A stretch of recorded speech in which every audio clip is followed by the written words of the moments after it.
All right. Hello and good morning, everybody.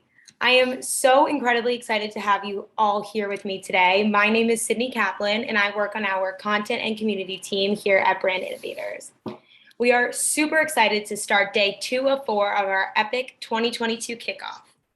We're about to set the stage for you guys in the entire year, covering a wide variety of topics. We have an amazing lineup for you all today, which is going to begin in just a minute. So we're going to talk with speakers from Walmart, Samsung, Unilever, so many, covering topics all across the board. We're going to be kicking off in just a few minutes with Adam Hadi and Josh Stevens from Current, which we are super excited for. I have just a couple of housekeeping notes before we get started. If you're going to be tweeting or posting along on social media, we use the hashtag BILivecast. I also want to mention that it is not too late to register. So if you have friends, colleagues, team members, anyone in the industry that you think could benefit from today's program, you can just send them the link that you used to register and they'll be able to sign on and check things out. If you do happen to miss any of our content that we'll be posting throughout the day, we'll be posting it later on our YouTube channel and on our live cast tab on our website. We are really so excited. Like I said, this is day 2 of 4, so we still have so much content to cover, and I can't wait to dive into this material with you all today. With that, I think those are most of my housekeeping notes, so I'll try to keep everything moving along here as quickly and easily as possible. So with that, we're going to bring up our first speakers from Current, Adam Hadi, the VP of Marketing, and Josh Stevens, the VP of Product, along with our moderator, Alex Monger, the head of Client Vision and Experience from Argonaut. So with that, we'll give them a minute and have them log on. Hello. Hey, everyone. Hey, gang. How's it going? Good morning. Good morning. I see Adam. I don't know. I can't see Josh. Josh, are you here?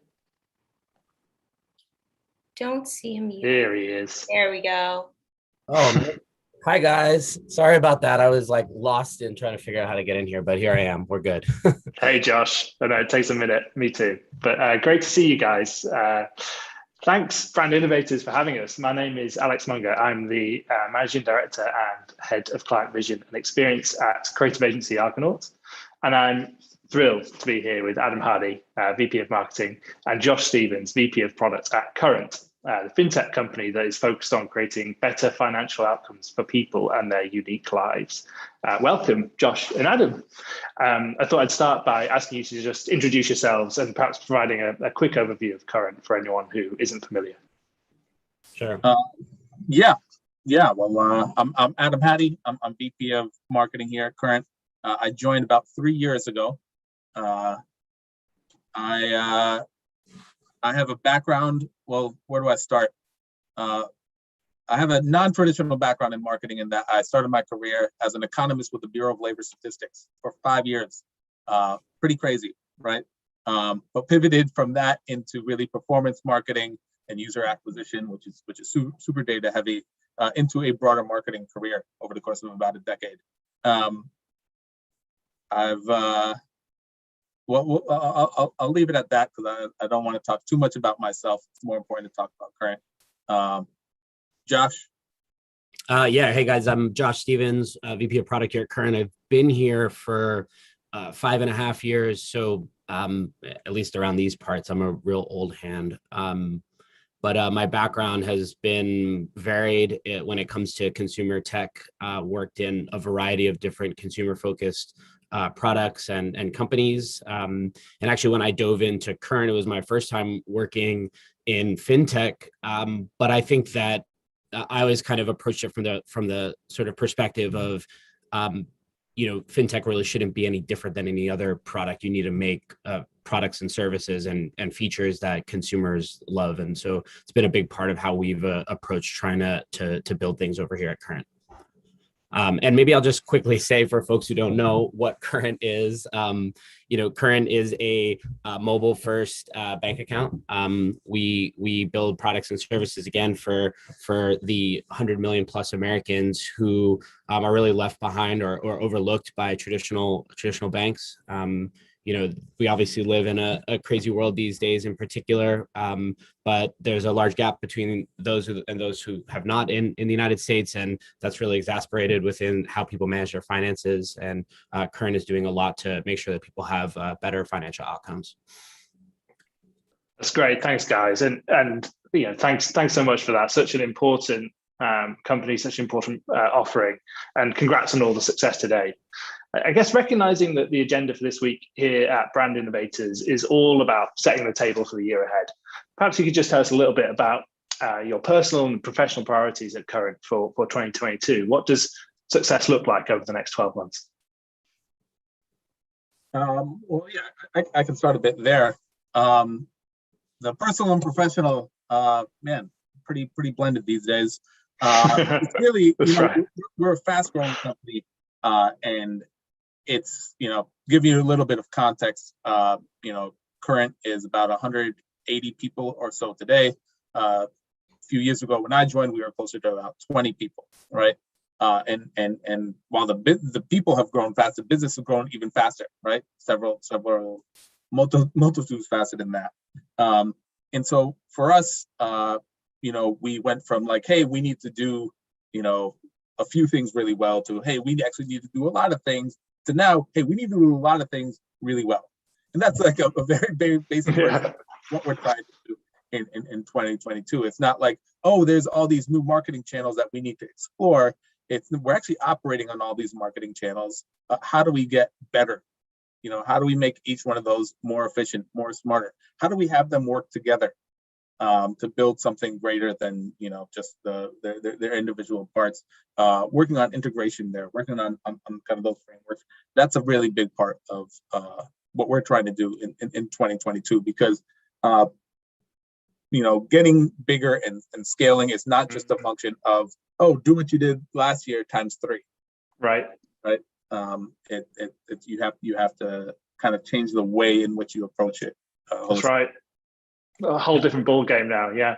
I think, just to chime in there, a lot of what Adam and I do, and the reason we work so closely together, is because marketing and what you are marketing, these things are not divorced from each other, right? We don't operate in different silos where, Adam presses some button and all of a sudden everything works, and it doesn't work from what I do if I'm not closely related to sort of what the general narrative of what we care about is. At Current, right, we have this mission to enable our members to change their lives, right? And we believe we can change those lives through really motivational products that help solve their financial needs. So when we look at this year, it's heavily focused on trying to provide value back to our members. And that value is something that fits very directly into how we brand ourselves. It fits very directly into how we market ourselves. And so when we kind of look throughout this year, we've got a lot of really exciting products that are launching, and we're thinking very deeply about how do we make sure that we market those products and that we're messaging and positioning those products in a way that we believe will be successful. That's great, Josh. And it's a perfect segue into my next question, as if by magic. So just incredibly exciting goals there. And I know we're all going to be cheering you on, and you've got great momentum behind you.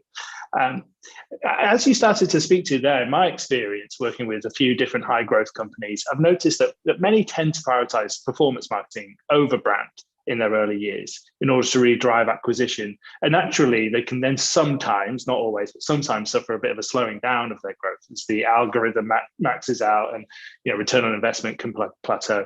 But Current seems built differently to that and bucking that trend. I think that's evidenced by the fact I'm speaking now with a lead from both brand and products who are clearly really well aligned. So I'd just love to hear about perhaps how at Current you've been able to really successfully balance both brand and product to grow the business, both organizationally and today as we move forward. Yeah, well, it's I don't disagree with you there.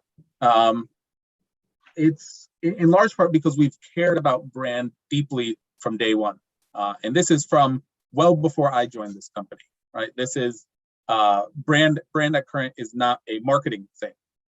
It's a business thing. And it impacts all aspects of our business. It impacts what we build, how we build it, how we present it. It impacts our customer service, how we talk to our customers, what we offer them. It's a business strategy, not a marketing strategy for us, and that's really important. And so, yes, at an early stage company, performance marketing is critical because that's that's the driver of your numbers. That's the driver of acquisition. That's the primary driver of revenue. But really, your brand is your ceiling. And so if you don't invest in your brand, if you don't take brand into consideration, well, then you hit that ceiling, earlier than most. And, you talk about a ton of very successful companies who didn't take this into consideration. Later on they do, and they're like, oh man, brand matters. And then, they spent all this money, they've acquired all these customers. Again, they've been really successful, but they're like, wait a minute, everybody thinks we're this and we want to be this. And then that becomes very, very difficult to change. And some brands are able to navigate that successfully, others are not. In many cases, at the very least, it slows you down, right? At one point, and it's funny thinking about these things in hindsight, right? But like Airbnb was couch surfing. It was a couch surfing app, right? And that was great, and it grew really successfully based on that.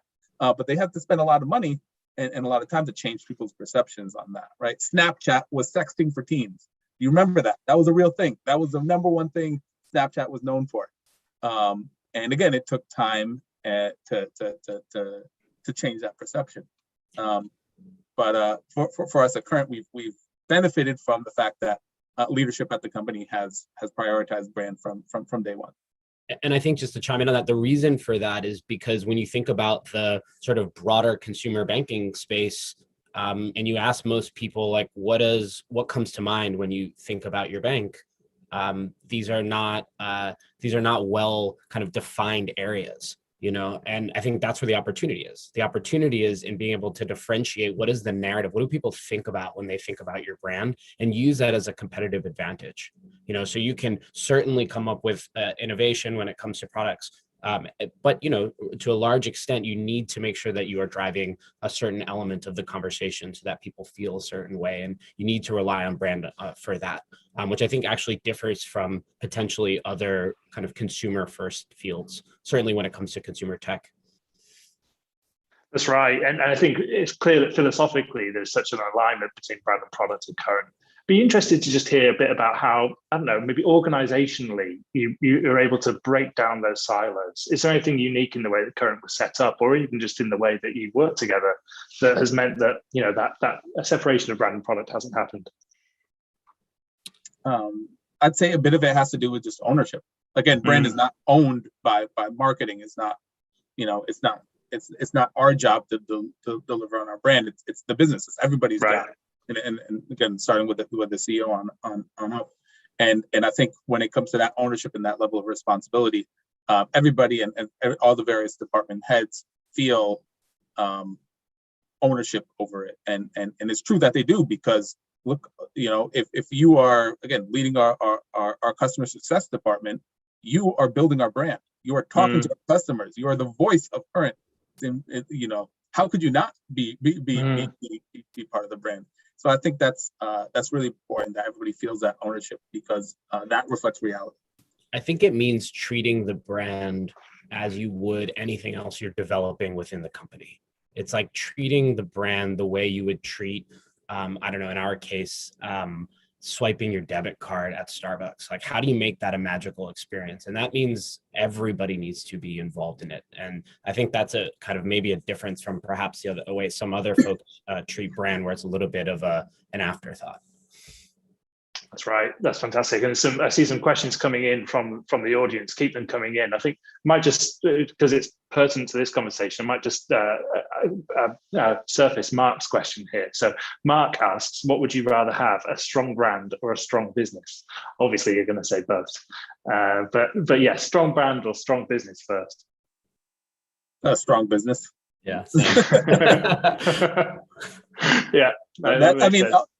Again, no, you can have the best brand in the world, but if you don't have the underlying business, it doesn't matter. But I will say, again, the two are very intertwined, right? Because ultimately, especially when it comes to growing, you can only grow where your brand allows you to grow, and I think that's really important.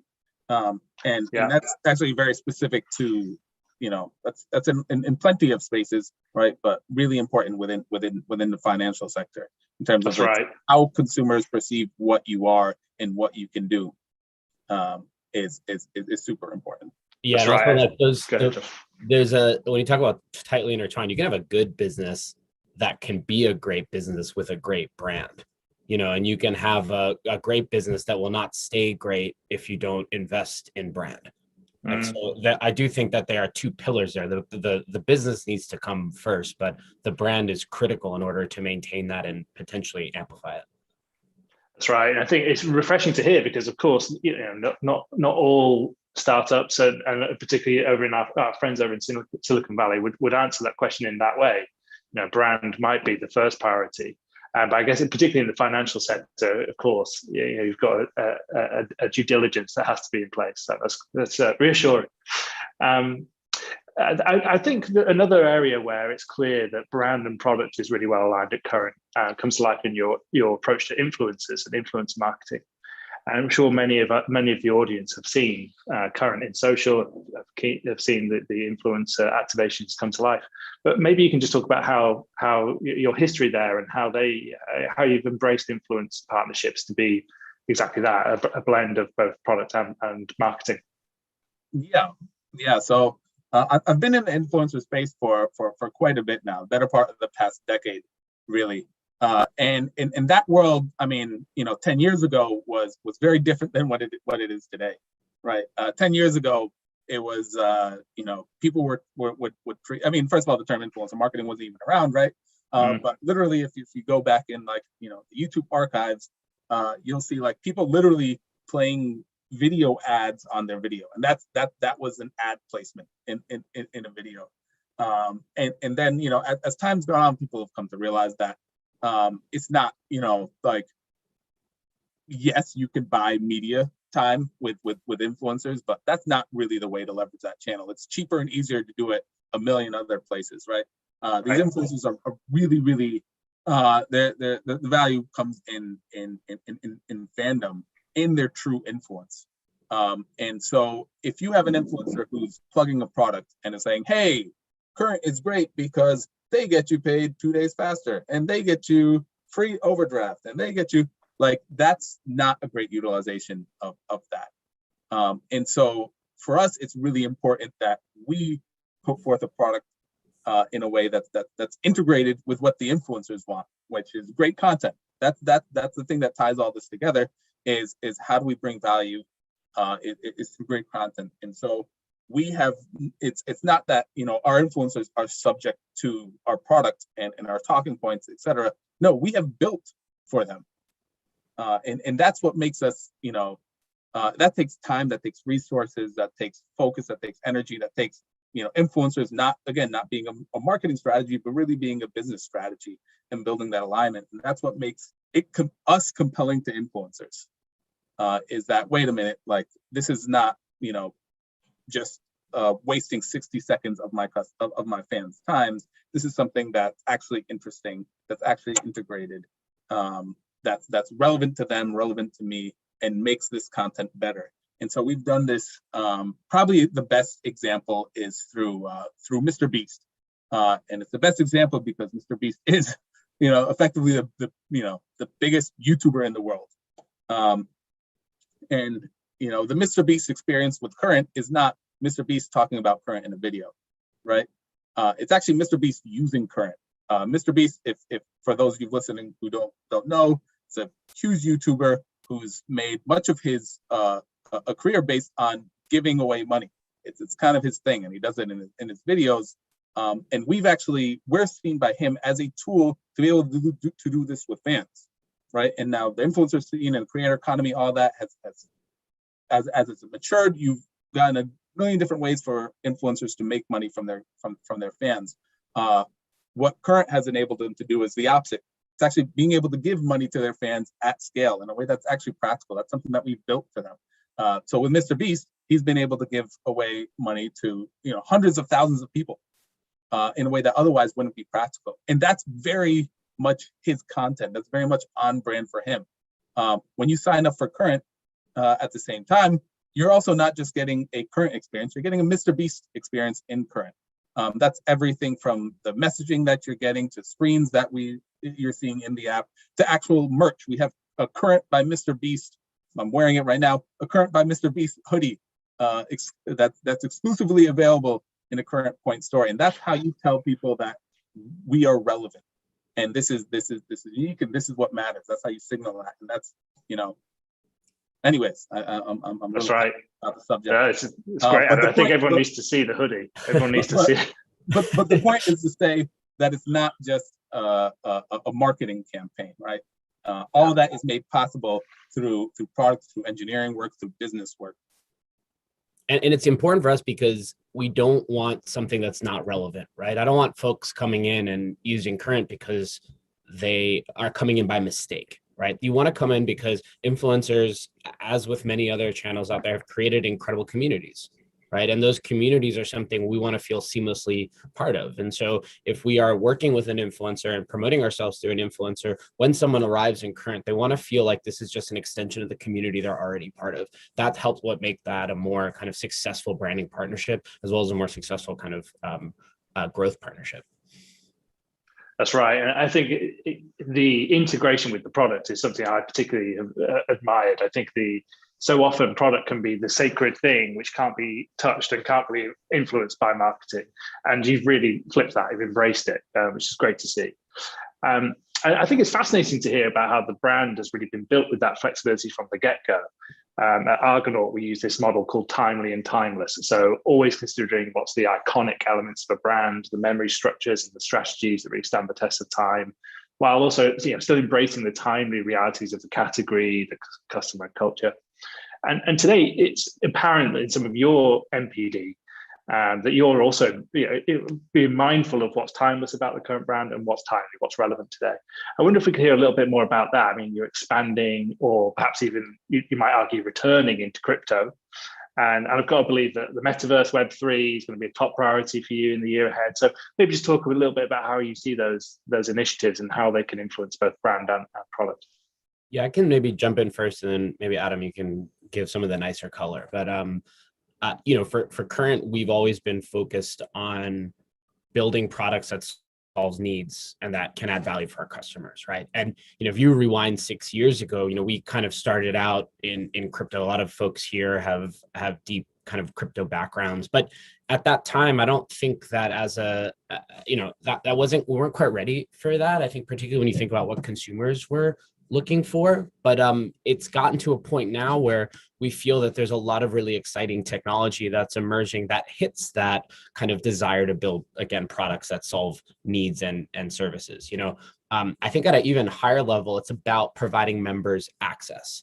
We want to provide access to experiences that enable the best financial outcomes. And so as we look throughout the next year, and we continue to keep a close eye on the market, we believe that there's actually a real opportunity to do kind of a hybrid financial model that blends the benefits of both traditional and decentralized financial systems. So, what does that mean? Well, I guess the way we like to think about it is, if you are buying something on Amazon or a coffee at Starbucks, right, the best experience is paying with a card. And that's something that Current enables very well. It's a big part of what we do, right? If you're looking to grow your money, the best experience might be a high yield account on a blockchain, right? And that's just an example of something that I think 3 years ago, it would have been very difficult to sort of speak to.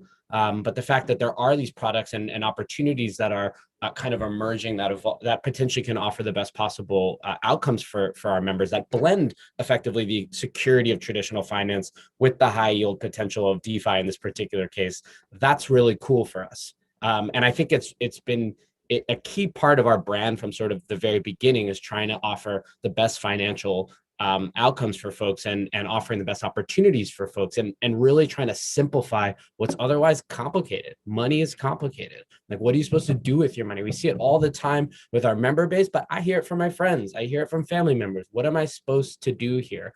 And I think for Current, a big pillar of what we're about is trying to simplify those experiences and make it easier to make the right types of decisions.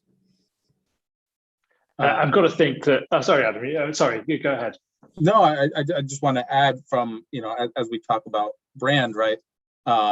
Having the brand that can extend into both of those areas, the old and the new, is difficult and unique, and I think a competitive advantage for us, right? Mm-hmm. Because ultimately, if you may be banking with Bank of America now, and whatever, they might not be screwing you over, but if they were to offer you a crypto product, you would be like, not really. What do you know about crypto, right? That's outside of the wheelhouse. It's the antithesis of what they stand for.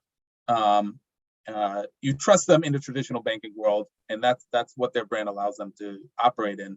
And at the same time, if I were to tell you, if there's one of these crypto first companies, maybe a crypto.com, a Coinbase, etc., if they were to come in and say, hey, we want to be your bank, we want to do your banking, you should move all your money to us, you'd be like, I'm not really sure, right? I'm not sure if I trust you with that. I do trust you with this other stuff, though. And so we feel like we have unique positioning in that we can bridge both of those worlds and do so in a way that's authentic to what we are. I find it particularly interesting that perceptions of maybe the customer base that you've grown, the underbanked or unbanked, and the sort of natural inclination is to think, well, we need to just provide the simple, straightforward products that are going to be the most important, sort of foundational level products for them. But actually, you've some really interesting and complex financial products, which are going to, again, ultimately, help with your goal of helping create this sort of financial stability for people. And I think that's really interesting. And Lisa Girding in the chat here asked a question related to that. And Adam, I think it's a good one for you. How do purpose initiatives? She mentioned sustainability, D, E, and I, and I think particularly interestingly, financial literacy. What role do they play in your marketing efforts?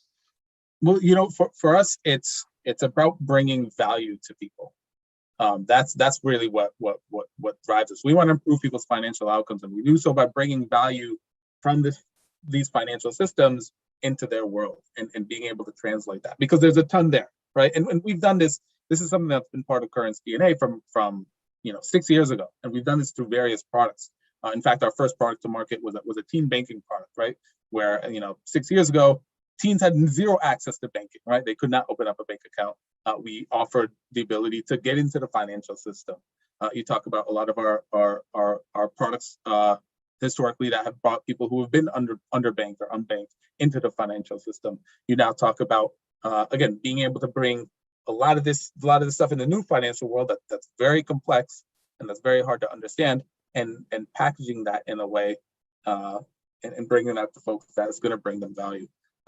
And for us, that's like a strong mission in itself, is bringing value that has historically been available to very few, and again that exists today, and bringing those to the masses. That's really our mission. Great, Adam. Thank you. I think I might shift gears a little bit to talk about talent. Of course, we've got many people in the audience today who'd be really interested to hear more about what makes for a great marketer at Current, or a great product person at Current. And Adam, you recently mentioned that in your role, you've got 3 key priorities: growth, brand building, and creating the best marketing team in New York City, which as someone sat in New York right now, I love to hear. And I'd like to just spend a minute talking about that last one. Can you tell us a little bit more about what you look for in talent as you build your marketing organization? And I guess on the flip side of that, how does Current attract and retain the very best? Well, I won't be humble about this one because the best attract the best. No, but that's a great line. It's about hiring people who are the right fit, right? You don't ever want to hire somebody who is not the right fit for the role. That's like the most costly thing you can do within your organization, right? And if you are having to pitch something that's not the reality, you're headed down that direction. And so we're very honest about who we are at Current, right?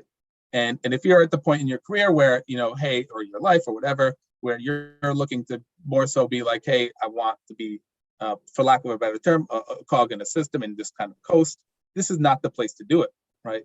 You'll have a miserable time here, I could promise you. But if you're looking to have real impact, this is like think of a better term here. I can't think of it. A really great place. Let's go with. This is why I hire great creatives. it's the ability. Look, we're a multi-billion-dollar company, but yet we're only about 180 people here. The ability to have that level of impact and come in at any level in the organization, across the organization, is really special. And so we attract people who are looking for that. And so it's a little bit self-fulfilling in that way. Yeah, I think we talk about it a lot, is trying to find folks who are willing to get into the weeds and come up with the recommendation, as opposed to folks who are sitting there waiting to be told what to do. And the truth is that people who take on the onus and are excited about the idea of taking very complex problems and finding more innovative solutions, that's not everybody, right? But because those are the roles we have, and that's the type of place we have, it naturally brings together a group of extremely talented, creative, smart people. And I think we've been really lucky thus far in having that. Great, Josh. And thanks, Adam. Yeah, the best attract the best. Love that. I selfishly, and I guess for my sort of fellow strategy and creative agency folk in the audience, I'd also be really interested to hear how your partner agencies fit into that mix, or whether that's at Current or more philosophically about how you view that partnership between the external team and your internal talent. We just want the best outcome, right? And so often that means that a lot of the strategy is done here internally, but that we tap into various partners who are best at what they do, because again, we want to be the best, and so I don't have one overarching philosophy on like, oh, everything needs to be in-house, or actually no, we should tap into agencies as much as possible. It's on a case-by-case basis, but certainly we have some amazing work that's done by agencies. Great to hear. There's I'd love to open the floor up to the audience to ask a few more questions, but there's one from Mubarak Ali, which I think would be Adam. I'd love your point of view on. Yes, what advice would you give your 25-year-old self, and why? Not that many years ago. I think the importance of picking companies is critical, and picking companies based on people. Ultimately, that's gonna determine your growth more than anything else.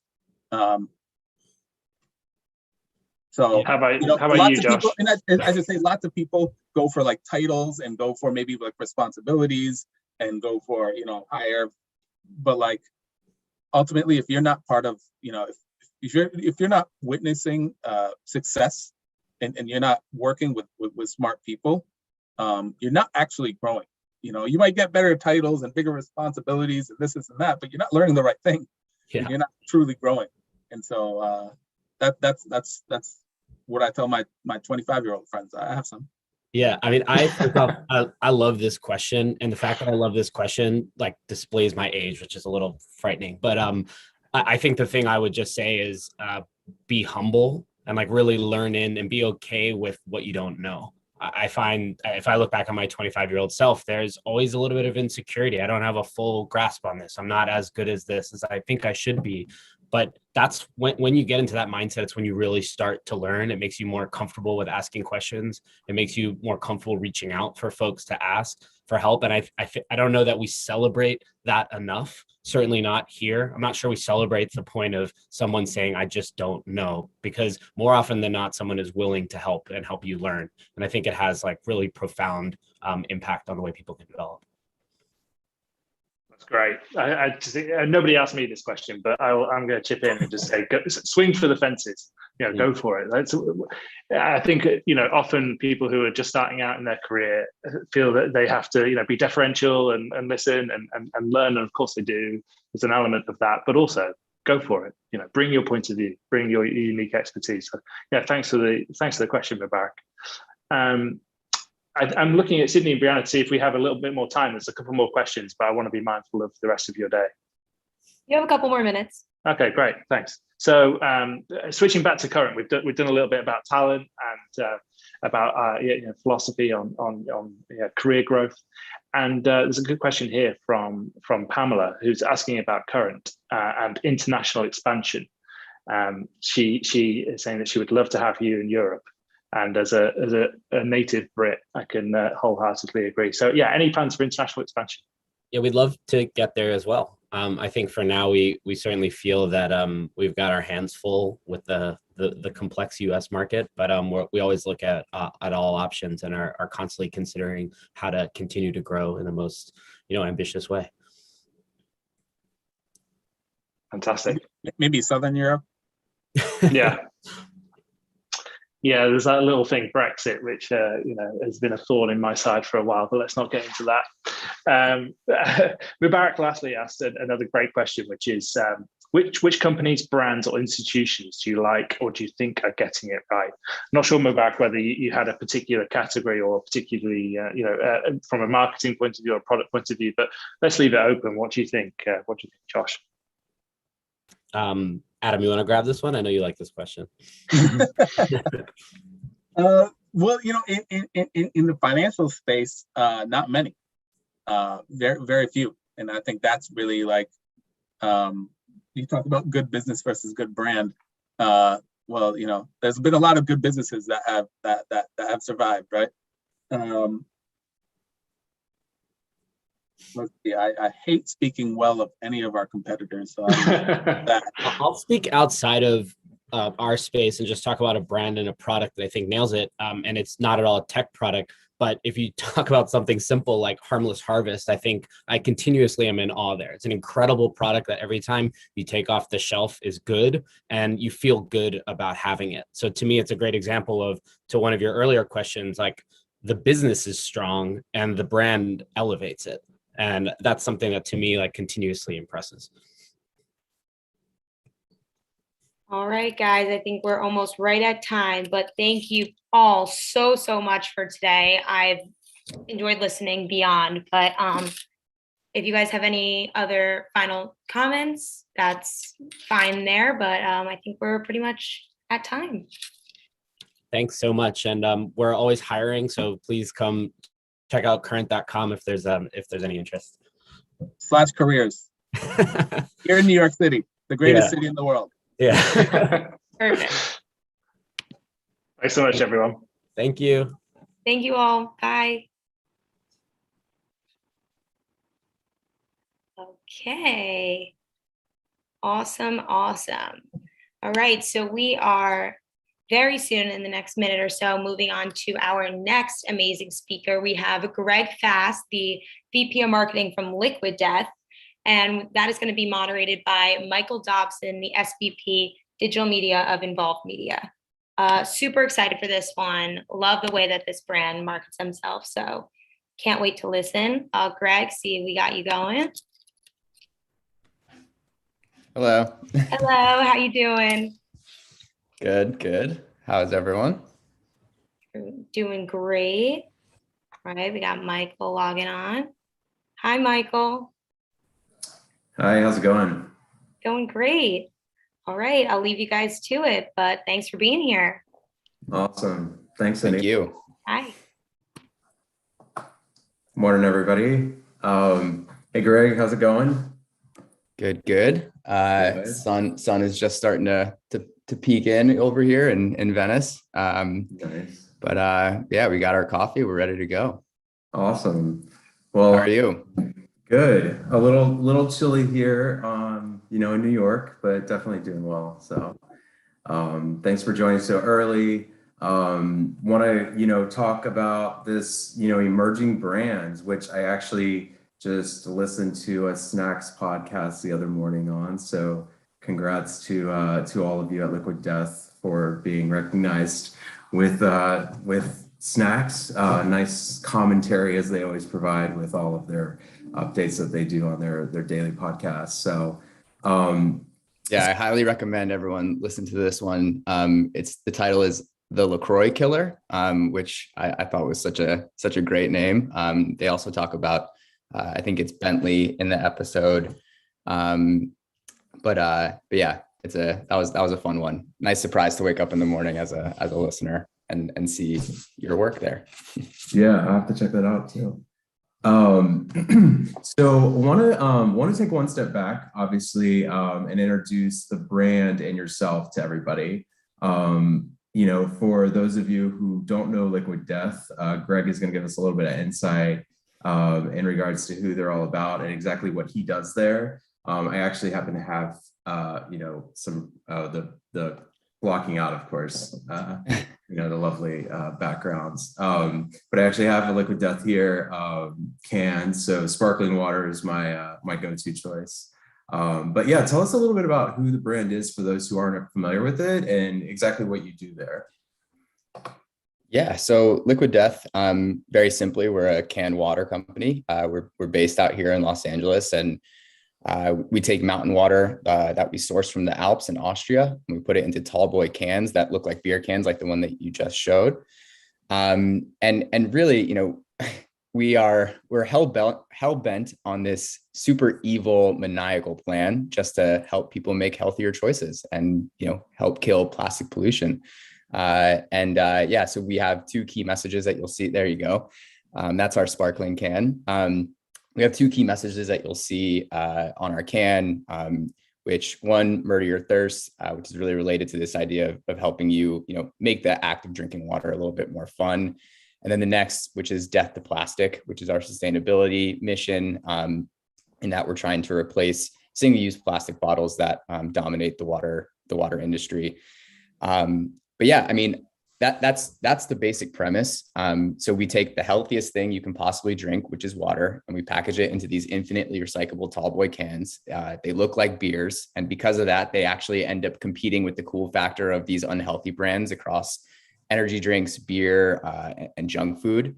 And I think what really works about this brand and why it's really catching on is we're living in this world now where all the coolest culture and entertainment, rock stars, rappers, basically the entirety of youth culture, they're all starting to be, more healthy, make healthier choices, be more eco-friendly and sustainability conscious. And so we're this brand that kind of aligns with that culture and that cool factor, but also gives them a choice gives you a choice to be healthier, make a stand against plastic.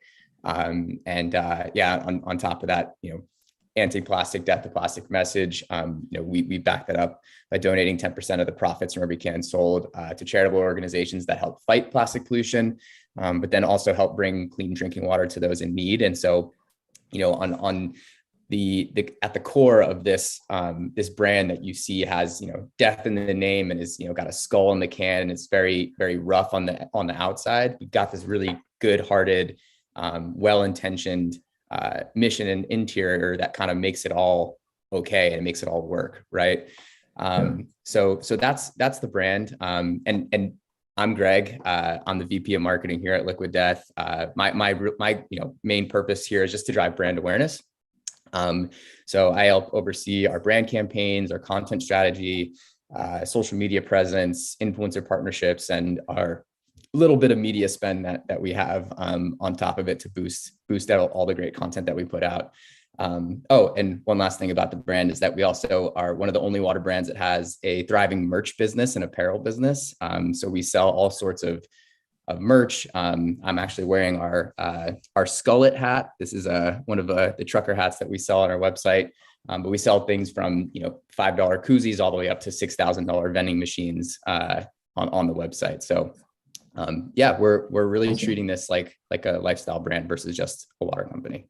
No, it's great. And I think it's really interesting whenever you say I was looking into the brand a little bit and then listening to the podcast the other day and they referenced, just having pride to carry a case of Liquid Death into a party would be a thing versus bringing a high boy, an IPA or something. And the way that it's branded, you feel like you're not left out necessarily if you're at a party or an outing and you don't necessarily want to drink for one reason or another, or you just want to consume water.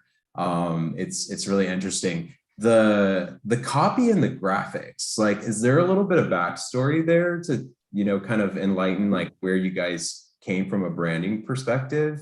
Obviously it's pretty cool and unique. So is there any further context there? Yeah, I mean, the brand is really the brainchild of, our CEO and founder, Mike Cesario. He grew up playing in punk bands, snowboarder, skateboarder. So he's been in that culture for a long time. And I think this is the brand that he wanted to build. When he had the option or the opportunity to build something on his own, this was the type of brand that he wanted to build. And I think he was a creative director and a writer prior to this, and he worked in the agency world, on the ad side for many years. And I think over the years, he has all these, brilliant ideas and things that really spoke to him as a person, that he knew other people, would like, but these ideas, would always get shot down by clients who never really understood the power of great creative. And so this brand kind of becomes, the home for all the best ideas that could never see the light of day with a traditional brand. And, I think going back to this idea of, it's not just Mike, there's plenty of people within this organization, me included, that we're always part of these communities, as growing up, and even in our adult lives, like snowboarding, skateboarding, punk rock, just to name a few. And in these communities, we all have this deep distrust and kind of hate for corporate marketing. And so you see that come through in a lot of the campaigns and the things that we do, the copy that we write. Everything we do kind of makes fun of marketing in some way, right? And I think because so much of youth culture and Gen Z and millennials, they also tend to hate marketing or spot it out. They instantly identify with us as a brand, right? And so they see the humor we put into things, because our goal really is to put out truly hilarious and entertaining content, and so when they see that sort of point of view, they tend to go with us, right? And so we really lean into that with the copy, with the imagery, with everything we do. Yeah, I love it. It's why not make water edgy and a cool brand? And I think the key to that though is if it was just edgy water, it wouldn't work, right? I think it's edgy water, but it has this, really good-hearted interior, right? And I think if we were just doing things for the shock value and we didn't have that tension between good and evil with everything we did, it would fall flat. It wouldn't be as shared. It wouldn't be as loved, right? Yeah. When you wear a Liquid Death t-shirt, when you decide to drink a Liquid Death, out in public or something like that, you're not only saying that hey, I have a sense of humor, but you're also saying, you're anti-corporate marketing. You want to make a more sustainable choice. You care about the environment. There's so much more to that. That decision. Awesome. Tell us a little bit about whenever you guys are strategizing and working through building out the brands, who are you really trying to go after as an audience? You mentioned a little bit of it, from our past, and growing up and stuff like that. And, the CEO's backgrounds, who are you trying to reach and share the brand's personality with and some of these experiences through the content? Yeah, I mean, we're water really for anyone with a sense of humor. And I think that really, it's less about a demographic, more about, your psychology, right? And what you align with. And so, when you think about us being a brand as a sense of humor, go check out our product reviews on our website or on our Amazon. They're essentially fan fiction, right? There's people that are writing novels about the water and these fictional stories of where it takes them. We have 200,000 people who literally have sold their soul for a free t-shirt, right, to join our country club membership. And we also get tons of stories every day of people of all walks of life that send us, these little stories of how them drinking Liquid Death in a social situation, maybe where drinking a beer would be frowned upon. They send us these stories of the rise they get out of people when they do that, right? And so that's our core demo. It's people that are kind of in on this joke, that get this joke. And I think we sort of see ourselves as this, as the internet's biggest, inside joke that happens to be a brand. And we will welcome anyone to be in on that joke with us. It doesn't really matter who you are, as long as you have that sense of humor. But to think more about the customer base more specifically, I think one of the coolest things about Liquid Death is that the customer base really isn't who you think it is when you first look at the brand, right? Like, it's not just a bunch of, metal dudes with full sleeve tattoos. It's gamers, moms, rappers, skaters, sports nuts, mainstream sports.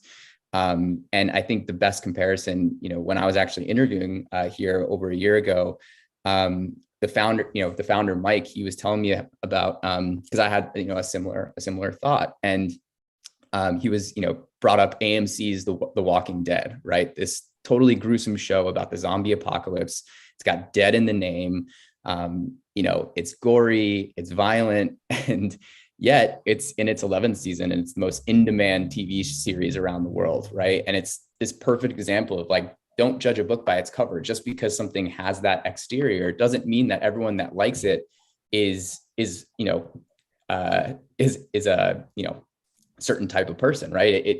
It really is a type of entertainment that aligns with everyone. And I think, when you think about who our top customers are, I mean, we're a top brand in Whole Foods nationally, right? And so is that really who you would assume is the Liquid Death customer just by looking at us for the first time? No, right? It's a totally different type of person. And then, the last thing I'll say about the customer, and this goes back to like this idea of making water 50 times more fun, is that parents are actually a huge customer set for us, because this can, in our marketing and the product, is actually getting their kids excited to drink water, right? Versus these sugary energy drinks that they typically are marketed to, right? So yeah. I think it's a much broader customer set than you would think, and it's way more inclusive than than what meets the eye.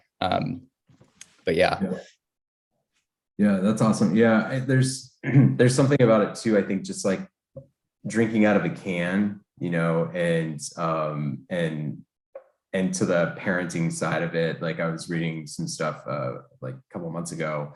Not that I'm a parent, but I happened to stumble upon an article that was talking about like kids actually completing stuff that's in a can versus like if it's in a water bottle. So like, there's probably something that generally for everyone. I wouldn't think it's just for children, but because I know even myself, like having Liquid Death around more recently, I've been, consuming more of it, and having the water bottle and just refilling, like there's some psychological, I'm sure, research there that you guys use to leverage as well. Totally. Yeah. I mean, it's changing the way people consume water for sure. Because I mean, with Liquid Death can, you pop it open, and because it's in a can, you keep it in your hand, you drink it constantly, and next thing you know, it's done, right? And it's 16.9 fluid ounces of water. It's not a small water bottle, right? And water bottles of similar sizes, typically they would be purchased in the morning, and you take a couple sips and you put the cap back on, you put it in your purse, or you put it on a table, and like you forget about it, right? And then next thing you know, the whole day's gone by and you've had 3 sips of water, right? And so we are finding that because this makes drinking water more fun, because it's because of the vessel, the fact that you actually can't close it, people are drinking more water more often. I know I find that now that I'm a subscriber to Liquid Death on Amazon, I get 2 cases a week, and I'm just plowing through them, right? And it's just I'm feeling healthier and drinking more water in the process. And there's actually a great podcast from December of last year, and 2 Decembers ago, from Bert Kreischer on Two Bears One Cave, which is one of our favorite comedy podcasts, and he actually like totally organically brought the case up onto the table of the podcast and just starts pounding Liquid Deaths, and he's talking all about this, how like he always had trouble drinking enough water, and along came Liquid Death, and next thing you know, he's getting through a case a day and feeling better than ever, right? So awesome. I think there is a lot to be said about that. That's great. Yeah, and what we see on social as well, is that people have just as much fun drinking and using our product, which is just water, as they do having a beer, right? There's people posting like shotgun videos of themselves with liquid death. We have this like UGC contest that was born out of real insight called Crack Open a Water. And it's all about people opening the can of water in a really dumb way. And we actually give prizes to the people who come up with the dumbest ways to open it. And then they open it and drink the water like they would a beer can or something like that. So yeah. Speaking of social, I know not too long ago, I actually saw you guys in Twitter, you were trending specifically on a campaign initiative that you had that was, pretty much had gone viral with Tony Hawk. Would love to hear a little bit about that campaign, how it came to life and, what you didn't expect from it that actually came from it, and overall what it did for you guys. Yeah, for sure. So, our basic strategy is to, we really focus on putting out lots of content, right? And it's all about trying to win the day on the internet, right? Like that's the way that things work with people's attention spans and how much is being shown to them on a daily basis. That our marketing strategy and our content strategy is really based on like, let's put out as much interesting content that's entertaining as we can, to keep up momentum, knowing that like some things will hit, some things won't, and that's just the way that the internet works. And so with this Tony Hawk idea, it always starts with a brainstorm, right? Like all of our liquid death ideas starts with a brainstorm. We work with, we have tons of in-house creatives. Our founder is, creative genius as well. And so the way that we, operate in these brainstorms is like the craziest, best idea that would typically be killed instantly by a client if you're pitching this from an agency side becomes the one we end up rolling with. And so in this case, the idea was, to take Tony's blood and mix it in with paint for skateboards and make a limited run. And so with Tony, he's an investor, an ambassador for Liquid Death. So he's, fully involved with the brand. And, I talked a little bit at the beginning about the Country Club, which is our online community. And it's all about, you sell your soul to Liquid Death. And so when you become an investor, you essentially sell your soul, which, we then took a little bit further. So since we own his soul, technically means we also own his blood. And so this was something we were legally allowed to do. And this is all part of all part of the idea. And so, yeah, we shot a video in about an hour with him down at his skate ramp. We took a vial of his blood, we mixed it with the paint, we printed the limited edition run of skateboards. We worked with our, one of our good friends, Will Carsola, the artist behind Mr. Pickles on Adult Swim, to create this graphic. And then, yeah, his, Tony Hawk, the skate legend's DNA was literally in each and every one of these skateboards. It actually really wasn't hard to convince Tony to do this. He just kind of laughed on a Zoom call and said he loved it, and we made it. Awesome. It reminded him of he was a big fan of Kiss back in the 70s, and it reminded him of this comic book that they did, where they did something similar, taking the band's blood and mixing it in with the ink to print the comics. And so it was a pretty easy sell for him. He also said that he we shot it on his ramp, and if you check the video out on YouTube, you'll see it's like he sits down, and the phlebotomist that we hired is taking his blood in the middle of the vert ramp, and he was like, hey, I've bled on skate ramps much more than this before in the past, so this shouldn't be much different. But yeah, that was the idea. We then took those boards, sold them for $500 a pop on our website. And, we posted the video, Tony posted, we did, sent it around to some relevant press. And, these boards that were $500 a pop ended up selling out in 10 minutes. And then from there, it really took off, right? So, it sells out in 10 minutes in the morning. We get, articles start coming in. We start trending on Twitter. People can't get enough of the fact that Tony's blood is actually in skateboards, and it starts all this conversation. It's all super positive conversation, by the way, because just like I was saying at the beginning, every crazy marketing idea we have, the only way it can really work is if there's like a strong positive message or good intent behind it. And so in this instance, 10% of the proceeds of each of these boards sold, which is quite a bit when you're selling them for $500 a pop, went to Five Gyres, which is one of the plastic pollution nonprofits that we work with. And then Tony actually has a nonprofit called the Skate Park Project, which you guys should all check out, which helps build skate parks in underserved communities. So, the proceeds that we were getting from these boards weren't just going to line our pockets. It was also going to, to help these causes that we cared about. So that's part of the reason why this got such great positive reaction in the press.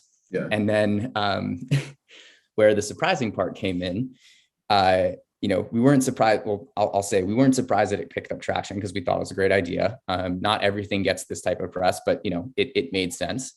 But then there's this element of chance that everything has when it comes to the internet. For something to go as viral as this did, it needed something to kind of put it over the edge. And in this case, earlier in the year,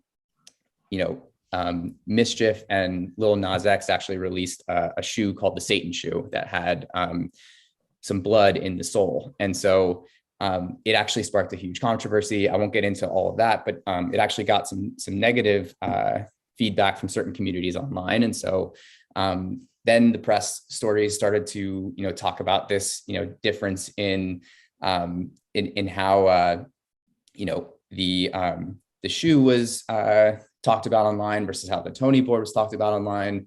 And then Lil Nas X famously commented on one of the news articles on Instagram with "Nah, he tweaking." And if any of you guys are use Instagram constantly, which I'm sure everyone on here does, you probably remember over the summer seeing "Nah, he tweaking" take over your Instagram comments for a full day. Literally every single main account on Instagram was flooded with thousands of "Nah, he tweaking" comments. It literally got to the point where Instagram had to make a public comment about "Nah, he tweaking," saying that no, this is not a bot, this is not a glitch. People are actually commenting this many times. And so Lil Nas X getting involved really took this thing to the next level. And we're really just trying, like I said, we're really just trying to win the day with content, right? Yeah. And in this case, we won the day. And then for 7 days after that, we were still trending on Twitter. The conversation continued to grow. And then, what's really great about this whole thing, it's not just that something goes viral. It's what do you do with that conversation? How do you then tie it back to the brand? And so, we're connected with Lil Nas X's team. And so, he'd been a fan of Liquid Death.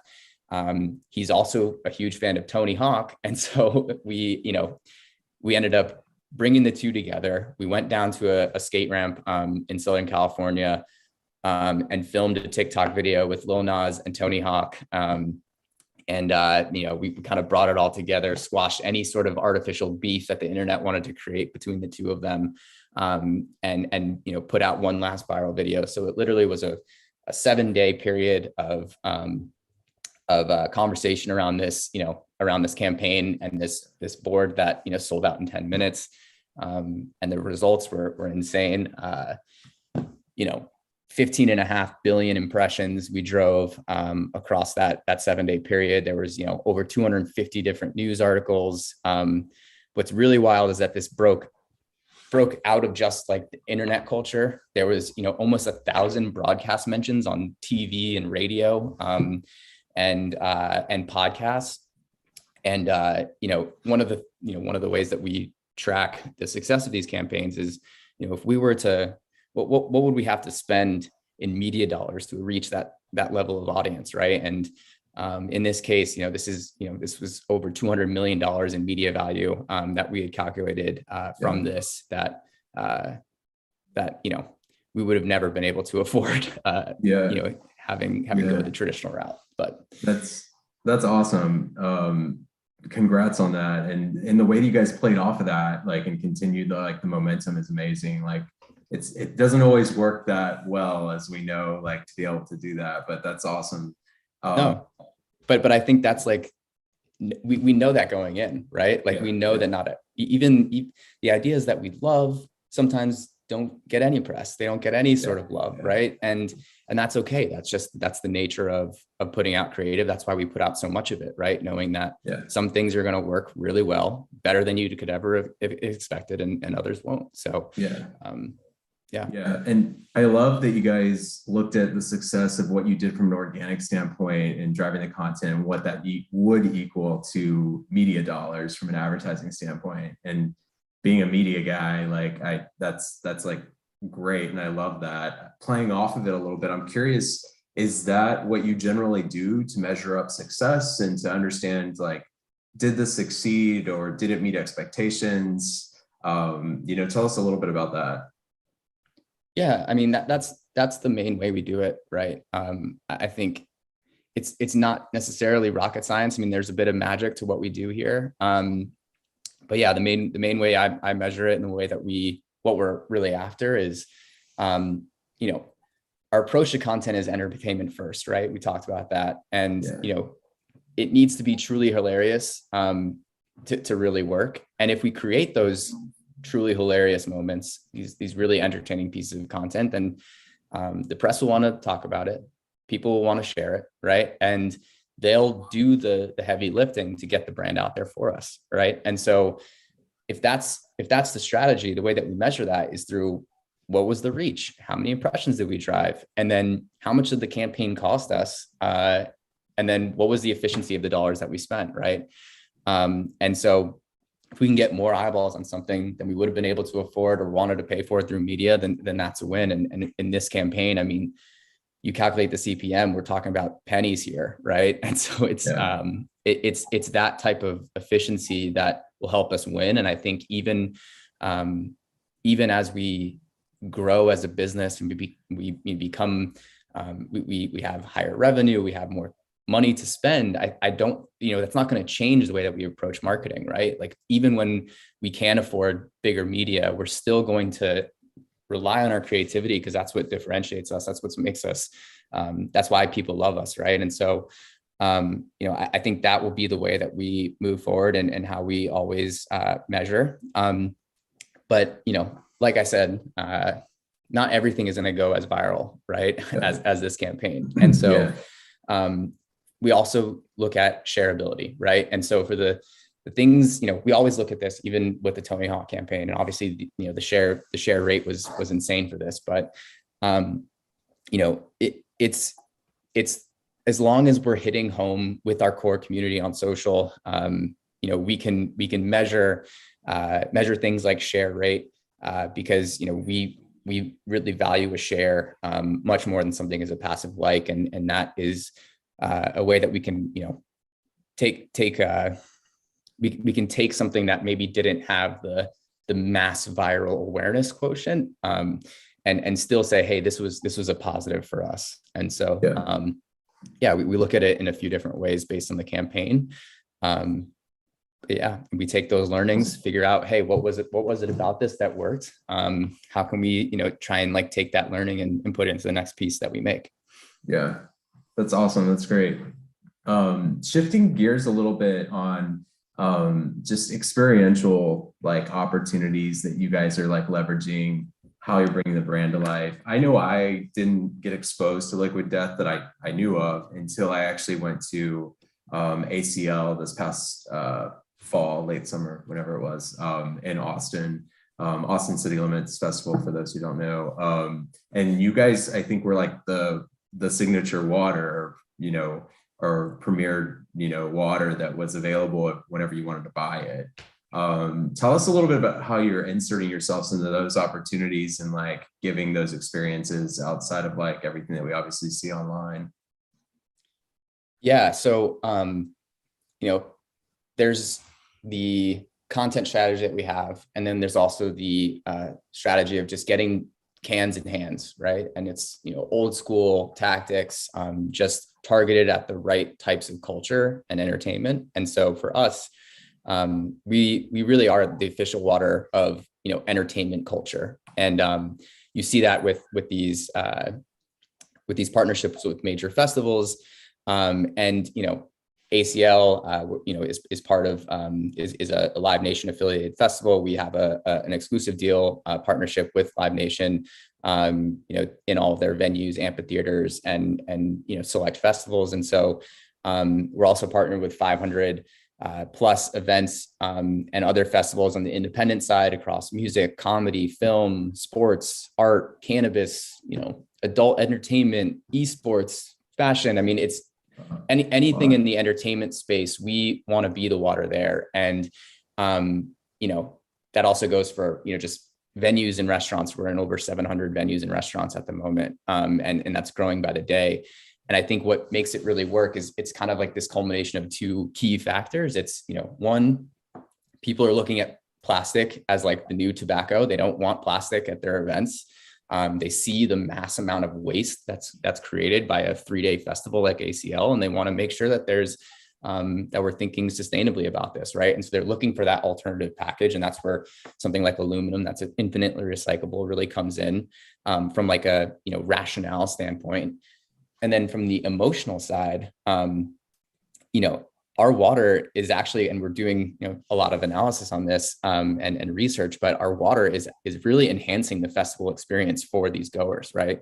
And I think it just comes down to, what would you rather hold, right? Like a water in an ice cold tall boy that looks like a beer, or a clear plastic bottle that's going to be crinkling around and looking awful, right? It's kind of a no-brainer why this is working.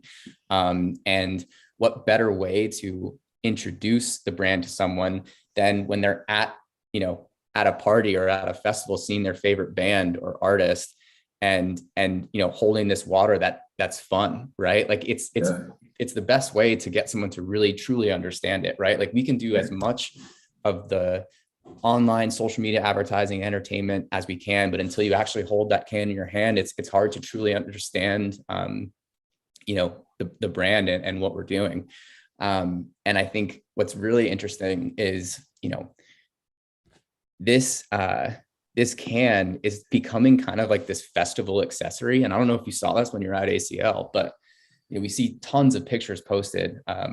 We're talking thousands of tagged photos on Instagram alone for like a given weekend. And in these pictures, people are tagging, their Levi's jeans, their Nikes, their whole festival outfit and all the accessories. And then they're holding a Liquid Death and they're tagging the Liquid Death water. Yeah. And there's like, no one is tagging a Dasani, right? Like if that was the water that was in their hand, they wouldn't even think twice to associate themselves with it, right? And so this can is kind of like, it's more than just the hydration that you need. It's also part of this like general aesthetic that you're putting out there on social at these festivals. So there's something really unique about us in that sense. There's actually this great one that I saw from Lollapalooza where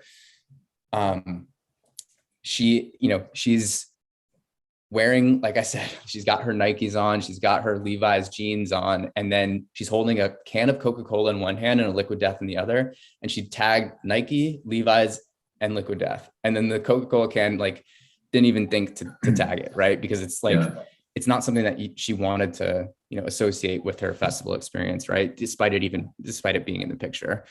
And then, I mean, the other thing we're doing is, we're starting to bring in, knowing how Liquid Death, just the product itself, enhances the festival experience. We're also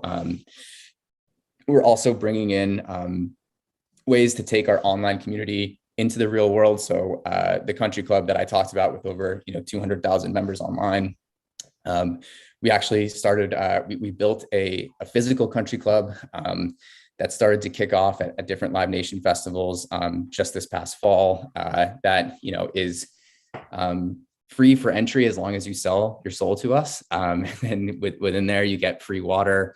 There's, private VIP bars, and a string quartet that that plays top 40, which is pretty awesome. Yeah. But yeah, we're starting to take the experiential to the next level at these festivals too. Yeah, and I know a question just popped up from the audience. I think at that tidbit that you just hit on, the question was, how do you balance brand love versus brand obligation? And it sounds like doing those things like the violin and other things that you would bring will drive hopefully ambassadors and advocates of the brand versus like the obligation of, if you're the only water available, I have to pay $5 or whatever it is to buy you. Would you agree that that's like kind of how you're trying to find that balance between the two? Yeah, no, I think it is, right. I mean, there is an obligation when it's the only water that you can buy, but there's also, these festivals also have, free water fountains and things for you to fill your water up if you really wanted to.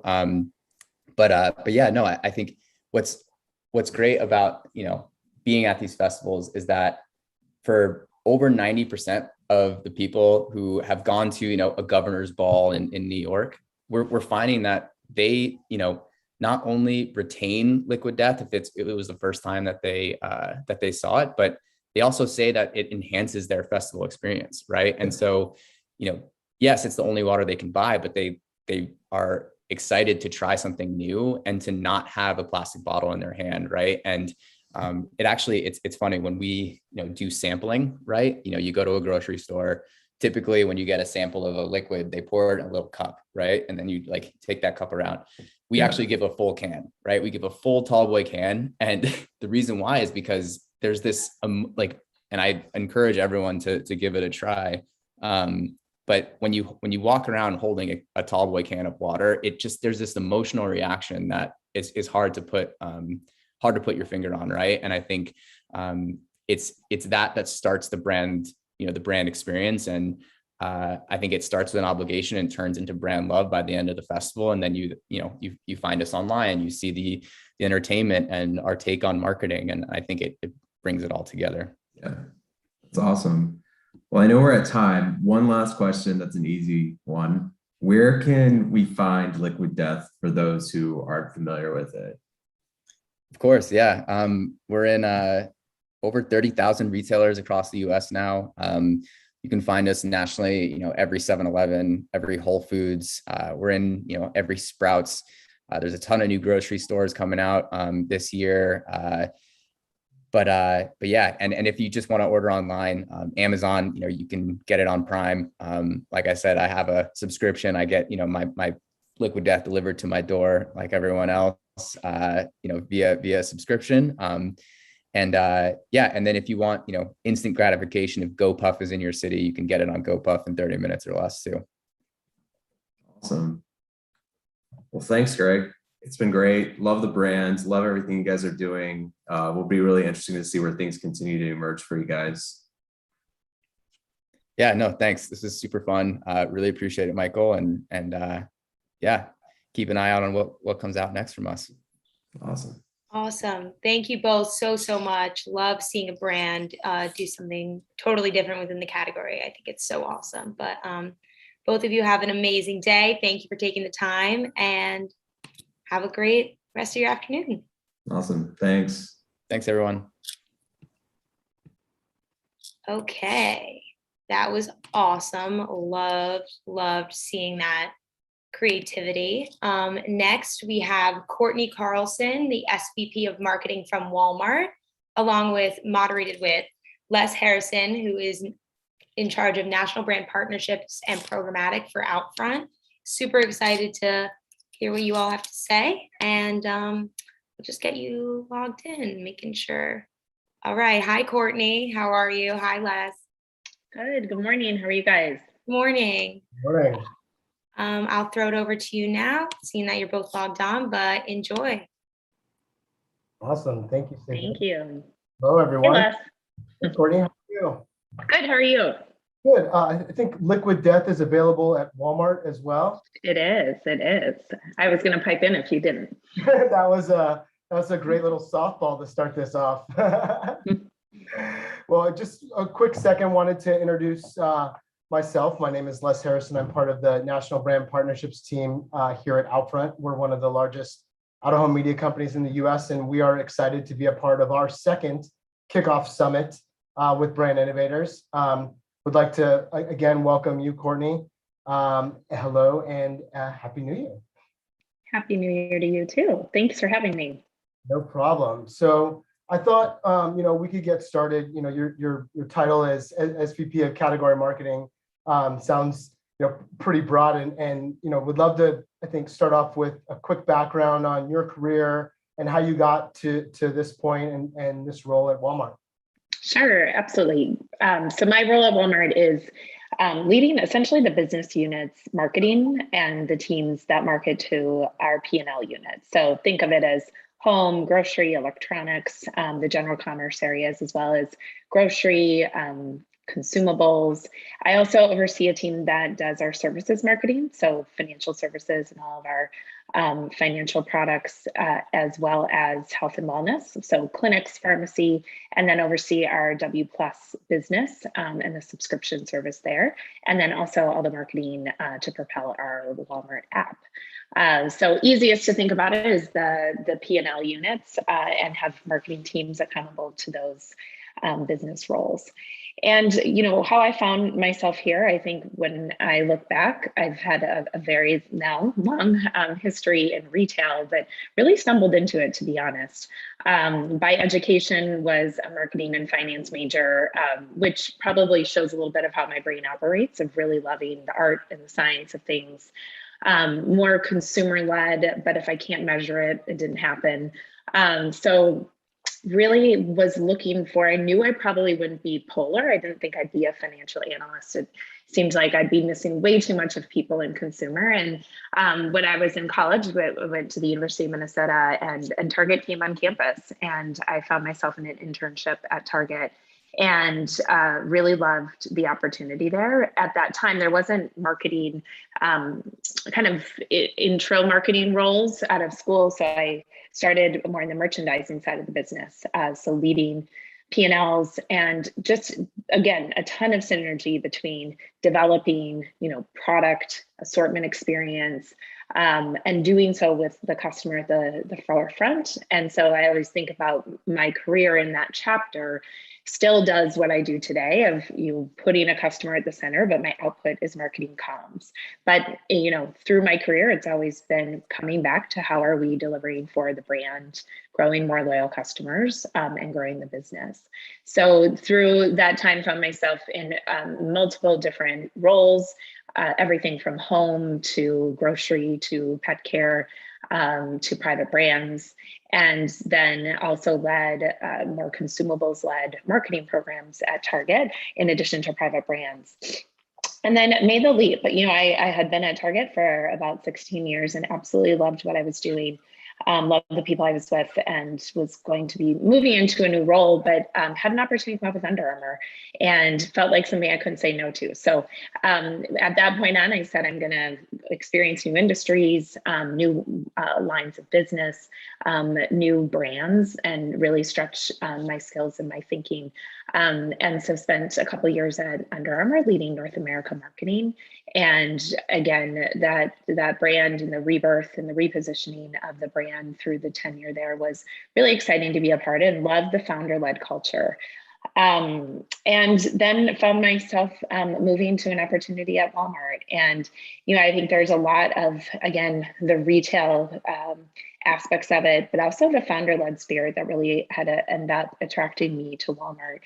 Our business is so beyond retail. And, the more that I got under the covers of being able to talk to, the talented leaders that were there, see our purpose is so far beyond just retail ambition. I mean, our scale and some of the things that we're doing in, financial well-being, health well-being, and additional revenue models that we have, it was a place to really see a company driven by a high sense of purpose, with the scales and the means and the ambition to truly change industries, change on a sustainability front, change on a supplier front. So found myself here at Walmart and really enjoying what I'm doing. I'm cycling a year next month. Wow. Yeah, wow. Sounds like a really dynamic path, as well as like perfectly situated for this role in such a large organization. And it sounds like in every place you've gone, though, finding solutions that solve for your customers is right at the core of your being. And it matches up really nicely with Walmart. We all hear about them being very customer centric and a very client and customer friendly brand. So maybe would love to hear about some recent examples of how you've come up with some solutions, and then what those benefits have been to the consumer. Yeah, absolutely. I mean, you hit on it. I think I've had the privilege, but also by design, to really be at customer-centric brands. And Walmart is absolutely one of those as well. It's putting the customer at the center of everything that we do. And I think right now it's the speed and the pace to keep up with our customers' rising expectations. And most simply, I think our focus is, how do we make it easier to shop? Really, whenever, wherever, however our customers want to. And the strength that we have is really being able to lean into an omni-channel strategy. So we have over 4,700 stores. 90% of America shops Walmart, is within a very close radius to Walmart, within a 10-mile distance to Walmart. So we are in every neighborhood and every community. And, I think that's also the founding story. I think, when Mr. Sam Walton was founding the brand, was coming into communities that were underserved. They were underserved for access to affordable quality goods. And, I think our growth has only permeated from that centralized purpose of providing more access. And so I think being customer centric is always understanding what are the problems that we need to solve for our customer. And again, our strength comes now from our omni-channel of having, a wide store footprint, but also a really savvy and extensive digital business. I think some of the ways that we're working to solve for, making it easier to shop, it's everything from, really what now is table stakes, but everything from really foundational elements, like leveraging our stores for pickup orders, allowing our customers, and this has been especially true during the pandemic, is coming into the parking lot, parking their car, and we're bringing out their orders for them, and everything from experimentation to drones.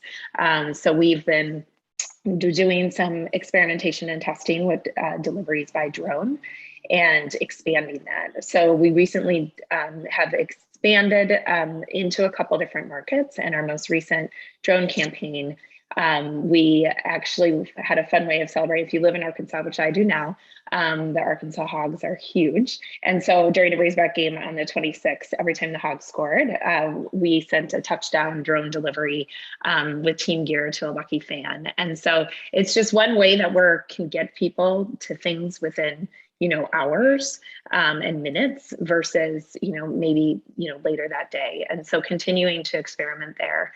Another service that we actually had been testing, but just announced that we'll get into 30 million households by the end of the year, is a program that we call In-Home.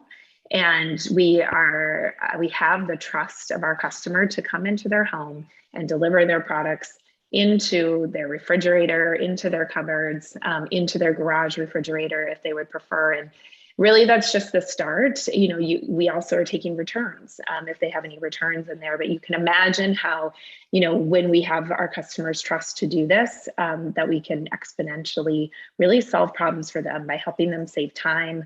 And we're also doing this with a fleet of 100% all electric vehicles. So really ensuring, as I said earlier, we can use our scale for good.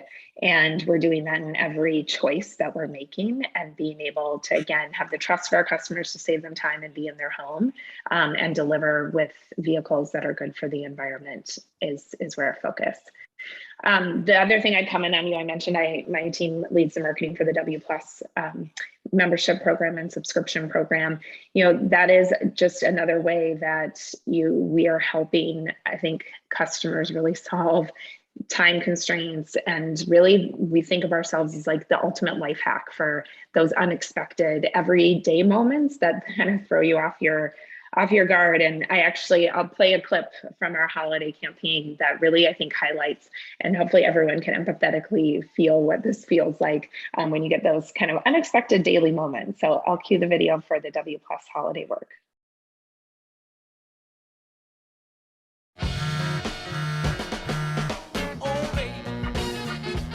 Get groceries, gifts, and more fast and easy. So last minute guests are the only thing you'll be waiting on. Joyfully.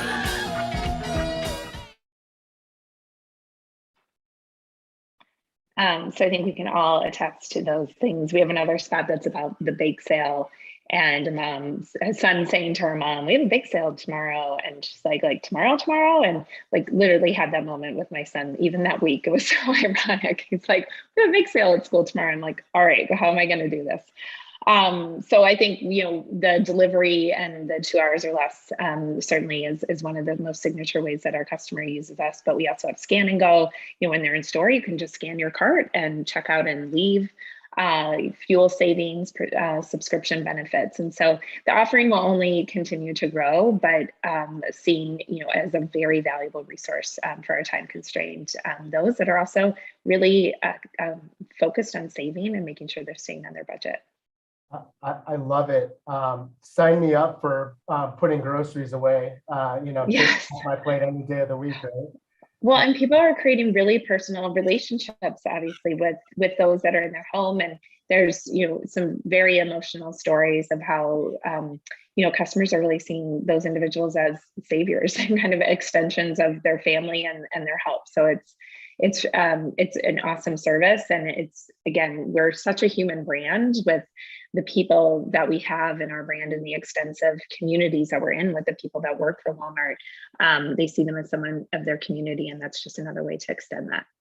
It's awesome. It's like bringing the greeter to your house, right? The person you see every day. That's right. And it's amazing. And I love the connection there with the customers. I mean, it kind of gets into to our next topic here, because we're seeing a lot of partnerships in the retail space with a lot of brands and a lot of celebrity endorsements and things of that nature. And when we were chatting, you mentioned Walmart's approach in choosing partnerships and how they had to have a love for the customer and align with the DNA, and how that was super important. And we hear that a lot, but like you actually live it. And so yeah. I think it would be interesting for the brand marketers out there to understand how you guys go about choosing these partners, and then also how they align with the DNA there as well. Yeah, absolutely. And, I think just as a marketer and as a brand marketer, I mean, every single choice that your company makes, that your business makes, your brand makes, has to just exude your brand. And I think first, it's probably starting as a brand marketer to say, do I even have a clear understanding of what my brand's purpose is? And can we also think about how we can operationalize that within our business? Which is hard. It's really hard. But think about like every single touch point that you have as a business communicates your brand to your customer. And, strategically led, there are so many partnerships that we could do. And there's a lot of like very compelling, interesting brands and interesting individuals that we can partner with. But those that I'm after and when we go to have success with are individuals that really love our customer, like truly love our Walmart customer, because you have to understand, again, we were talking about what problems can we solve for them? How do we inspire them? And the ability to really love our customer and want to intuitively understand them is so important. Then the other is that there's a personal connection to Walmart, that there's a Walmart story. And, I'd say we have been able to be really privileged in having some incredible partnerships, and those will only continue as we go forward. We're also partnered with incredible brands, and, our portfolio is extensive in in national brands that we do work with, but they also have a pretty strong private brand portfolio. And so within our national brands, so it's looking still for that value overlap. And we actually have added 1,200 new brands in the last 12 months, right? It's like astounding. And, you know, some of that's been in store, a lot of it has been online. We've added 1,200 new brands, and, you know, examples are everything from founder-led, really customer-centric in Bubble, which is skincare for you know, a millennial and kind of teen demographic that is really intuitive to the needs in that in those teen skin, from Champion to Umbro to Smile Direct Club, Dollar Shave Club, so some DTC brands continuing to push into retail, GNC, Traeger grills, you know, on the upper hand, and even Justice. So being able to just be a place and in an incubation where brands have reach to more customers and can be successful. And then, as you noted in sort of your setup to the question, having really deep partnerships too with individuals going forward. So one that was really exciting that we launched just a month and a half ago was a partnership with Elton John to bring, you know, his signature eyewear to all. And he was really in depth in the product development and how we went to market. Every frame really designed by him, being inspired by his personal collection and naming them even. So Rocket Man and Prodigy frames. We had a lot of fun with the marketing as well. And this is where, again, when you feel like you just see it, when you write the brief and it comes back in the creative concept and you're like, yes, that is it. We teased the launch by posting him of images without his glasses. And we did this for 3 days from his social handle. And it was like all mum's the word on any reason why. And just, I mean, the social conversation we created because of that was exactly what we had hoped for, of just a lot of like, what is happening? And just that tease to come back every day. But it was really, you know, in a really, I think, ingenious way, because it was a way for him to then introduce the platform together and really putting it around this idea of look yourself. And, you know, without being so iconic in those frames, but how much that brings, I think, a completeness to him and his personality and his character, and now welcoming our customers to do the same. So, and with the opportunity, there's a give back. And so support of his AIDS Foundation, and we're donating 1 million annually, as well as having some more health focused clinics and care in some select markets as well. So again, the opportunity to both have iconic merchandise, but also do good while we're doing it. The other partnership that we announced last year, but actually will really come to market this year in a month and a half's time, is our partnership with Brandon Maxwell. So leading and highly acclaimed and awarded American fashion designer, Brandon Maxwell is he's in collaboration with us on our private brands. So I mentioned that we have an extensive roster of private brands, Free Assembly and Scoop.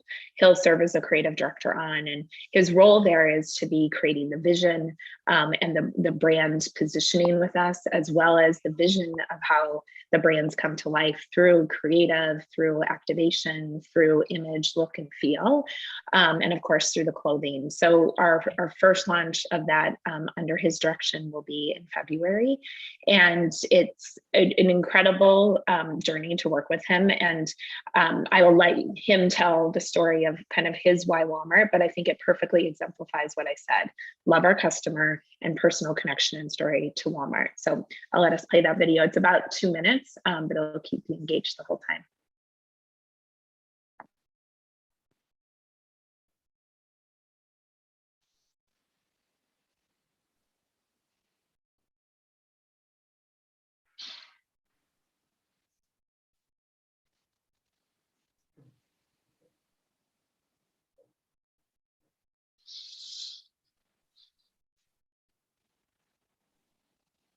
Did we play the video?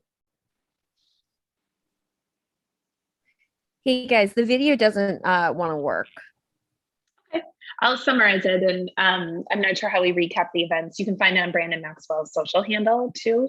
But you know, I think Brandon talks about his roots really growing up in Texas, Walmart had a really personal impact for him and his family. That's where they shopped. And as we talk with him, that's where a lot of, he got his fashion, where his family shops, and his dream. And he kind of chuckles at this as he goes. People ask, what did you want to do in your career? And he always put actually working with Walmart as number one. And the reason for him in that is spreading access. And I think that's such a shared value with us, is that your geography, your income should never limit what is possible and has potential for you.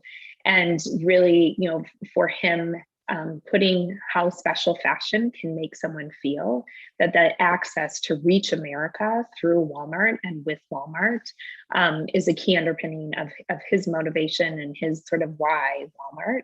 And we're so excited to have him. And I think, we together, I think, are working to dress America so that it is a place where all those can feel how fashion really makes you feel special and confident, and ready to take on your life and your work. So take a look out for that. Free Assembly is the brand, and Scoop, both of them. And that'll be launching under his direction as we go forward this spring. So check out Brandon Maxwell on Instagram, and you'll see his video in there. Yeah, it's great when you find that connection of the two. Brandon does a great job with partnering with brands and really living his passion, out there. And the purpose, right? And we know Walmart, their purpose is really to help people live better within everything they do, every touch point. And it feels like the partnerships bring that in as well. But, the size and the scale that you guys are huge, yet you operate in these, small communities. Can you help us understand, how you guys activate for those communities which you operate in? Yeah, absolutely. And we think a lot about, I'd say, that corporate big Walmart and my Walmart. And so many customers remark on my Walmart. And, we are in communities. The associates that work are the stores, are part of the neighborhoods and a part of the community and the thread of the community. And so we have a ton of work that is both at our corporate level as well as our local activation. So, the territories that we surround, I think, is everything from sustainability, DE&I, community, essentiality of, food, clothing. I'll hit on maybe sustainability first. And I think, as I mentioned before, there's so much choices that we can make that can really change an industry. We have committed to a regeneration and are placing kind of nature and people at the heart of our business and everything we do. And that means, how are we conserving, restoring, renewing, and replenishing? And individual choices come in things, I gave the example of even in-home, and it's all electric cars. So I think there's individual choices. Again, as I mentioned earlier, as a brand marketer, your brand exudes through everything you do, and making sure that those choices of how we are making and using our scale for good come into the choices of what we do every day. We also, as I mentioned, the more essential pieces of customers' lives, getting healthier, more nutritious foods to communities that may have been food deserts. Again, our presence there can do that, but also through donation. So in 2020, we donated more than about 750 million pounds of food to food banks and other organizations around the nation. We also then activate really specifically, because I think even what we know is that customers really expect. Oh, they look like they almost got the video. You guys just interrupt me when you I have the video. Do you want me to play it? Sure. Yeah, that'd be great. I think the group would love to see it.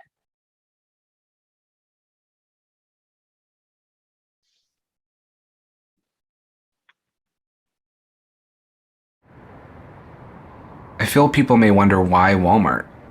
Why now?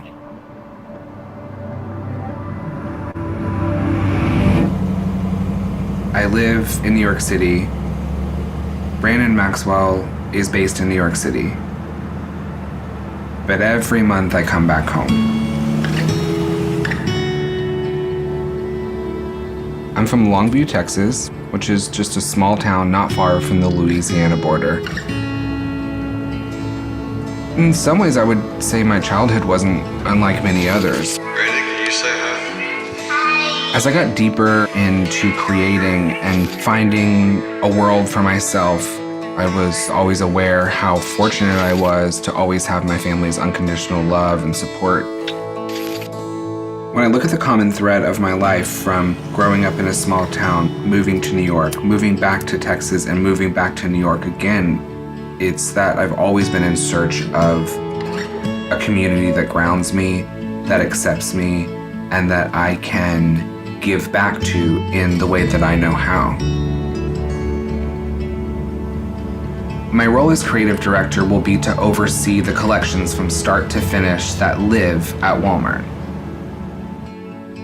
From the fabrics, to the design, to the images, to the stories that are told. I've always wanted to dress America. And I just have to thank a few people. I just really want to thank my team. With this new position at Walmart, I feel an incredible sense of privilege and responsibility. The experience of going in and feeling special should not be specific to your location or your income. Everyone should have access to how special fashion can make you feel. I'm excited to speak to the issues that matter most, and I'm excited to give back through this platform. I remember when my career first started growing and people around me would ask me, like, what is a big end goal for you? And my answer always was that I wanted to be at Walmart. As you travel this country, it's always a place that you can get to.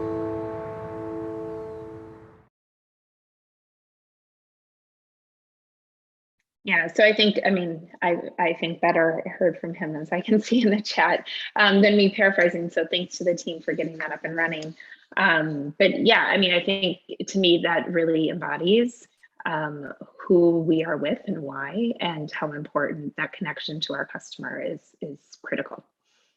Yeah, it also, kind of wraps in what we were discussing prior to the video going, right? The purpose, he's there to make people feel, he believes fashion makes you feel, empowered and beautiful and all those things. And sure enough, he's going to put that into his work, right? So that's right. Looking forward to seeing what's out there. And I'm sure that the merchandise will fly off the racks, as they say, once it gets on there. Yeah, that's right. To these shopping missions, as you call them, or these tentpole events, right? Like holidays, back to school, we're getting into Valentine's Day and spring fashion and all that stuff coming together.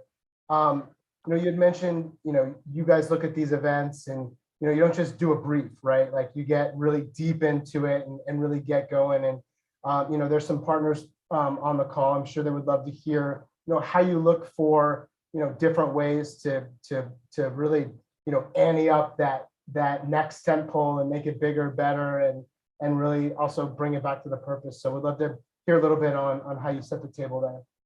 Yeah, I think it starts with great knowledge of your customer and getting to a really, I think, meaningful insight that makes you go, oh, I didn't think of it that way, right? So I think it starts there. We also have always challenged ourselves, and I think even coming into the business and being such a large company, we are not stagnant. We are not, I would say, like slow by bureaucracy by any means. We have such an entrepreneurial spirit within the company. And again, I think it comes from, Mr. Sam, and that idea, that feeling of entrepreneurship, and everyone owns the business, and how are you driving it? How are you thinking of it within the area that you lead, and collaboratively across your partners? And so, we challenge ourselves, really in every brief. And particularly those temple moments that you said, is like, what are never been done before moments. And I think one thing to talk about quite a bit that we've gotten a lot of, I think, recognition for, rightfully so, for the work of the team and with our media partners is, shortening from inspiration to commerce, and, live stream shopping, and bringing, what is very much a huge part of the economy in, say, China and some of our Asian countries, bringing that and seeing how that engages with an American customer. And we're seeing really great success through both learning by being on different platforms and trying, different avenues. It can be different platforms. It can be who's hosting it, creator-led hosting, more notable personality hosting. And so just doing a ton of experimentation, lengths of time, what product categories we're talking about. So just a ton of learning that we've been doing in that social commerce space.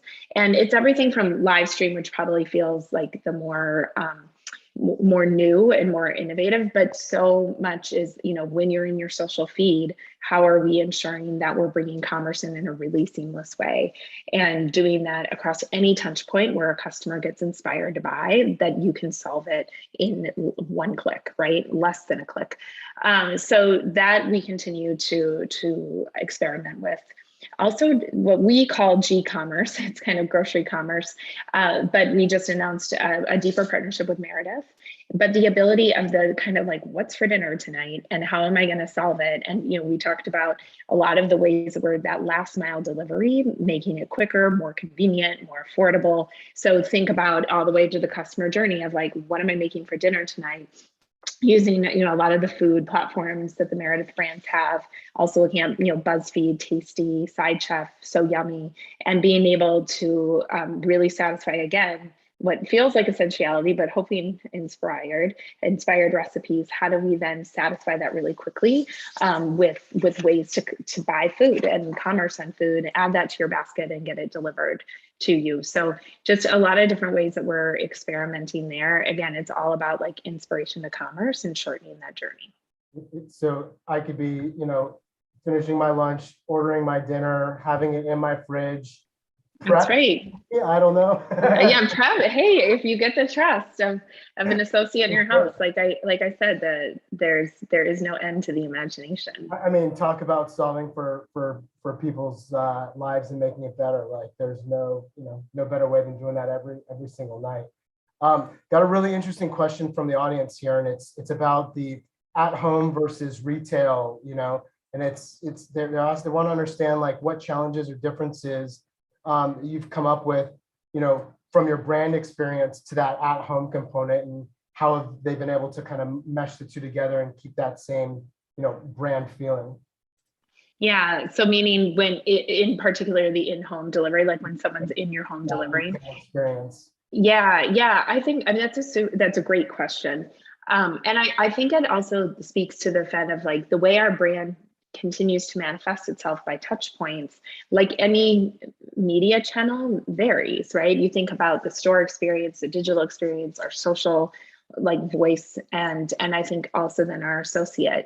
So I think there's block and tackle things like branded vehicles coming, very professional branded associates, and the attire they're wearing, the in-home delivery bag, and what that, the branded Walmart. So I think, the basics of being covered, of really ensuring, and that's a way to instill trust, right? Is you're underlying the brand and bringing someone into your home, and you can feel the brand coming in there, and a brand that you trust. We also, I think, and our associates are so good at this anyways, but thinking about how they engage with customers, and what's their script and their narrative, and that doesn't mean like we're writing scripts for them, but how they see themselves and what they are there and destined to do. So it comes from a deep sense of value, and that they then can really interact with a customer in a way that's appropriate when they're in their home,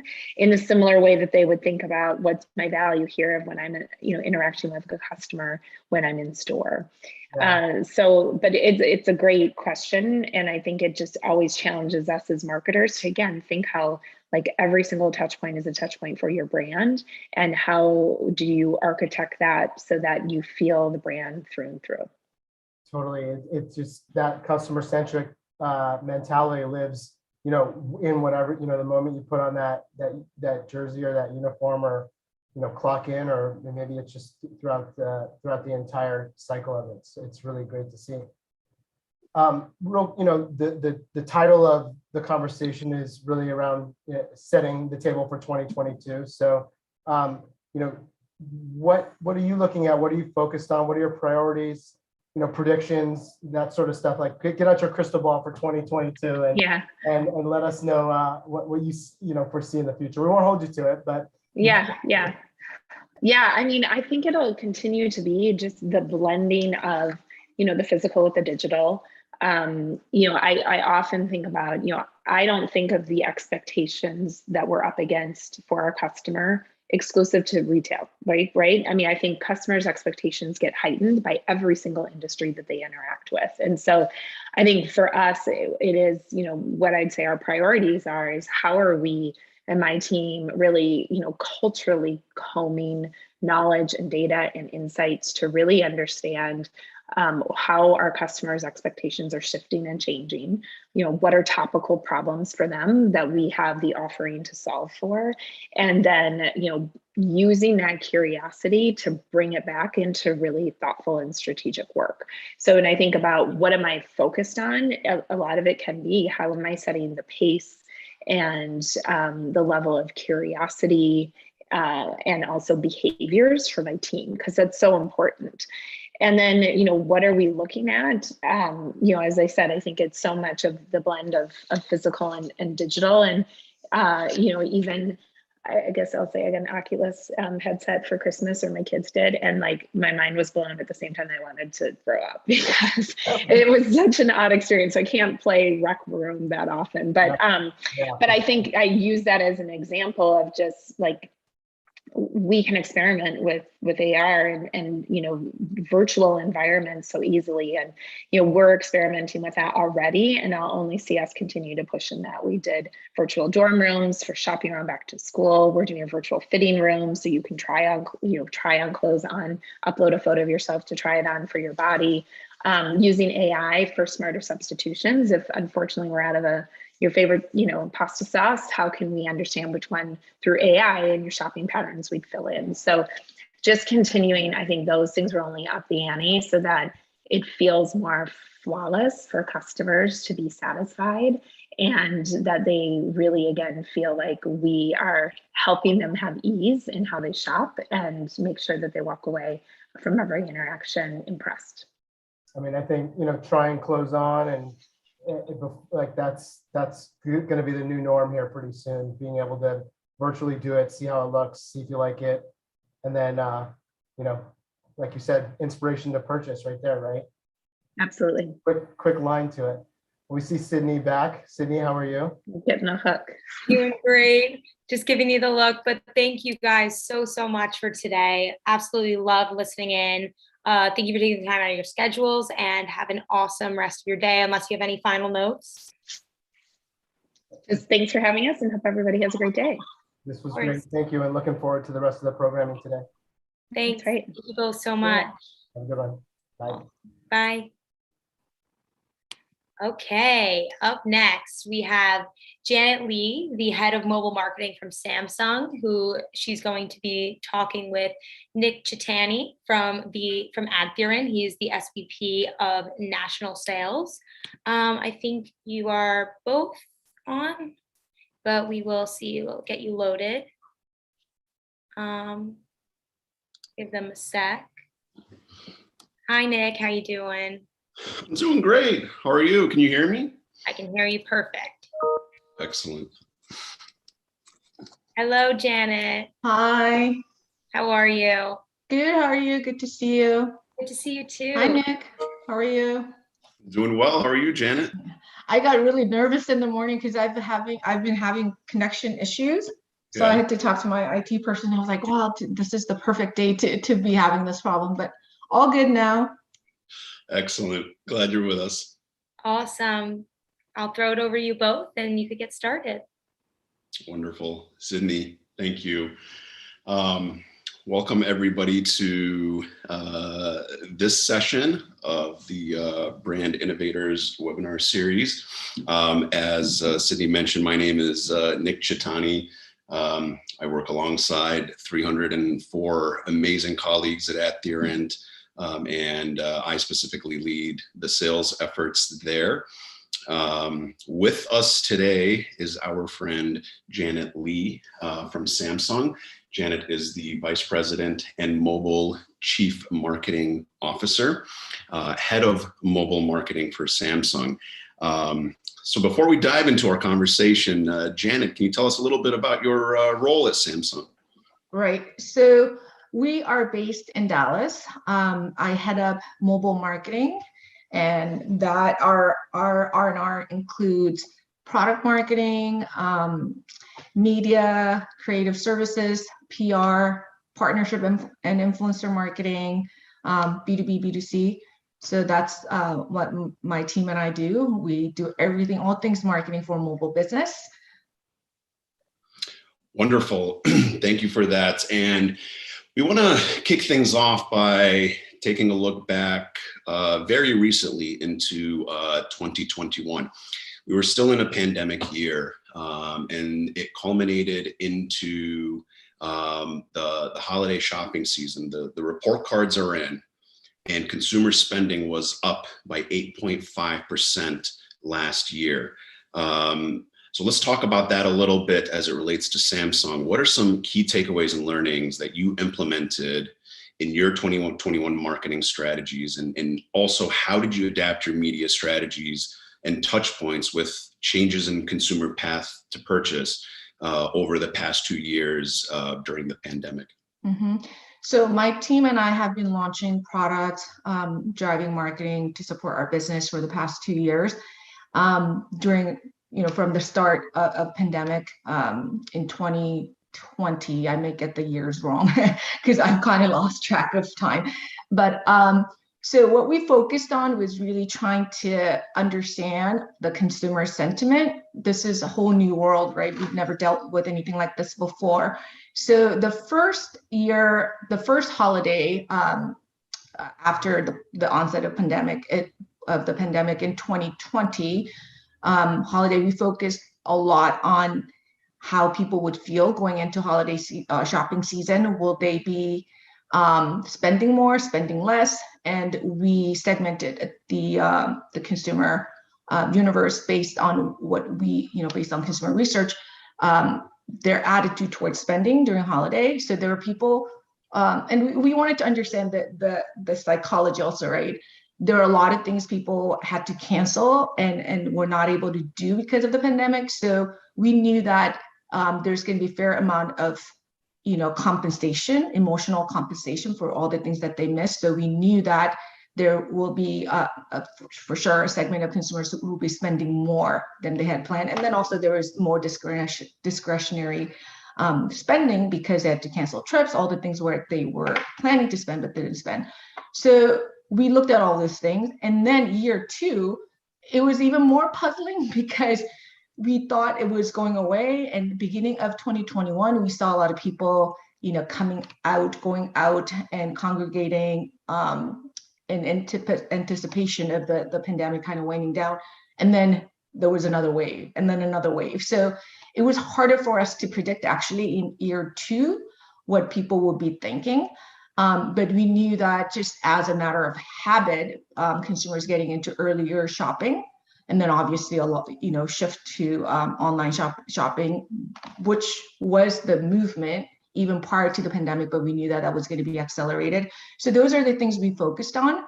And then one thing we did differently when talking to our consumers about holiday shopping season was that rather than just giving them just array of products that we have within our portfolio, we focused on who they're shopping for and how they feel towards the person they're gifting, right? So we first segmented consumers, the gift givers, based on their attitudes and their sentiment towards the economy and whatever is going on, and then who they're gifting and the message they want to send to their giftees. So we started segmenting that way and then marrying, marketing or promoting the right product per segment. So rather than creating whole, one video, for instance, talking to our target audiences, we started in 2020 doing like vignettes. So if I'm targeting you, Nick, as the husband gifting his wife, or as a father gifting his children. So we start talking to consumers in a very personalized and very deliberate way for holiday. We did a lot of things in 2021. I don't know if we can show all this, but I would love to show our 2021, right? We're in 22, so 21 holiday video. I got some instructions on how to share on Zoom, but I may need your help. I have the videos ready, but where do I go?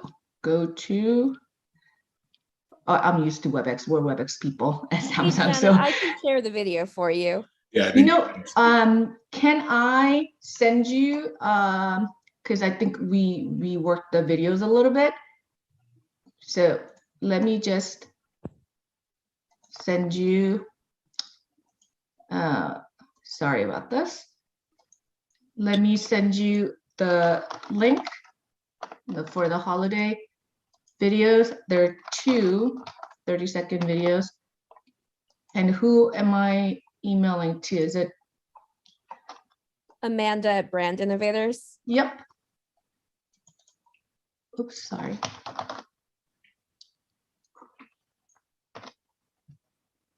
Okay, just sent. So while that is going to Amanda, I can continue talking.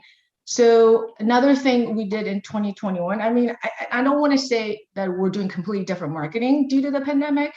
What remains the same constant is understanding of your target audience, your consumers, and just keeping up with their changing attitude, sentiment. So, with the pandemic, that's what we focused on. I don't think we did, anything drastically different as a result of the pandemic, but just keeping up. I remember in the very beginning of the pandemic, we went through this exercise with our, with the recommendation of our agency partners, all of our creative, to see if we had scenes where a lot of people were congregating. And because we were at that time, we were focused on 5G communications, we have a lot of outdoor scenes with a lot of people. So at that time, we weren't sure how people would take to those creatives. So we basically edited all those things out in the fear that we would come across as being, tone deaf. I don't know. I mean, I'm sure we're not the only ones who went through that. So, it was a whole new world for marketers. So, we just focus on understanding the consumers at any given point, and knowing that their sentiment and attitudes will evolve as the pandemic, prolongs itself. So when Amanda is ready, we can show the video. Nick, do you want me to keep going up? Well, let's actually see if the videos are ready to be shared. Looks like we're getting ready to launch them.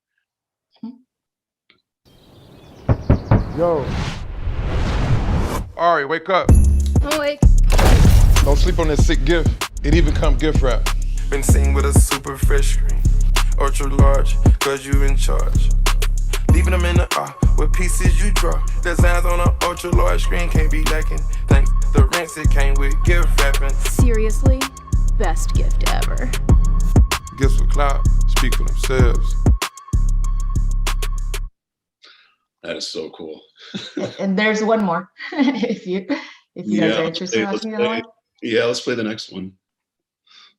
We actually made 4 videos for the general market, and then we made one with the same construct for the US Hispanic market as well.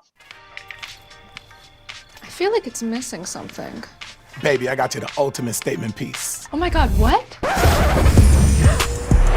And it comes gift wrap. You did not. Future. Amy, you about to be tripping, cause your new phone to be flipping. Here's a T when you go hands-free.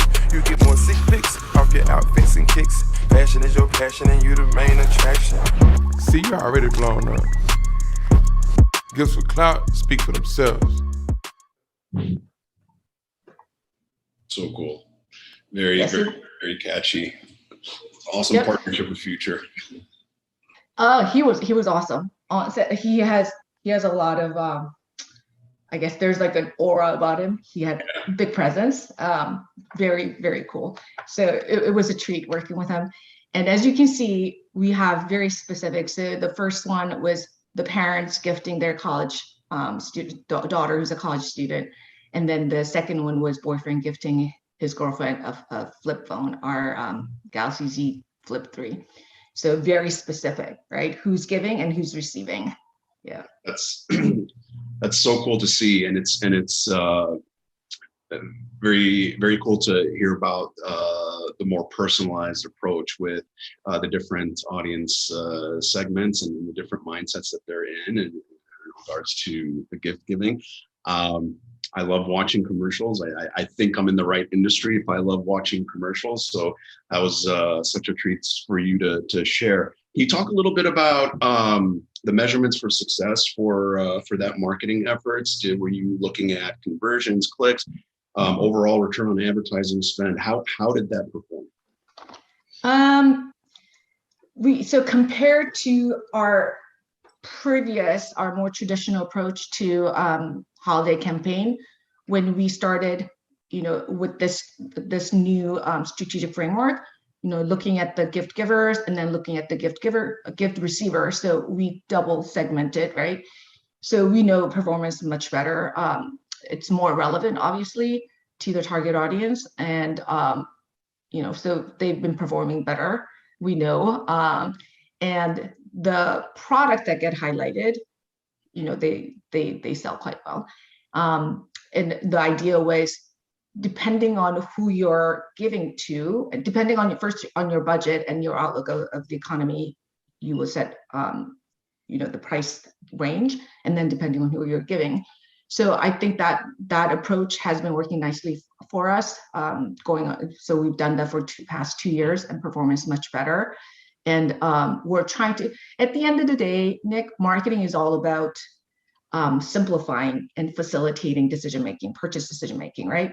Absolutely. So when you do it for them, hey, boyfriend, this is the perfect gift for your girlfriend, or your parents, this is perfect gift for your daughter who's in, second year of college. So we try to do that with our communication, and hopefully that adds value to the consumer by, saving them time in their shopping. And we've been doing a lot of gift guides. So when it comes to holiday gift season, throughout the year, we're very mindful of our competitors. We know our competitive landscape, who we're competing with to sell to the consumers, our smartphones, our tablets, our smartwatch. But I told my team, when it comes to gift giving, you're competing with all categories. You're competing with, so for Mother's Day, you're competing with flowers.com, you're competing with Godiva, or, for Valentine's Day. So we try to think beyond the category, and we try to show up in gift guides that apply, that cover multi categories. So again, that's thinking, from the consumer's perspective, right? If we're so self-centric, then we would only be thinking about mobile category, right? But think about it from the consumer's point of view. If her budget is, $300, she has many options across multiple categories. So that's another approach, a different approach that we're taking for holiday. Absolutely. Thank you for that background, and again for sharing that awesome content. I like to shift gears a little bit, I should say. As a representative of Adherent, I would be remiss not to bring up something that is on everybody's minds these days, and that is cookie deprecation.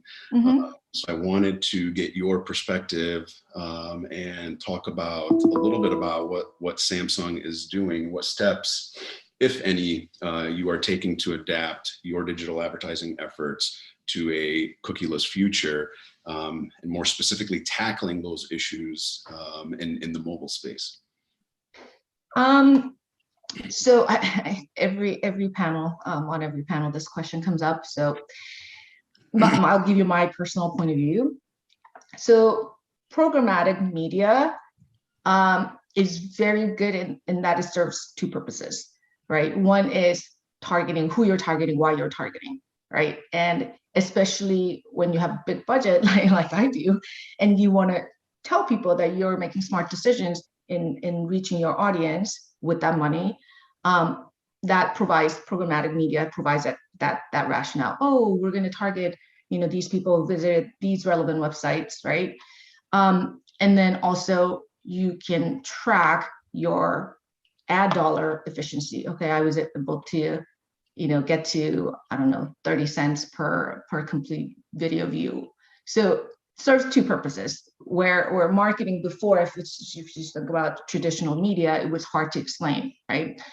However, I think it can prevent from marketing folks and their partners, agency partners, media agency partners, ad tech, company partners from further evolving and refining marketing, because it is so easy to use third party, cookie to target, right?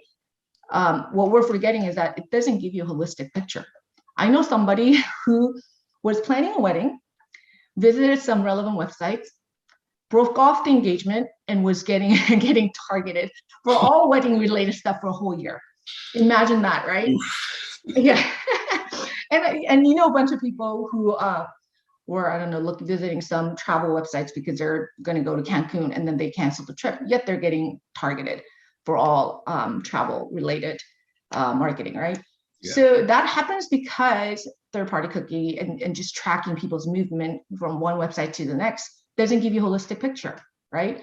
So I personally think it's a good thing that we are going to be forced to move away from that, because for many reasons. One, many companies are sitting on a wealth of first-party data, right? And they're not doing much with it, many of them. So we'll force the companies to build out their first-party data and figure out the right data management platform. And then also another thing is, and this is true of Samsung as well, you have many sources of first-party data, right? You collect first-party data through many different channels, whether it's CRM, email, customer service, your social media handles. And we were never compelled to really work together to integrate. Now this is going to force us to integrate. And then as a result, many things. One, we will value our existing consumers more, who are giving us these valuable data sets. And then two, we will be, as we're integrating the data that we collect from multiple sources, first-party data, we will, as a result, be forced to drive omni-channel measurement and integration. And in the end, it will lead to better marketing, better targeting, better customization, and overall better experience for our target consumers. So I personally think it's a good thing, and it will force us to be better marketers versus relying on, simple technology to just automatically target people. Yeah. We tend to agree, and certainly could not have put that any better myself.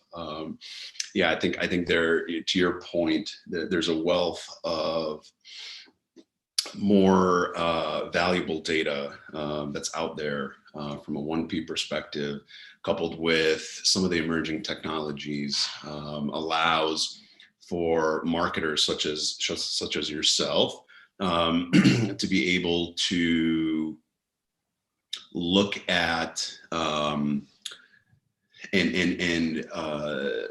strategize based on things like conversion data rather than any type of human-based assumption, and trying to target what we believe to be the right audience just because the segment or the third party that we bought it from is telling us that is the case. So very refreshing perspective, and I very much appreciate that.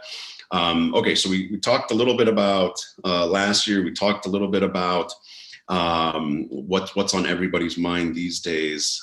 Let's spend the last few minutes that we have before we go into Q&A looking ahead a little bit. What are some strategic focus areas for Samsung this year in 2022 and beyond? So in 2022, we have new launches every year. So obviously, driving successful launches would be key, and that's not just for smartphones. And everybody who's been playing this game with Samsung Mobile knows that we have 2 launches a year. So yes, we're preparing to drive successful launches. I need to correct myself, 2 smartphone launches, and then we have tablet, smartwatch, true wireless, our Buds product. So we're gonna be very busy. As far as strategic focus areas go, they're pretty consistent year after year. If they change every year, I guess by definition, they wouldn't be strategic focus areas.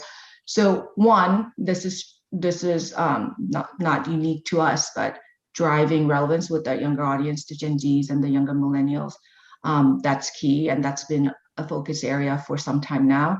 And we're just learning and improving and augmenting our programs targeting those audiences. Women getting more, driving more brand relevance with the female audience. That's been a big challenge for us. So we're doing that. And then for our brand and our specific products, continuing to drive their unique equities is another area. So for instance, our Galaxy S series, a critical element of the Galaxy S series equity is in camera technology. So we're going to continue to hone in on that. Last year, I can't believe it's last year, we try something very innovative, and I'll explain a little bit about that.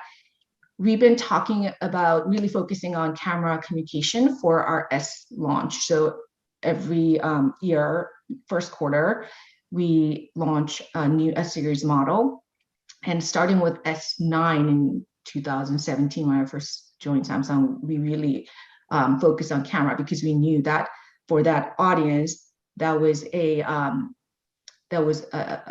key, one of the key purchase drivers, right? And last year, the whole positioning was pro-grade camera, meaning that it is as good as professional DSLR product or camera. And just looking at it, thinking about it from the consumer's point of view, yes, pro-grade camera, it's very simple and it can fit into all of our creative executions, good for us, but what does that mean for the consumers, right? So we asked that question. And we said, okay, when we say pro-grade camera, what are we really trying to say? We're saying this camera is so darn good, it will take, top quality pictures as if you use a DSLR. So then I said, okay, seeing is believing, let's show it. So we created this show. It's a reality show, and we aired on Hulu platform, where we invited 8 professional photographers to compete for a prize money of $250,000, and not so shabby, right? And we went through, we worked with our wonderful partners. Shout out to BBH and Westbrook to produce the content. And we went through, just it's a very formulaic competition reality show. You go through, you give missions and they compete and then they win and they get eliminated until you end up with the final winner. And I have to tell you, we knew that would work because it's very relevant, engaging, and hopefully it was very entertaining. So we measure, and Nick, I'm sure you know this very well, attitudinal lifts, right? Ultimately, you do marketing, your communication is purported to change people's minds, influence people's thinking and attitudes, right? So we measure brand consideration, product purchase intent, and then some, lower funnel activities or actions that they're willing to take. And when we measured, just phenomenal numbers, strong double-digit numbers, over 20, between 20 and 30 point lift. That's amazing. Amongst those who were exposed to this content. Yeah. So I'm going to show you, Amanda, I sent you a second link. If you open it, you'll see what I'm talking about. I have them, So and they're downloaded. Yes, exposure, not the other one, but exposure, if you can play that one.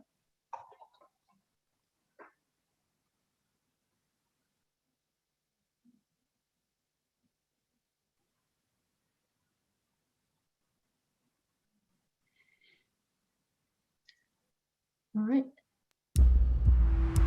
I just have a really high standard for myself. The pressure I was just getting to me. I don't know if this is working. Cameras down because time is up.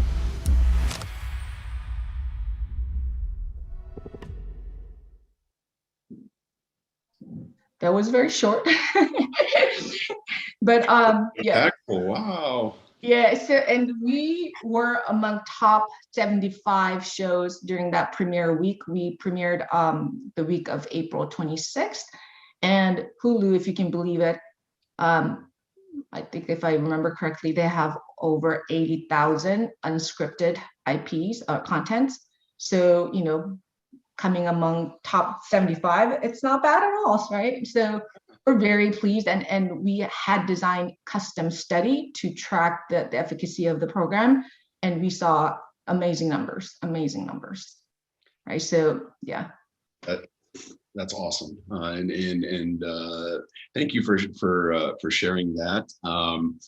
And you know, during our time and the conversation that we've had a slew of questions coming in. So we'd like to turn our attention to those, starting with talking about a lot of in-housing that we're seeing from brands. So what are your thoughts about where Samsung or the overall marketplace is going in terms of in-housing, marketing and media? And you know, are you looking to get more of that control and transparency as it relates to working with your agency partners? Mm-hmm. So we have in the past 2 years, since I've taken on this role, we've in-housed some part of creative services. So we have an in-house creative services team. It's a pretty sizable team. And we still continue to work with outside creative agencies. I just gave a shout out to BBH. We will also work with Chael Dallas. Shout out to you. And we have very clear R&R division between our team and our extended teams within the agencies, right? We bring the strategy, meaning we define what success looks like.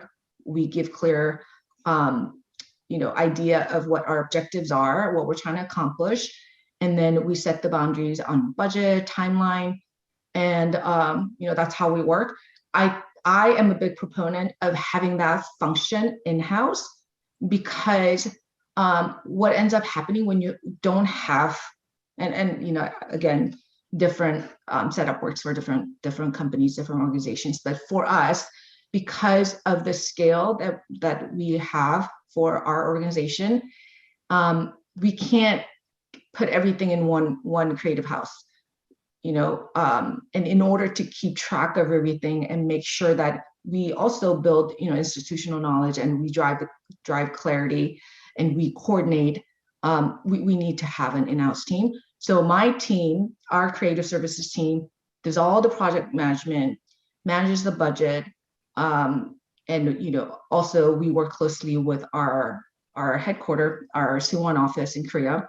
So that just cannot be done by an outside agency, wholly, right? So I think a mix of the two has been working for us, and then just consistency in strategy. When you have the centralized, that would be us, the client, disseminating the information, strategic direction, core objectives, what success looks like, the right measurement plan. I think that's needed. When you can't put all of that in one creative house, you can't, parcel out to multiple if there's no centralized, point of contact and driver of all of that. Media, similar. Obviously, we have a very strong media agency partners. Constellation, shout out to you too. Didn't want to leave you out. But again, we have team of experts in-house, because we have so many launches and so many campaigns. We have roughly 50 campaigns a year. So again, we need in-house functionality as well. So the combination has been working very well for us. And then now we, as a client, I think what we need to, and we've improved upon this, we just need to do a very good job coordinating multiple external partners, so we all work as one team, and there's no variation in strategic direction and focus as we talk to different external partners. And we bring them all together too, with one team Samsung. So. Wonderful. Yeah. Yeah, no, I think to your point, having that mix is good. I think over the last few years, we're seeing much more of that, where brands are taking more of a vested interest in having a seat at the table in all aspects of their marketing. I gotta tell you, Janet, you're one popular person this afternoon. The questions are rushing in here. So folks, I'm going to try and get to as many as we can. This is a two-part question. In a cookie-free world, will you ask more questions of your consumers or require more information at the point of sale? And how do you treat your prior consumers differently than your future consumers? I think that's an excellent question. So one other limitation of relying heavily on third-party cookie data is that you're so much focused on the prospects versus people who are ready to purchase. So if you focus more on your existing consumers who have already proven their value to you, right, by engaging with your brand, purchasing your product, and providing data. So I think there naturally will be a shift to focus more on your existing consumers. The challenge is scale, right? When you are first working with third-party data, first-party data only, the scale, but I think brands will figure that out. So that's one. And then what was the second part of the question, or the first part of the question? The first part is are you going to be asking more of correct. Yes. So what's great about third-party cookies going away and us not relying so much on that, is that we give control back to the consumers, right? They decide what they want to share, who they want to share with, and when they want to share, right? So I think brands, because it's cumbersome and there's no guarantee of how much responses you'll get, we kind of moved away from consent-based surveys and information gathering, right? So now I think we will have to go back to that as one of the means of collecting data. I think when consumers think about it and they consciously give permission for you to use their data and give you consent and participating in information gathering, I think they're more forthcoming. So when you give that control to the consumers, I think you're able to gather more meaningful data. So we do that already, and I think we'll be doing more of that. The question is, will we be able to provide compelling reasons for consumers to participate in our data gathering, information gathering, efforts, right? So that is the part we need to figure out. And then also, how do we optimize the amount of questions we ask, and the amount of time that we require, right? So we will go through many, I guess, test and learning. But yes, I think there will be more focus on that. Mm-hmm. Got it. Thank you. Thank you for that. This is a good question as well. You mentioned building more personalized experiences as the goal. How do you prioritize which segments or ideas to test on things like ad campaigns when you have so many segments and data points to work with? So if the question is, how do we prioritize which consumer segment? Yeah. Okay. That varies by product, right? So we have what we call global segmentation of the mobile category, mobile industry consumers. So, and for each of our core launches, or I guess every single launch, we have target segment based on our segmentation and its behavioral attitudinal. So that's how we decide. In terms of like identifying media audiences, we talked about prior engagers, people who visit our website, and people who visited relevant websites that may serve as signals for purchase or activity in our category. So we've done all of that. So that's one. The challenge is we know who we want to target. Making sure that we're actually targeting them, that's the perennial challenge for the marketers, right? And in general, just looking at the entire population, we're not different from other brands in multiple categories in that we do want to be more relevant with that younger audience, Gen Zs and younger millennials.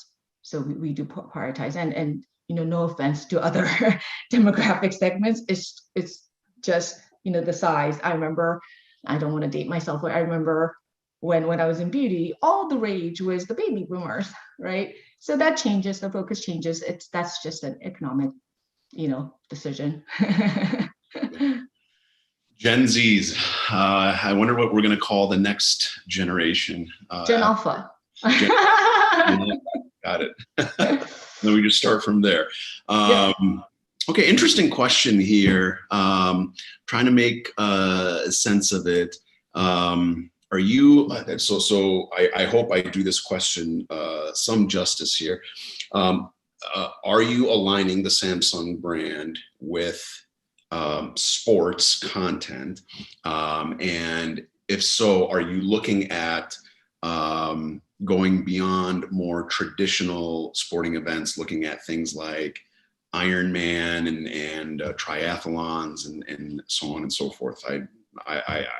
It's a loaded question, but I also want to make sure that I do answer all the questions that are coming through here. Yeah, so there are two ways to think about it. Sports as just programming, right? When we purchase media. So yes, that's a big part because these, high profile sporting programs or sports provide for a good way for us to drive mass reach.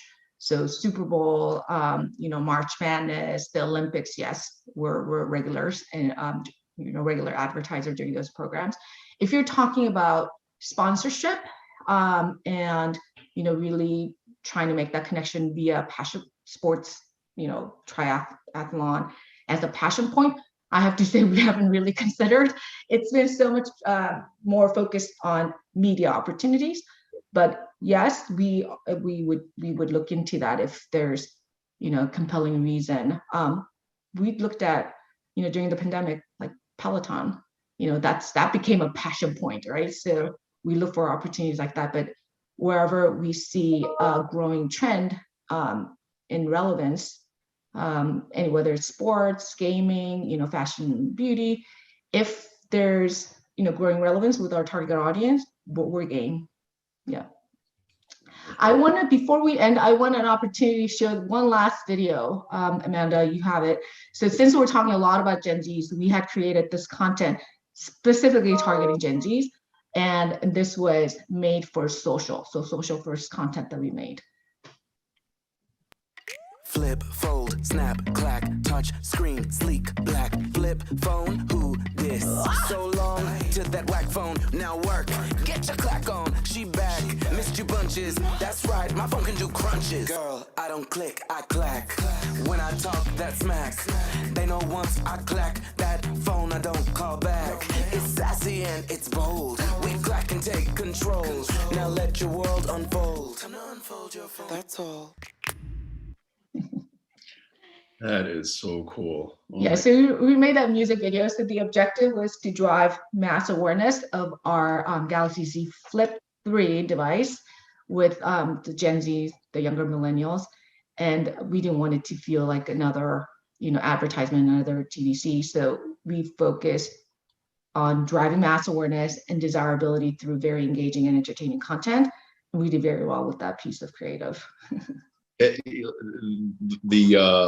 creatives that you shared with us today have been an absolute treat. Thank you for all of that. Thank you for all the background information, the feedback. I felt the conversation was very productive. Sydney is back on, which means the orchestra. Timekeeper. So I want to extend on behalf of myself and my friends at Adherent a very sincere thank you to you, Janet. This has been truly wonderful. And with that, I'll pass it back to our friend Sydney. Thank you, Nick. Thank you. Thank you both. That was awesome. Absolutely loved all those commercials and recognized them as well. So that was so great. Have a great rest of your day, both of you. Enjoy maybe hopefully a little bit of sunshine for you, but we'll see you soon, hopefully. Thank you. Thanks, friends. Take care. All right. Up next, we have Jill Kress, who is the VP Brand and Venmo Marketing from PayPal. And she's going to be talking with Sophie Hall, the Account Director, Enterprise of Vox Media. So they'll be logging on shortly. Hello, Jill. Hi, Sydney. Thanks for having me back. Good to be here in the new year. So glad to have you. Glad you can make the time. Hello, Sophie. Hi, everyone. Hi, Sydney. Thanks for having us. Of course. Glad to see you both got on okay. And then I will hand it over to both of you. So enjoy. Perfect. Morning, Jill. Good to see you again and everyone tuning in. Thanks to Brand Innovators for having us. I know Jill and I are thrilled to be here, adding to the insightful conversations that have already been going on since yesterday. We had a great prep call together. We're going to cover a variety of hot topics, everything from the explosion of buy now, pay later to some broader topics like digital disruption and the evolution of FinServe over the last couple of years, which has obviously been affected by the pandemic and required all of us as marketers to rethink how we approach and go to market. So a lot to cover. Jill, we'll just do some quick intros and then get into it. That works? Sounds perfect. Perfect. So Sophie Hall here, Director of Financial Services and Travel Categories at Vox. Hopefully most of you tuning in are familiar with Vox, but if not, we are home to 13 digital brands, including Vox.com, The Verge, Eater, New York Mag, Vulture, The Cut. You may have seen the news, but we're really excited about our pending merger with Group 9 Media. They bring a suite of brands that's very complementary to us in many ways, especially in the areas of video and social media. So we're really excited to join forces. Very talented folks over there. And we look to continue to be a leader in modern media. But enough about Vox. You're all here to obviously hear from Jill. We have this amazing guest lined up. Fantastic career, so distinguished, a Chicago native who now resides in one of my favorite Westchester towns, Rye, New York. Jill is the VP of PayPal Brand and Venmo Marketing. She brings more than 25 years of experience to this position. She also appeared on Forbes' list of the world's 50 most influential CMOs and Business Insider's 25 most innovative, CMOs. So I know I'm personally inspired. We couldn't have found a more knowledgeable expert in the category. I shared a mouthful, but Jill, would love for you to tell us about your role functionally day-to-day as VP of PayPal Brands and Venmo Marketing. Quick note, we'll take questions at the end, so please feel audience drop them into the Q&A widget. But Jill, over to you. Thanks, Sophie. I'm so pleased to be here with you today and to talk about how some of that experience that you referenced is shaping how we're thinking about the year ahead. So I look after all of our PayPal brands across the PayPal holding company. The two big direct-to-consumer brands there are PayPal and Venmo, and also looking at what this means for brands that we've acquired like Honey and Zettel. So it's a really exciting transformational role. I look after the basics of branding, like what is that architecture? How do the brands look? How do they feel? What is the experience? And doing some fun work on thinking about how these brands show up in the world in a really powerful but differentiated way. So watch this space. We're really excited about the work that we're doing on the PayPal and Venmo brands. And then I also look after Venmo marketing from an end-to-end experience and have the privilege of working with some of the most innovative, brave, and bold marketers who do our Venmo marketing to consumers and expand how Venmo is serving audiences, including small businesses who are joining the platform to create business profiles to connect with our audience of more than 80 million users, and also activating Venmo to facilitate commerce through partnerships like Amazon and Starbucks. So really working across consumer strategies, B2B strategies, and partnerships to make Venmo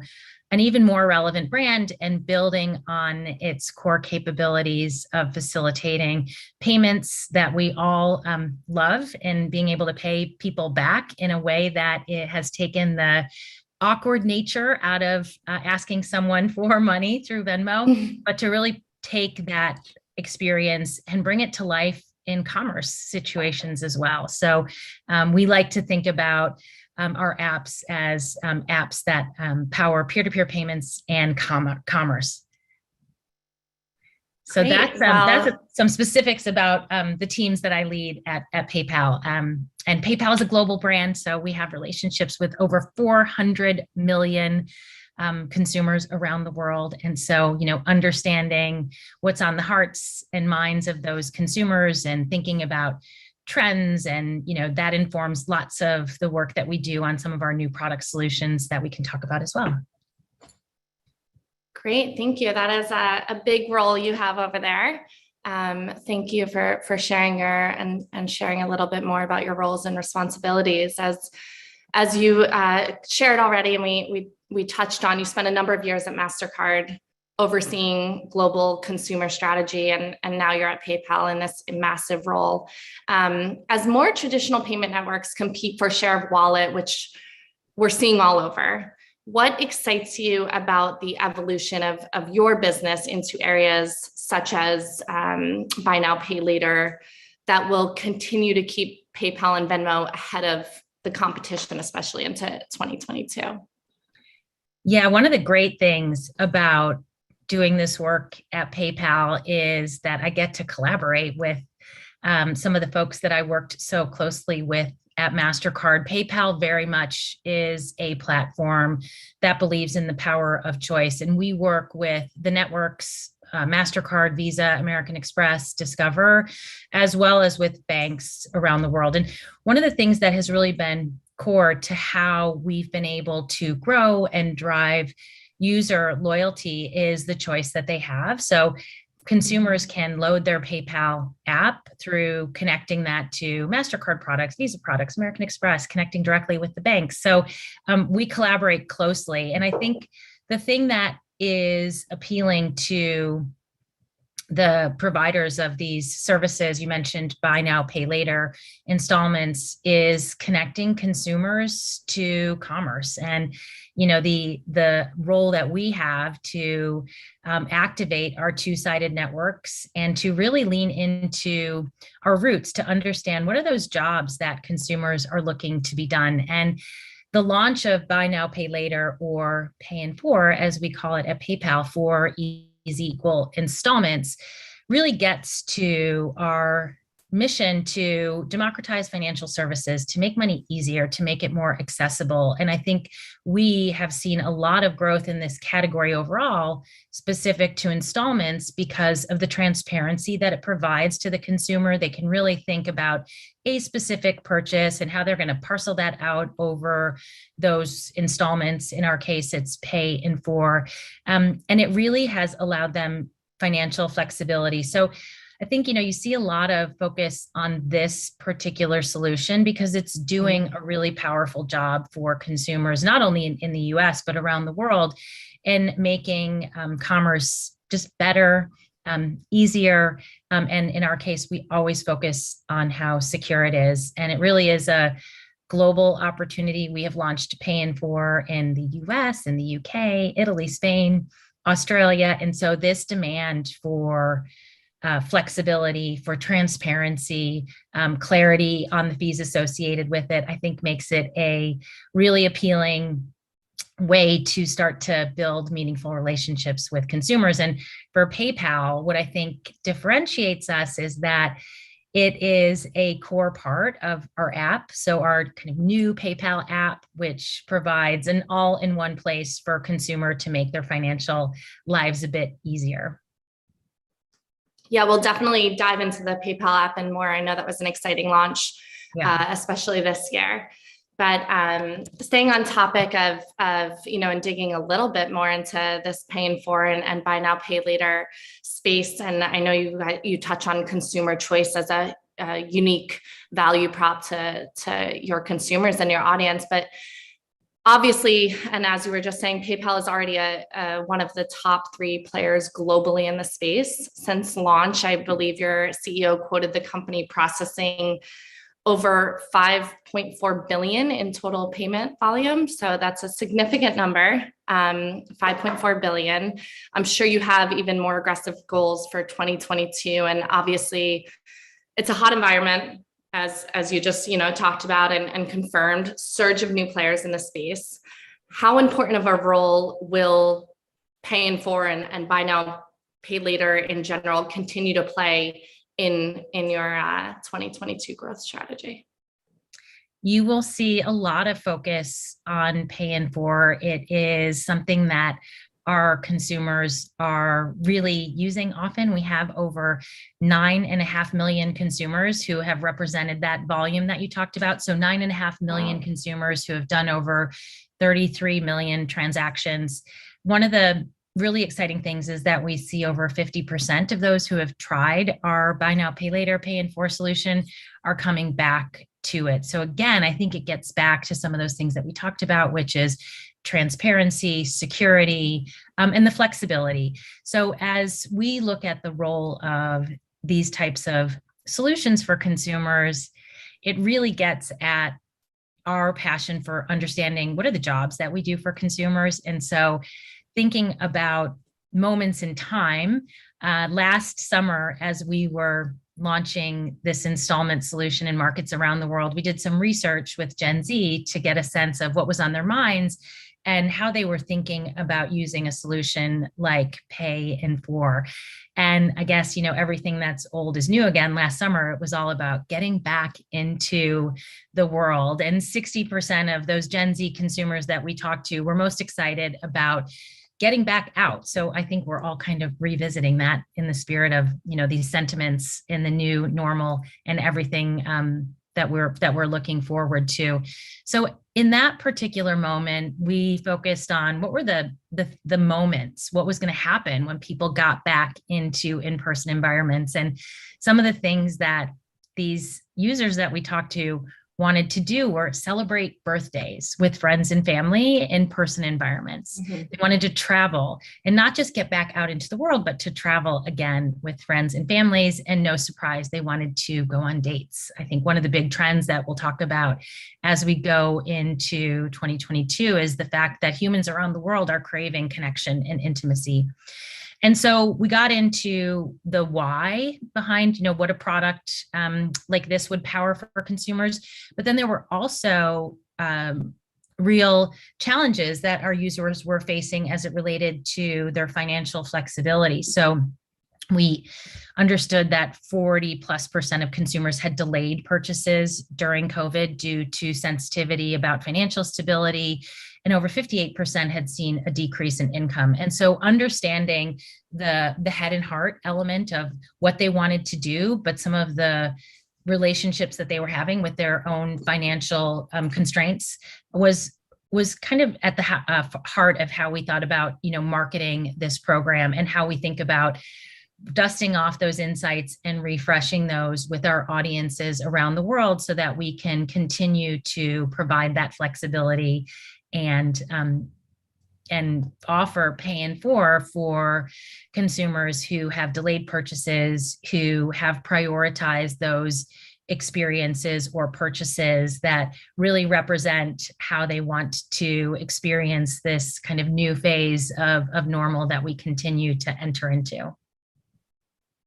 Great. Yeah, we can definitely all relate to craving that human interaction and connection. I know, we haven't reopened our office, so I definitely hear you there. I wrote you said what's old is new again, which is a great transition into shifting topics for a moment, and certainly on the topic of QR codes, which made a massive comeback this year and revolutionary for small business owners. But I want to shift topics into related to BNPL, of course, and paying forward to the digital wallet, and a space PayPal has obviously exploded and been a focus for this year. I'm a big Reese Witherspoon fan. We do work with her production company. I don't know if you know it, Vox. And she tweeted something last night very relevant to kind of the explosion of digital wallet and on topic. So I'm just going to quote this for a minute. In the near future, every person will have a parallel digital identity. Avatars, crypto wallets, digital goods will be the norm. Are you planning for this? End quote. So it's very much here, culturally relevant in all conversations. And PayPal has had an exciting year, not only on your product, but also feature launches, which unfortunately for my own digital wallet, you've made the shopping experience entirely too easy. But your team has announced, you've had a ton of announcements this year, the Venmo Amazon collaboration, new PayPal app, which you touched on earlier, and features savings, all types of new tools and new services and rewards, bill pay, et cetera. Common theme and thread, obviously, all points to this rise of the digital wallet. With the number of people using digital wallets expected to double globally by 2025, how will PayPal and your team continue to not only innovate, but also keep up with this growth and continuing acquiring new, but also maintaining that, competitive existing customer base that you all have? I love that question. There is so much ambitious work that's taking place on the PayPal and Venmo digital wallets. But first of all, I am also a big Reese fan, and I did a little bit of a digital detox this morning, or I would have seen that. So that was a new one, but I am a big follower and fan of Reese. So thank you for putting some contextual context around this conversation around the role of wallets and apps to bring those wallets to life. So from a consumer trend standpoint, there was a point of convergence where I think consumers were putting bets and using commerce in fragmented ways. And while I think that will continue, there is a trend to simplification and trying to organize their financial lives all in one place. And that really is the role of these digital wallets and digital apps. So PayPal has had an app for a long time. The app was largely oriented around two of our biggest use cases, which was, facilitating paying others back through peer-to-peer payments like we do on Venmo, and facilitating commerce and checkout. So as part of looking at what are those jobs that could be done, understanding our users deeply, we are working to build out our wallet in line with our mission to democratize financial services, to make money less hard, to make it less challenging, to make it easier, and to make it more equitable for everyone who needs to have a financial relationship. And so we've been working across a really aggressive roadmap to make that wallet work even harder and put more solutions in one place. So you mentioned QR code. We had a big push to add QR code to our PayPal digital wallet or the app. That was really important and something that we accelerated during COVID as both our merchants, you mentioned small businesses, as well as consumers were wanting to conduct commerce in the in-store physical space, but wanted to do that in a safe and secure way. So we worked across the PayPal enterprise from marketing, engineering, product, to accelerate our work to integrate QR into both our PayPal and Venmo apps. So you could use that app that you relied on that represents security in those in-store environments. And it was really fun to bring that one to life and to drive an education campaign on how you can use the app in store in a new way. We've also launched crypto, and that's been an exciting space to enter. There's lots of crypto curious users out there, and they have enjoyed the opportunity to understand and learn more about crypto through the solutions that we offer on both PayPal and Venmo. And as we bring all of this together, we're able to look at consumers and understand what would be interesting to them. So one of the things that we did that was really innovative last year, I thought, was we had launched a loyalty card for our Venmo user base. And we had an audience of users who wanted to try crypto, but didn't want to invest significant dollars. So we actually introduced an innovation where you could turn your rewards points, your rewards currency, into crypto, so that you could start to experience the world of crypto and understand how to buy, hold, and sell. So continuing to bring all of that functionality into a one-place experience is a big part of what we're doing across PayPal and Venmo. And one of the things that is really exciting is we know that what consumers want is to save money, to have deals and offers. And so we've also worked on the integration of what Honey, I don't know if you're aware of Honey, but a deals and offer platform, and integrating that. So that was a real major milestone in the integration of our shopping solutions, that is, into our PayPal wallet. So we're really creating a destination. And as we create that, we're working to ensure that we use data, insights, artificial intelligence, and machine learning to personalize that. Because as the app can do more things for you, we want to ensure that we're doing that in a way that's relevant to you as a user, as opposed to providing kind of a solution that is not customized. So really exciting about, the opportunity to leverage data, artificial intelligence, and machine learning to make it work powerfully for those who use the app. So, we've positioned the campaign around, more ways to PayPal, driving education around getting to know PayPal in new ways, and looking to do similar things for Venmo.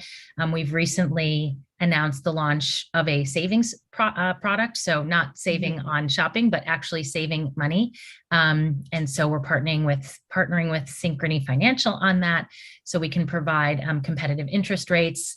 We offer direct deposit, bill payment. So what you start to see is, again, a destination for financial services, commerce, and all of your financial needs in one place. And it's been a big focus across the enterprise.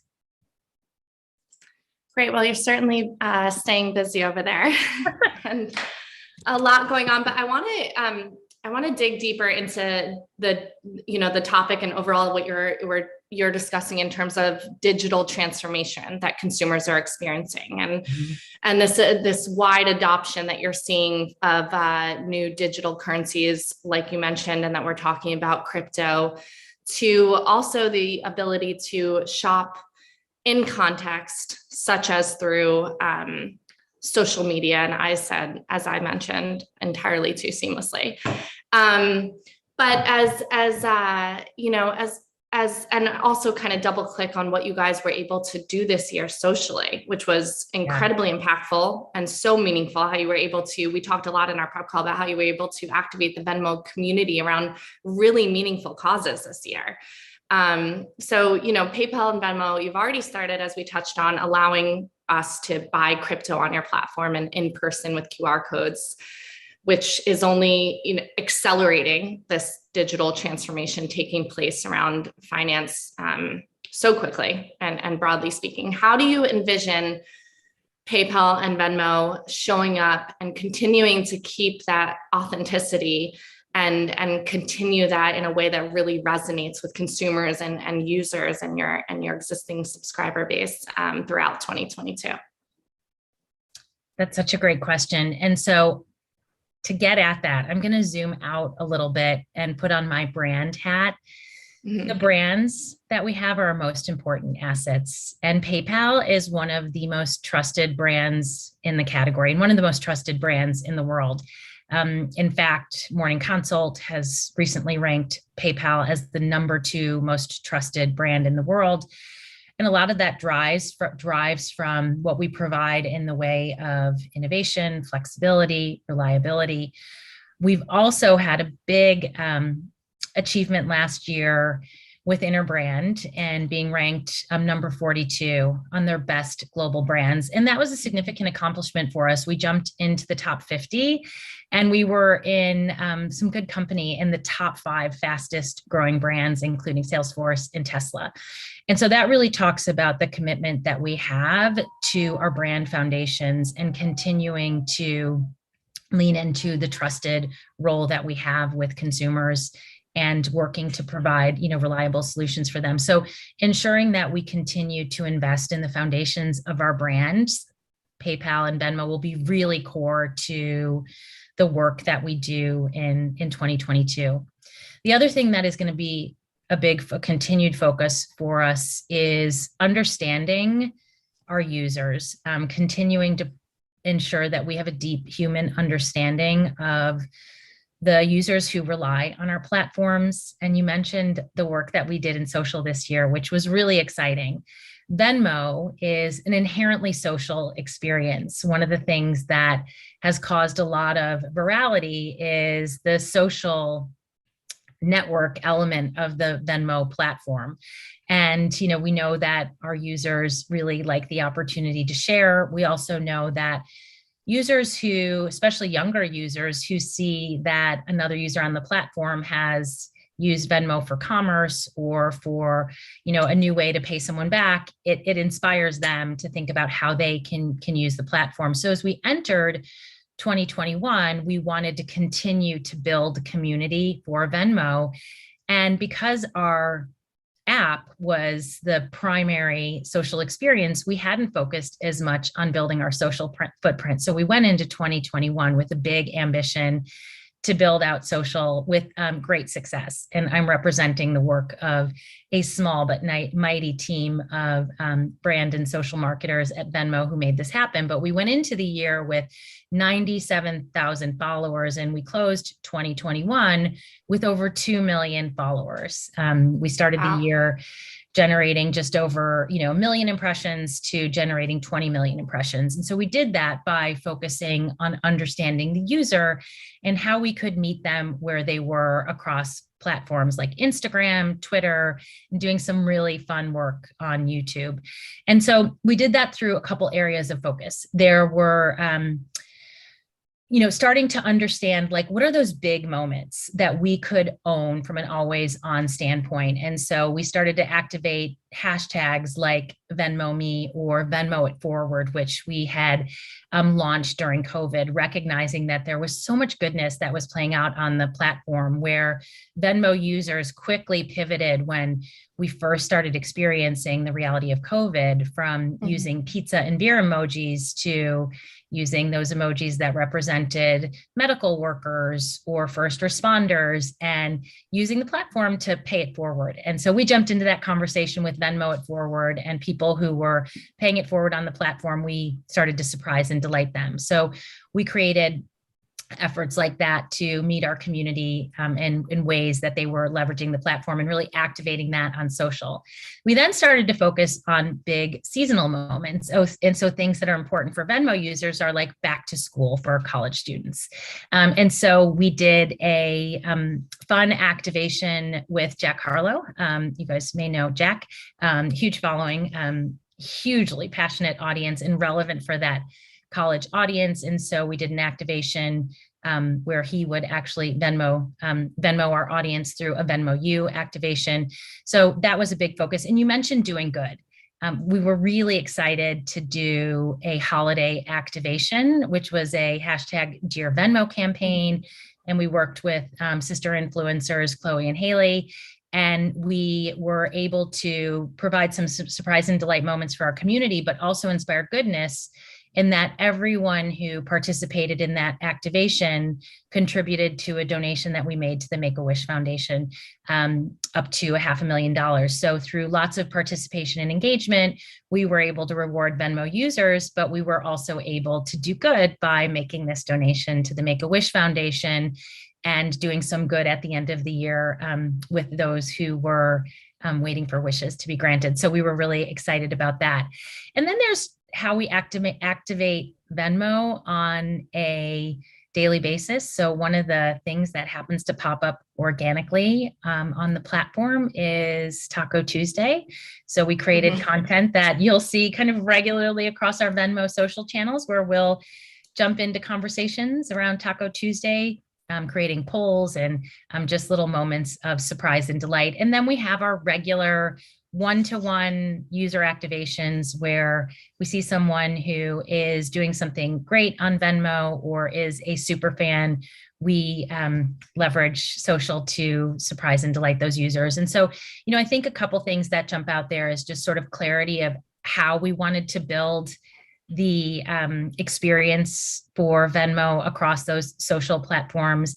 The work that we did around holiday was activated through the reach of Chloe and Hallie, and doing that on TikTok. So anyway, continuing to innovate, huge discipline there around, testing and learning and understanding what's going to resonate with our audiences. So those are a couple of examples. So it's really about, understanding our brand, kind of who we are and why we exist. And again, as I said, we're doing some fun work on evolving both of our brands. So you'll see some work come to play out this year on that, and really ensuring that the way that we bring our brands to life is grounded in that trust that we talked about, but also our vision and mission to democratize financial services and bringing that to life a bit more. And then, doubling down on deep human understanding our audience across both platforms and connecting where they are, like some of those examples that I shared in social, but huge momentum there. That was a big accomplishment for Venmo. Yeah, it was incredible to work. I'm sure I share with many of our listeners tuning in that it was inspirational, not only as a marketer, but just in general, social doing good. And it was incredible to follow your work, especially with the Dear Venmo and Venmo It Forward. So it was, look forward to seeing the momentum that you carry into 2022. And you guys have had incredible social growth across the board. So congratulations on all your success there. We have a couple questions, and if anyone wants to add any questions in the Q&A widget, feel free to. But one last question. We've covered so much. We only have a few minutes left, but I do just want to touch on what you're excited about for 2022 and continuing on this theme of consumer behavior, consumer engagement, there's so many trends that we pulled from this conversation, and the level of trust that PayPal and Venmo have been able to build, which is incredible. It not only, speaks volumes to who you are as a brand, but how you've been able to activate and engage with the consumers and continue to acquire new customers as well.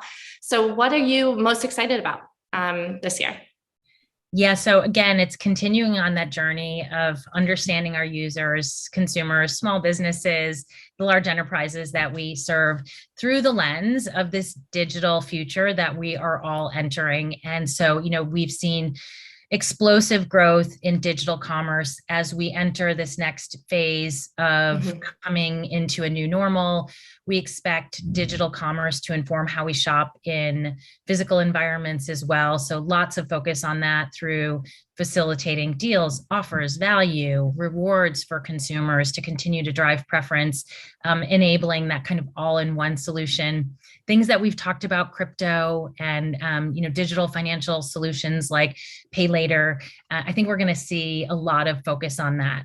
From a human trend standpoint, I go back to what I shared earlier, which is, how can we as a brand be there to create connection and community for our audiences? And I think some of the examples that we just referenced, so connecting with our Venmo audience on the opportunity to, make a difference with Make-A-Wish, rallying around big cultural moments. Venmo is very much an organic part of how consumers experience music. So we're thinking about things like how we show up on passion points on the PayPal standpoint or PayPal point of view, we are starting to activate sponsorships in new and innovative ways. We had a sponsorship with the Phoenix Suns, which was super exciting to be able to rally community and the fans of the Suns as they had a run to the playoffs last year. And we've just done a multi-year deal with the San Jose Earthquakes, which is a community-based sponsorship. So really starting to think about how we can foster that community and bring our audiences together and make our brands more human. Speaking of making brands more human, we did have a question that I'm sure many marketers are interested in hearing, and it's not an easy task. But can you explain, and maybe we only have a couple of minutes left, what you attribute to becoming, how you were able to become such a trusted brand in such an obvious space that is, can be very difficult to win that trust over, especially with social payments? Yeah, I mean, I think it's the consistency in our commitment to being the most secure way to pay online, advocating for the rights of those who use our platform relentlessly. It is so core to who PayPal is and who Venmo is as well as a brand. And so I think it's that commitment, the consistency, not wavering, doing the right thing for our users. And it also extends into how we think about taking social stands. And so, we continue to build our trust through how we show up in our communities and to our stakeholders. When the very important topic of racial inclusion was something that was happening across the US, we committed close to $500 million to invest in Black and minority-owned businesses. And so it's really ensuring that it's not just the security of that transaction, so that when you choose PayPal to check out, and I choose it in ways that are way too easy as well, Sophie, it's just really makes commerce easy. But sort of the commitment that we make to ensuring those transactions are secure are so important, because our relationship with our money is so near and dear. But then showing up in a way that brings our social commitments to bear continues to build that trust. So I think it's, clarity of what that means, consistency of how we deliver it, and bringing it to life in ways that matter to the communities that we represent as well. Great, thank you. That was very insightful, and I think it's almost time to wrap up here. I thank you so much, Jill, and everyone listening in. We had some exciting trends. You hit on the trust of the brand, which obviously we just concluded with. Simplification for consumers, making it too easy to check out, providing consumer choice, which is incredibly important and will continue to be sounds like a massive objective and serious objective for you leading into 2022, and just holistic solutions and creating this digital wallet and seamless experience. So thank you everyone for tuning in. Thank you, Jill. It's a great discussion. And congratulations on all your success. Thanks, Sophie. And to you, it was great to connect with you, and appreciate our good friends at Brand Innovators for bringing us together. Yes, thank you. And back to you, Sydney. Thank you both so much. Have an amazing rest of your day, and thanks again for being here. Thank you. Bye. Okay, so up next, we are going to have Andrea Brimmer, who is the Chief Marketing and PR Officer at Allied. And she is going to be talking to Lisa Kopp-Johnson, the SVP of Global Agency Development and Brand Partnerships from Integral Ad Science. So looks like we got you both ready to go, logged on right away. Amazing. Hi to you both. Hi, Happy New Year. Happy New Year. Hello, everybody.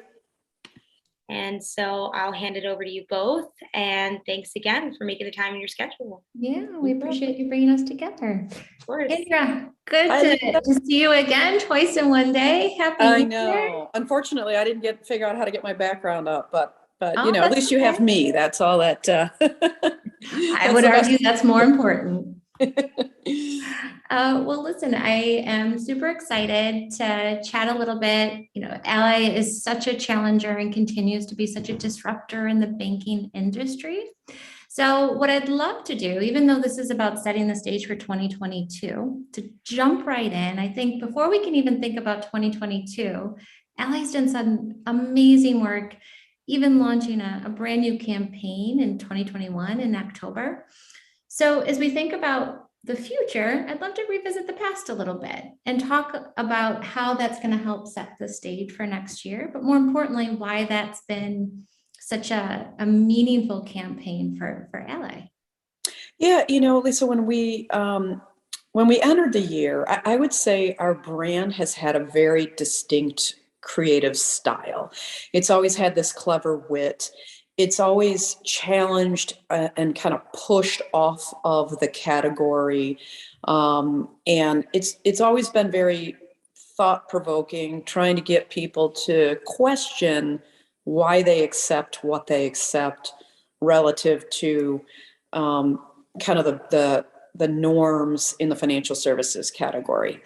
And in the last couple of years, our feeling was, especially going into last year, the mood of the country was significantly changed.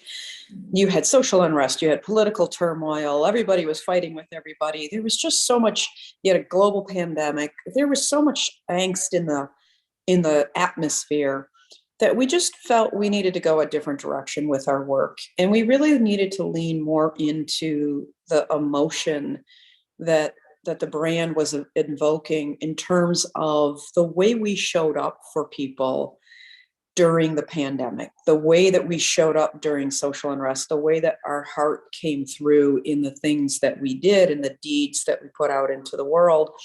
And so it really left us with wanting a tone change and wanting a different approach. And that was the impetus for the new campaign, and this notion that in a world that is very conflicted, that everybody's better off with an ally. And that really led to this new work. And the new work is about bringing to life how money intersects every moment in your life, even when you don't realize it, from birth to death to everything in between. And using the ally words to bring that to life was a way that put us in the center of all of those conversations. So we really looked at this work as the most important work we've done, honestly, in our history. We think that this is our signature campaign. Everything that we shot was shot with real people. There are no actors. They're all real moments. And I think it underscores just how the brand has hit this tipping point, I think, of cultural relevance, particularly in this category. And so we're in a really great place with the work that I'm pretty excited about. I would think so. And I think the other word that really comes to mind is just how authentic that is. When we think about particularly this last year of everything that individually we've all gone through. So going a little bit deeper though, these experiences and the real moments, but there's also, making sure that you can reach and have that wide reach. So I'd be curious how you use technology to help support all of these, the creative side of everything you did and the building of those experiences and the moments. But then where does technology come in to help you scale and reach as many people as possible? Yeah, I mean, look, I think we're all wrestling with this as marketers right now, is the media fragmentation, the complexity of reaching consumers in a way that demonstrates and adds value to them. It's hard. It's harder than it's ever been. And you have to utilize technology in ways that not only can help your brand scale, but also can be additive from a consumer experience standpoint. And so we've thought about that across a number of different dimensions. I think the first dimension is around engagement, and we've really been very progressive about the utilization of virtual reality, augmented reality, have pushed really hard into things like gamification as ways to engage consumers in an interesting aspect that allows them to really interact with our brand in a fun way. financial education, financial literacy isn't the sexiest thing in the world, but it's something that everybody really needs to know about. And finding ways that you can get people interested in a daunting subject through the utilization of these technologies has been a really successful strategy for us. And the second thing is we have an incredible amount of data and information as banks at our fingertips. We've created tools like our smart savings tools, for instance, where our customers can actually bucket what they're saving for, and they name these buckets. We have well over 1 million buckets that consumers have developed. And it allows us to go into the data and see what people are saving for, what's important to them, and then to be able to create messaging around that that connects with what our customers are telling us is important to them. And then obviously third is just the utilization of ad tech and martech in terms of how it's helping us with workflow, but also in terms of our ability to create work dynamically, our ability to A/B test, our ability to optimize and pull work out of the marketplace that isn't working, and to really just reach consumers with the right message at the right time in the right place. And so those are the things that we've really leaned into from a technological standpoint. And that is, I think, a great setup as we think about some of the moving into some of the trends and predictions. And it's fairly widely known that Ally has made the decision to in-house programmatic and creative. And your last 2 points really seem to align with that, the intersection of data and creative, and then the importance of optimizations, A/B testing, really being flexible and fluid. Right. So not to put words in your mouth, but would love to learn from you as you're thinking about going deeper into this in-housing strategy. What are some of the kind of key takeaways and challenges that you're facing, and what are you looking to accomplish really or expand upon in 2022? Yeah, so first I think it's around creating the right guardrails around what should be done in-house and what should be done with external partners. We have amazing partners. Anomaly's our lead creative agency. RGA is really our kind of our new technologies partner, and MediaCom is our media partner. And I think that we are trying to lean into the sweet spots of the things that they do best and bring in-house the things that we felt we needed more control over so that we could respond at the speed of culture and at the speed that our consumers are demanding from us. So we've in-housed digital planning and buying. We've in-housed content creation and distribution. And those are the things, and we've brought in-house a lot of what I'll call the media planning oversight. We have an amazing team that we've brought in that's really helping connect the dots across all of the totality of our media planning. And obviously you mentioned, programmatic, which is a part of that digital in-housing. The things that we're learning are one, you've got to, aside from finding the right sweet spot for what should be in-house, you've got to set up the right set of expectations. We've partnered really closely with the agencies to bring it in-house over a period of time. We didn't just flip a switch one day and say, okay, you used to do it, we're going to do it now. There's a learning curve. There's a huge lift in terms of data ingestion, in terms of testing, et cetera. So that's been a huge learning for us. I think secondarily has been human capital, hiring the right people that bring a variety of experiences and specialties, but also being really careful to know that you've got to keep these people motivated, because many of them are coming from agencies, as I did. I spent 20 years on the agency side, where you're used to having variety in what you work on every day. And when you're only working on one brand, that variety can become very stale. And so really creating the right atmosphere of creativity and bringing in people that really have that deep desire to be highly focused on propelling and igniting one brand. And then lastly, I think it's been around having the right partners around the table. You know, companies like you guys, partners like the Trade Desk and others that that have been instrumental in not only teaching us, but understanding our mission and being able to add value in meaningful ways, so that we're not adding additional costs when we were in the mode of trying to find efficiencies for reinvestment. And that could be very easy to do if you become highly diffuse relative to the number of partners you bring in. So finding the right partners that are on the journey with you is what's critically important. I agree, and thank you for the compliment. Going back to your point about human capital and the right partners, right? I think all of us have experienced, you know, the great resignation, but just hiring, retaining, just talent, right? Like that's certainly a trend that we'll all be talking about in 2022. So how do those great partners around the table really help you with that human capital piece? Do they help you, right? What is that intersection of those aspects of your journey?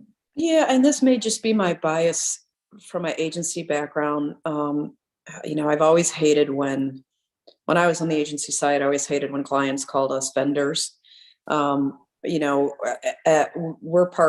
agencies are partners. Whoever you bring in to surround your brand, whether it's an agency or a technology company or anything, a media company, you need to think about them as part of the family of the brand.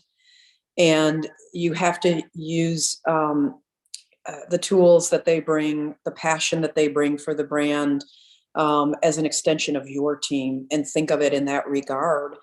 And we have been very careful to select the right partners and then to distribute the work in a way that recognizes what we know we're really good at and what we know they're really good at. Yeah. And to give them the freedom to run with the things that they're really good at.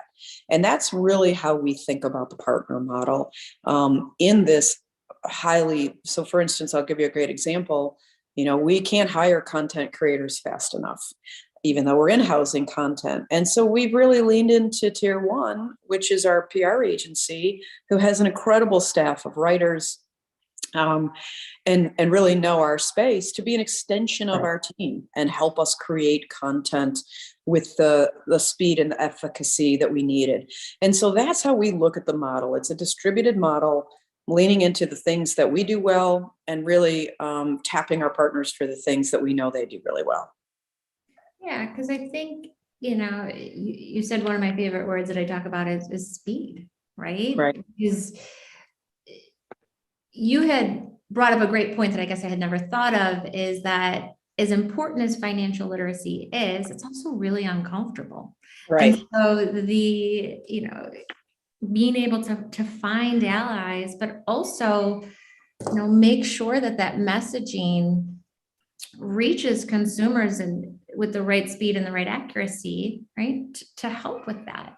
So keeping that in mind, knowing that, you know, not all of us want to sit down and do a budget or learn more or save for the house or any of the other major life stages or non-major life stages where finance plays a role. What are some of the best ways that you've been able to drive innovation and engagement through platforms to really accomplish what can be sometimes an uncomfortable conversation? Yeah, I mean, like I always say, my team is probably, if any of them are listening, they get so sick of hearing me say this, right? But the 3 most important things in your life are your health, your family, and your money. And not your money in terms of, you know, the materialistic things that you want to go buy, although that's certainly a component of it, but in terms of the things that it empowers you to do in your life. And you need to know how to manage it. You need to know how to care for it. You need to know how to grow it, regardless of how much or how little that you have. And so I think banks have a responsibility to teach consumers that, not to preach, but to teach. Yeah. And it's a hard thing to engage people on, because as we talked about, 1, it can be daunting, 2, it can be overwhelming, and 3, it's not fun. Who wants to sit down and talk about money all day? And so I think there's some interesting things that have occurred that we've been able to intersect. One is really the rise of financial influencers, whether they're on platforms like Reddit or TikTok, where there are natural conversations already happening, natural conversations that are happening about our brand.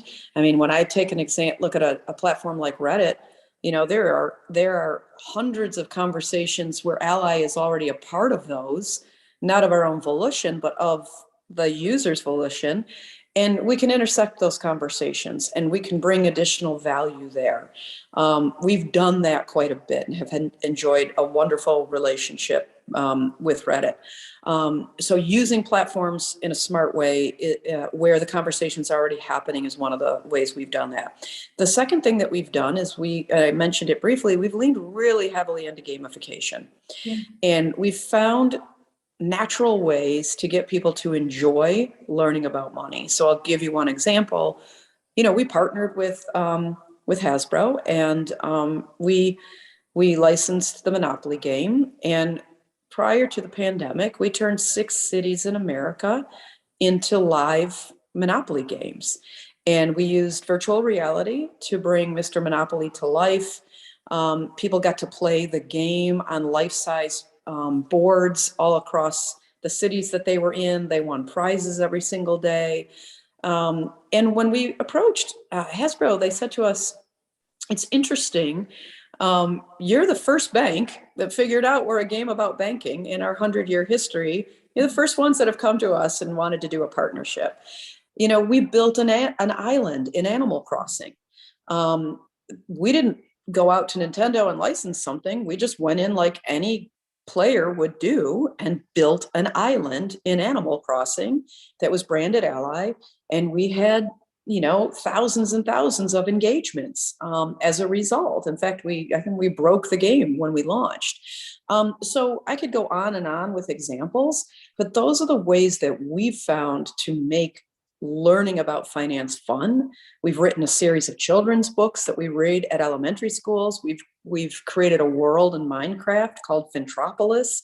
So it's not just even focusing on customers that are in the market. We're starting as early as elementary school aged kids and trying to democratize the learning of financial literacy. And that was actually, I'm glad you bring that up, because that was the point I wanted to circle back on, because there's some questions already coming in, and it was just, how does purpose play a role? Because so much of gamification is geared towards a younger audience. Lots of times this audience can't open up an account.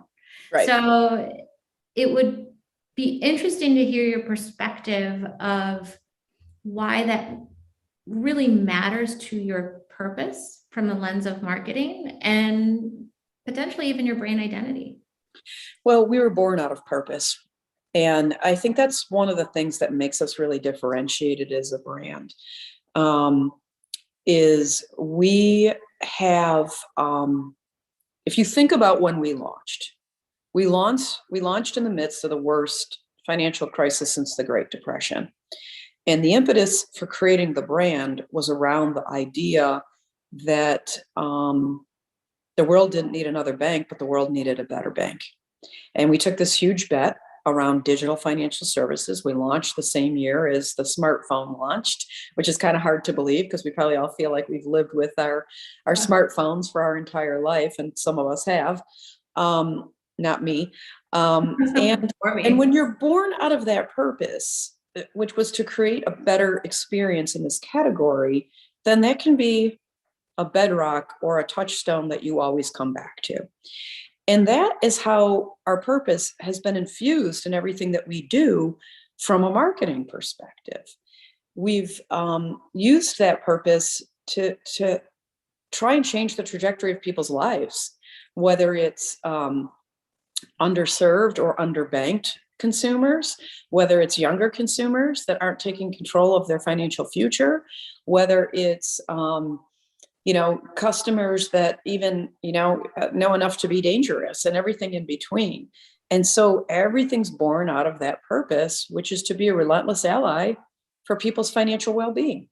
And it's clarity of that has allowed us, I think, to develop such strength in terms of brand tone, the way we show up, where we show up, and the authenticity relative to the way that we show up in the world. Yeah. So how would you say you really balance that? Because you are still in financial with like ROI, right? So you've got, I mean, if we think about, so many marketers are driven by outcomes and are held to outcomes. And so this purpose-driven approach versus ROI, how as a, chief marketing officer, does that really weigh into your decision-making and, a lot of your go forward, particularly in 2022? Yeah, I mean, of course, but the way that I think about ROI and measurement is that there's a continuum of measurement, and the best companies understand that there are things that you have to invest in to feed the brand, grow the brand, sure. Increase the buzz and the likability of the brand, and just become a tip of tongue brand. And that spectrum starts over here and goes all the way to just hardcore account openings and, getting accounts to be opened, getting people to add money to their savings, and then obviously everything that's in between. And when you are clear about setting expectations for this part of ROI, we're going to measure things like likability. We're going to measure things like brand buzz. We're going to measure things like social sentiment. And that's what the ROI is going to be. And for this level of investment over here, we're going to measure, cost per accounts and cost per funded accounts and cost per loans and those kinds of things. But that everything is like a cake. You can't take the flour out and get the cake to rise. Everything can't be performance marketing. If you really believe in wanting to grow a sustainable brand that is not just investing in short-term gain, but really playing the long game. And that's what we've talked about. And I think that's been something that's morphed over the 6 years of my tenure as CMO at Ally. From, when I took on the team, it was very performance driven. And we've moved to really realizing the value in building a strong brand that has longevity. And then also within that is the data, right? And so that engagement and that strong brand, I would tack on based on everything that's happening, whether it's savings tools, whether it's all the different moments, is all the data that you're garnering that allows you to, again, kind of fuel some of that intersection. Like data's gold, right? Especially to a financial company. Right. We're all after it. We all want it. Yeah. We're all trying to figure out the best way to use it. In many ways, it's the new marketing currency. And for sure, we've got a wealth, an embarrassment of riches when it comes to data. But there's great responsibility that comes with using the data the right way. And I think that, the data can tell you really interesting things, but also I have always been a big believer that the golden gut can tell you some really good things too. And the best brands create emotional resonance and don't simply let data drive every decision that they make. Sure. To pivot a little bit, and when we talk about creating emotion, arguably connected television with, the sight, sound, and motion, and not to mention, this is a 2022. I mean, it is the year of CTV. Last year was the year of CTV, 2023. But anytime when there's just such an influx in the convergence, there's a lot of fragmentation and challenges. So would love to hear a little bit about your perspective on the connected TV landscape. And in particular, what do you foresee happening over the next year, 2 years as marketers navigate this mass convergence that seemed to just happen at the start of the pandemic? Yeah, look, the pandemic accelerated the appetite and the consumption of premium programming, and obviously it has led to a massive shift towards CTV, where everybody's scrambling to get as much content as possible. Even myself, like when one of the shows I'm binging ends, I feel empty inside until I can figure out what the next binge is going to be. I'm currently on Righteous Gemstones, so for anybody that's listening, it's really good. And what platform do you stream that on? HBO. But I've got everything. I have Apple TV, HBO Max, Hulu, Peacock, Paramount. So you name it, we kind of have it in this house. And I do think that that's one of the interesting outcomes of CTV, right? But look, my perspective is it's not going anywhere. We've all become accustomed to this level of premium content. We all want this level of premium content. The networks are all building out their own platforms, whether it's Peacock, or obviously, or Hulu or Disney Plus. Obviously the networks are accelerating towards that, and it's really about, I think, using CTV to complement what you can't get in linear, and vice versa, right? Using linear to things like live sports. I don't care what anybody says, you're never going to be able to beat the performance, the buzz, the scale that things like live sports can drive. Look at the national championship game on Monday. Yep. 22 million viewers.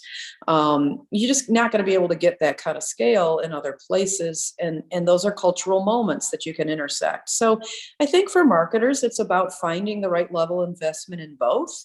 And it's about really using CTV to maximize exposure and not to over inundate the same person with the same message. Because if you think strategically, you could take a show, make it up 30 Rock. I mean, there's 5 different platforms you could go watch 30 Rock on. Sure. And if your brand is showing up in all of those places, you're probably driving a much higher CPM than you need to be. And so it's really, again, about using technology, being smart, finding the right platforms, using programmatic in the right ways, letting the data drive the distribution as much as you're using the data to drive the messaging and the content and the delivery of audiences. So it's not going anywhere. Marketers just have to get smart. They have to find the right partners. They have to develop the right strategies. And I think you're going to see streaming being purchased more and more in the upfronts. And I think that's going to grow to very healthy percentages over time that are really going to change the dynamic of the upfronts. I absolutely agree. And I think, one could argue that the upfronts have, in this last year's, was even changed by CTV and right. influence of there, right? Like, I think we're already seeing a lot of that too. I'd love to pivot a little bit, and there have been questions coming in, and I want to encourage everybody to continue to ask questions. I'm trying to weave them in throughout. You're doing good, Lisa. You're doing really good. Oh, I was just going to say, Andrea is such a transparent speaker, so please keep them coming. And on that, I'm softening you up because I do want to talk a little bit about D&I and going back to that purpose-driven, do it right. Right. This is what Ally is known for. You're known to be a challenger, disruptor. It's all about doing it right. And the D&I efforts that you have as a brand are important to your brand, but I'd love to hear about why it's so important for your consumers and how you are looking to use creative technology data to really carry that through in 2022 to expand on your D&I efforts.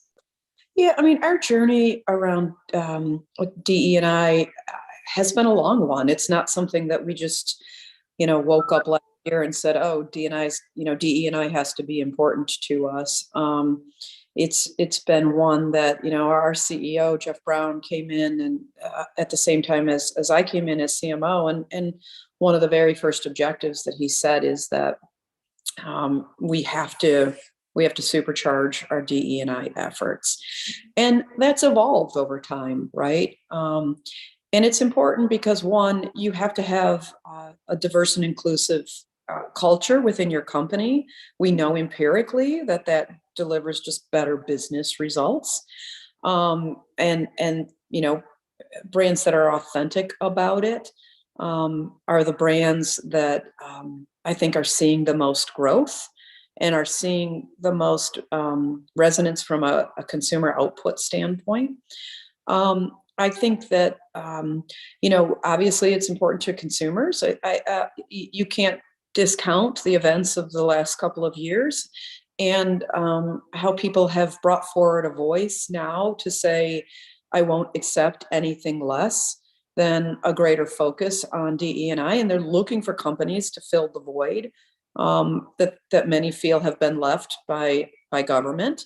And so brands have an incredible responsibility to step up and step into those shoes. And I think that we as marketers, we have to figure out ways that we can authentically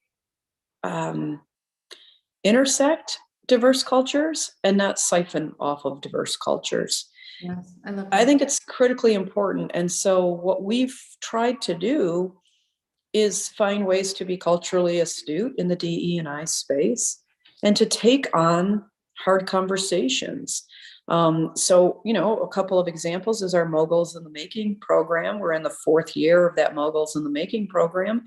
And the insight around that was the notion that venture-backed capital companies that are Black owned only get 1% of the money, the VC money that's being put into the ecosystem, and that's not right. And so somebody needs to create the next generation of moguls. And so we've partnered with the Thurgood Marshall College Fund, and we've created this Moguls in the Making program, reaching into historically Black colleges and universities and creating a competition where we mentor the students over the course of the weekend. We give them a societal problem, and they have to bring us a solution rooted in technology. And out of that, the winners get internships at Ally. We pay for a portion of their student loan costs. Many of them we've created a pipeline of diverse talent, as many of them have come when they graduate into Ally proper as employees. In fact, our last class of moguls created Fintropolis, which was the world in Minecraft. Yeah.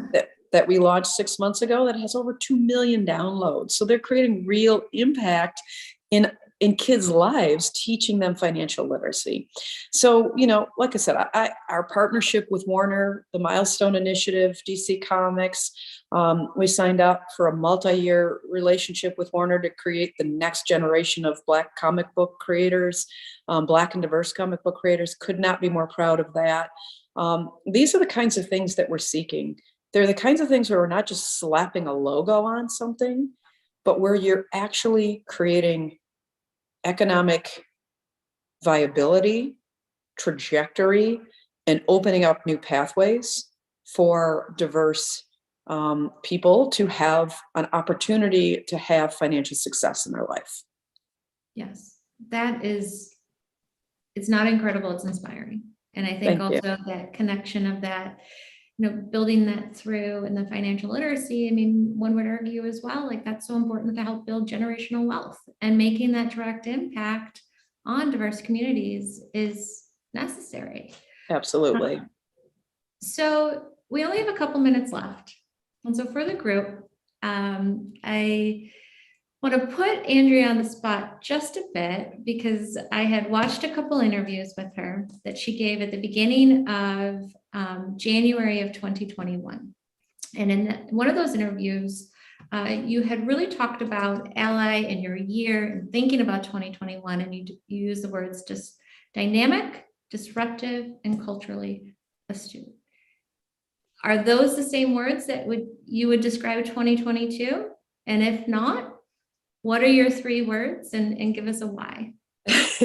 I think those are three good words. I mean, disruptive is always something that is just part of our core tenets, especially as what being, considering ourselves as a disruptor brand. Yeah.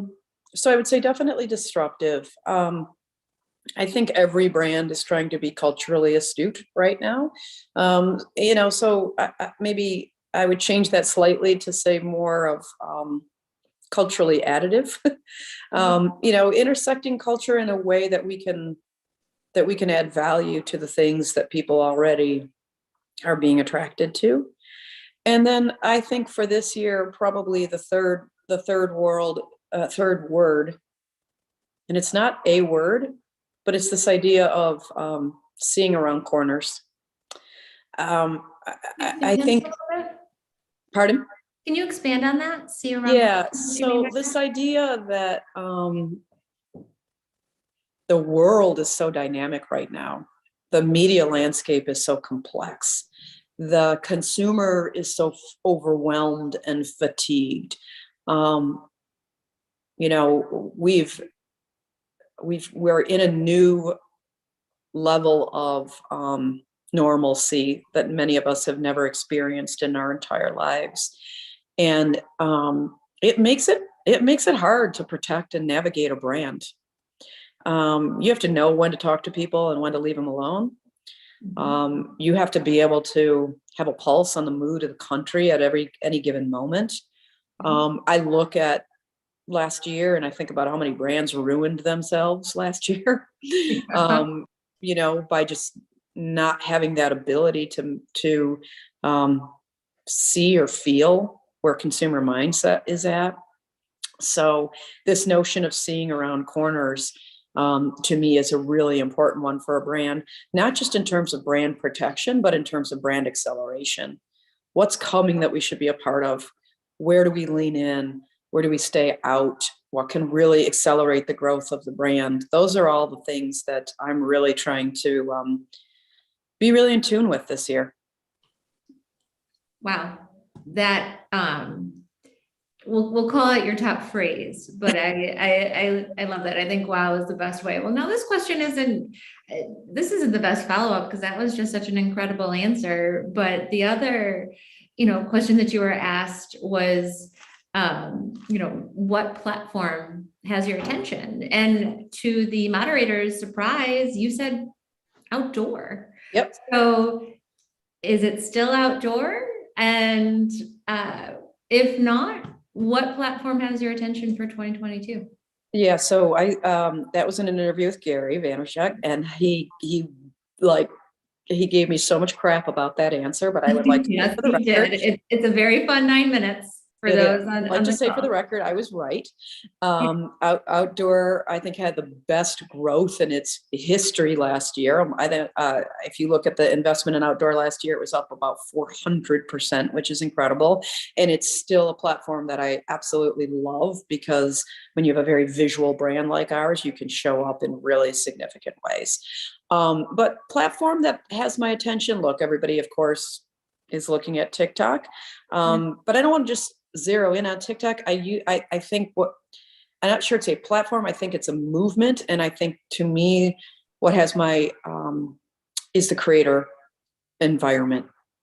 That's what's got my attention. Creator culture is going to change everything. It's going to change the way that brands are thought of. It's going to change the way brands are talked about. It already is. It could kill your brand or it could accelerate your brand.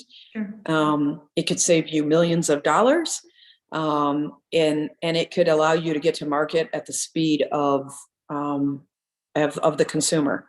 And so the whole notion of creator culture is fascinating to me, the rise of it and the utilization of it.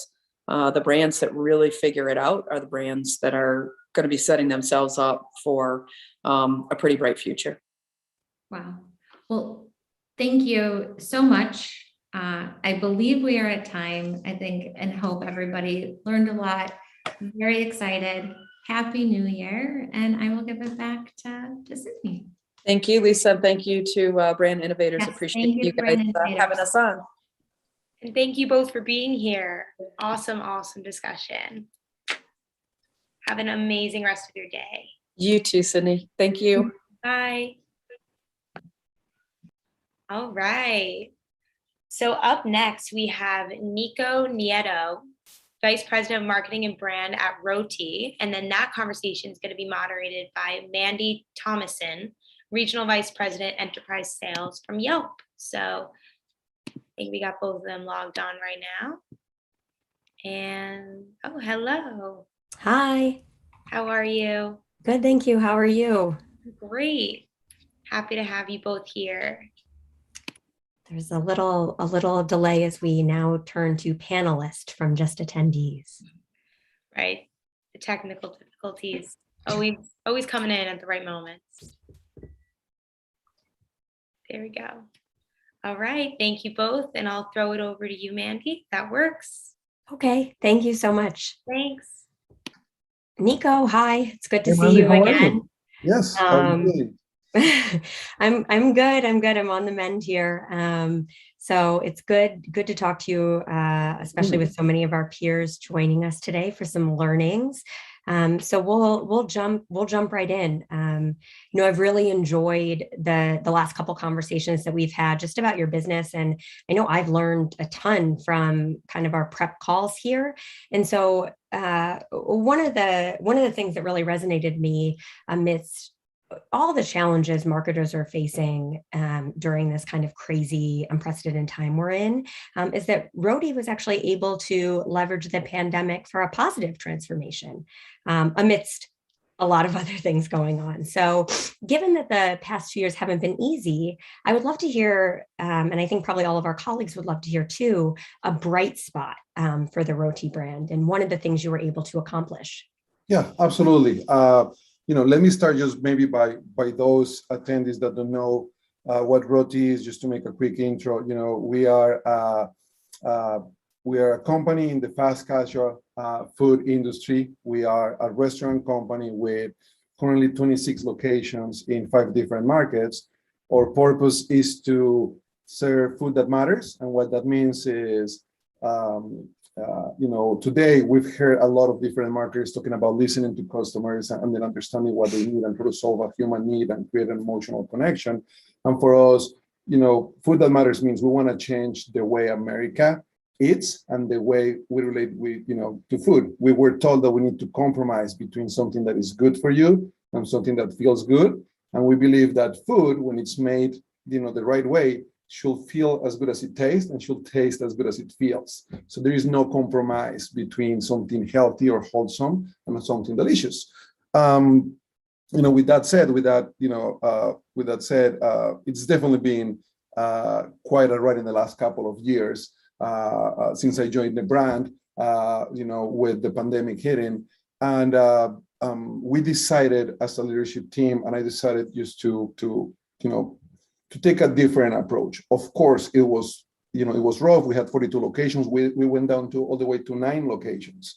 But trying to see the glass half full, we also identified that it was the best opportunity for us to make some drastic changes in our organization that in the volume of 42 restaurants would have taken maybe months. We could have taken weeks to make changes in 9 restaurants and use those as pilots to spread those changes. So we created we branded that campaign internally. Is the shirt that I'm wearing today. It's our logo with an R, and it's almost like a graffiti because it was called the Roti Revolution. And we're like, okay, this is the opportunity for us to create drastic change. And we definitely went deep on this. So we rebranded the restaurant, everything from color, redefinition of purpose, brand story. We created new uniforms, new look and feel for each one of the locations and for the brand, the way we train our people, the way we hire people. We changed our food. We changed the architecture of many of our locations. We created new menu items, put digital menu boards, new KDS system, new website, new ordering platforms. We definitely went crazy with the goal of 2 things. Number one, if it's a real revolution, what's the biggest impact that we can make in the shortest period of time that will put Roti in a better position coming out of a global pandemic that is affecting everybody in the industry and in different industries. But number 2, what can we do to get closer to customers and to connect to them in more meaningful ways? And that's pretty much what we did. It started with a change of framing and mindset from like, oh, we're in crisis, let's hunker down and let's just wait, into actually just take more of a leadership position and I would say a risky for sure, but also an aggressive position of like, when what is the saying out there? The desperate situations, demand desperate measures. We definitely decided to take the bull by the horns and then create transformation in our organization through the pandemic. Yeah, I think just looking at it that way, I was thinking about the fact that a lot of us are marketers here, and how do you kind of turn something around to be positive, and even just going from 42 stores to 9 stores, but still finding that bright spot. Amazing. So then in the Roti revolution, what would you say is the one best practice that you could share from your rebranding process? Like, is there something that you would do differently if you had to do it over again, or just like a single thing that maybe you learned? Well, it's funny. There is that whole thing about if I had more time to write a speech, I would write a shorter one. I think that in the midst of getting a lot of stuff done, it was crazy. It was just crazy time. But I think, in terms of best practice, I will say 3 things. Number 1, willingness to listen to the customer. We all can do a bunch of research, a bunch of surveys, secret shopping, whatever we want to do. Are we actually doing that just to fill a presentation? Or are we doing that because we're willing to listen and make decisions, right? And then we embarked this journey really listening to what customers had to say. And then, deciding that we were going to really listen and then take action and make changes in our business. So that's number 1. Number 2, I think we really made the whole team part of the process. So it's really easy for a multi-unit company like us just to make decisions and kind of, our corporate office is called the kitchen crew. So at the kitchen crew, we can make decisions and then just push those kind of downstream. That's pretty much what's been the norm for years. In this case, we actually involve every employee that we have, serving food in the restaurants, the general managers, for them to provide ideas, to be part of the process. We created a committee. So when we start listening to customers, those are internal customers that wanted to listen. So if you want deep change, make people part of that change. And then I think like the last practice is, it doesn't have to be perfect for you to be able to test it and put it out there. So there were things that we were not sure whether they were going to work or not. There were many things that didn't work or that didn't create impact, but the willingness to test in 1 or 2 locations or in the next couple of weeks gave us a lot of learnings that ended up shaping our strategy for crazy 2021. And then what's coming on in the next few months on this exciting 2022. Yeah, so just to summarize, I love this. So in terms of rebranding, a willingness to listen to the customer, I think that's so important. I think one of the best skills in sales is listening and curiosity. So definitely willing to listen. You made the whole team part of the process. It's funny because I feel like the team, they're the ones who are interacting with the customer all the time. And sometimes I think we can lose sight of what's actually happening in our stores or with our brands, but involving them, that makes a lot of sense. And then finally, getting something out there. So it doesn't need to be perfect. So I think 3 good things. Sounds like you had a real opportunity to test in a limited number of stores and with limited capacity, and then being able to roll that out to the bigger brand. So as we talk, kind of continue our conversation here a little around change. I know one of the things we talked about was managing different regulations through COVID and different mandates. I know at Yelp, when all of this came down, as a directory that for local businesses and that gives consumers a chance to interact with local businesses, we had to quickly adapt and create a lot of new tools to inform consumers about the ever-changing, COVID policies at each business. So for you at Roti, how are you managing all of these new regulations and mandates across multiple cities, counties, states? How are you dealing with that?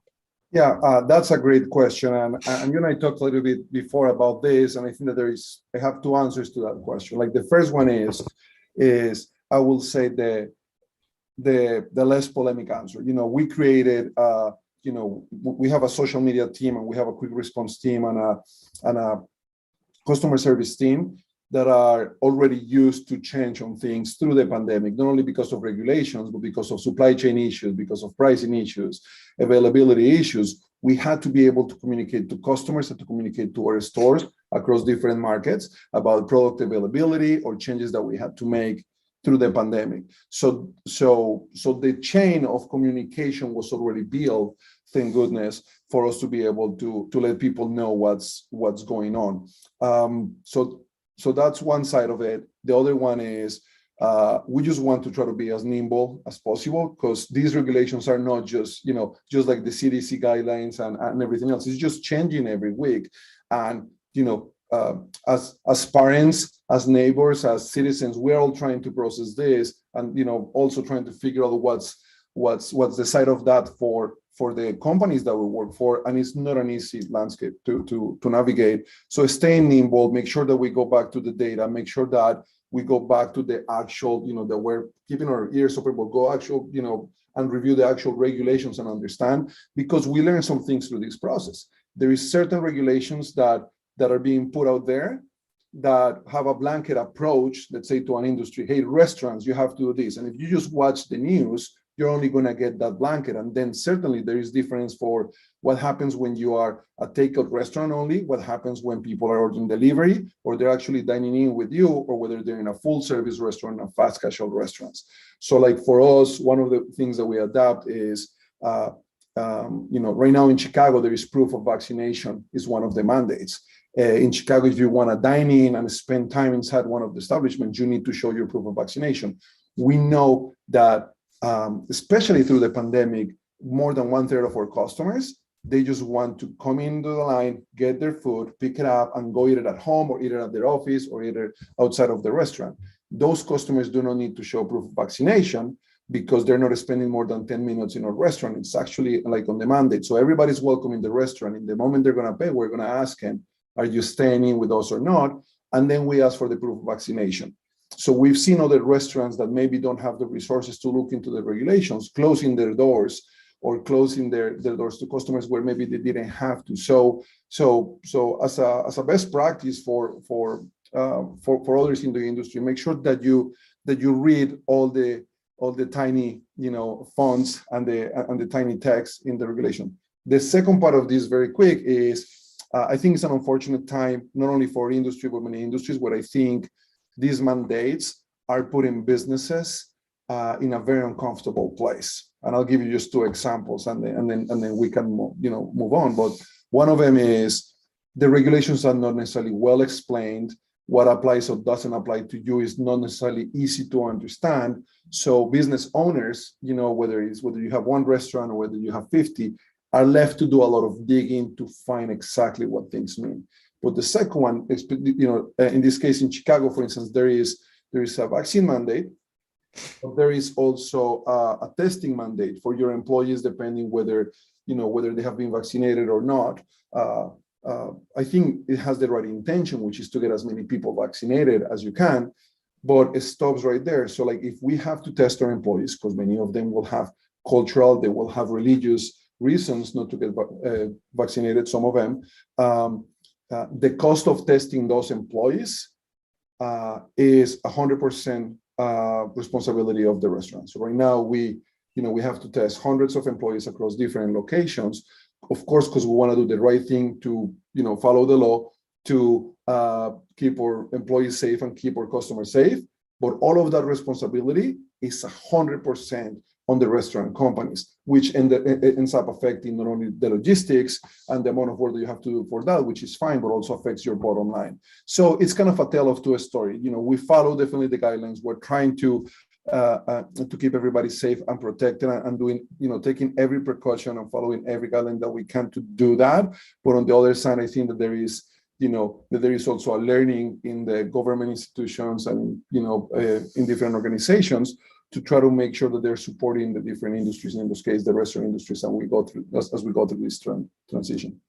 Yeah, I think that's really interesting.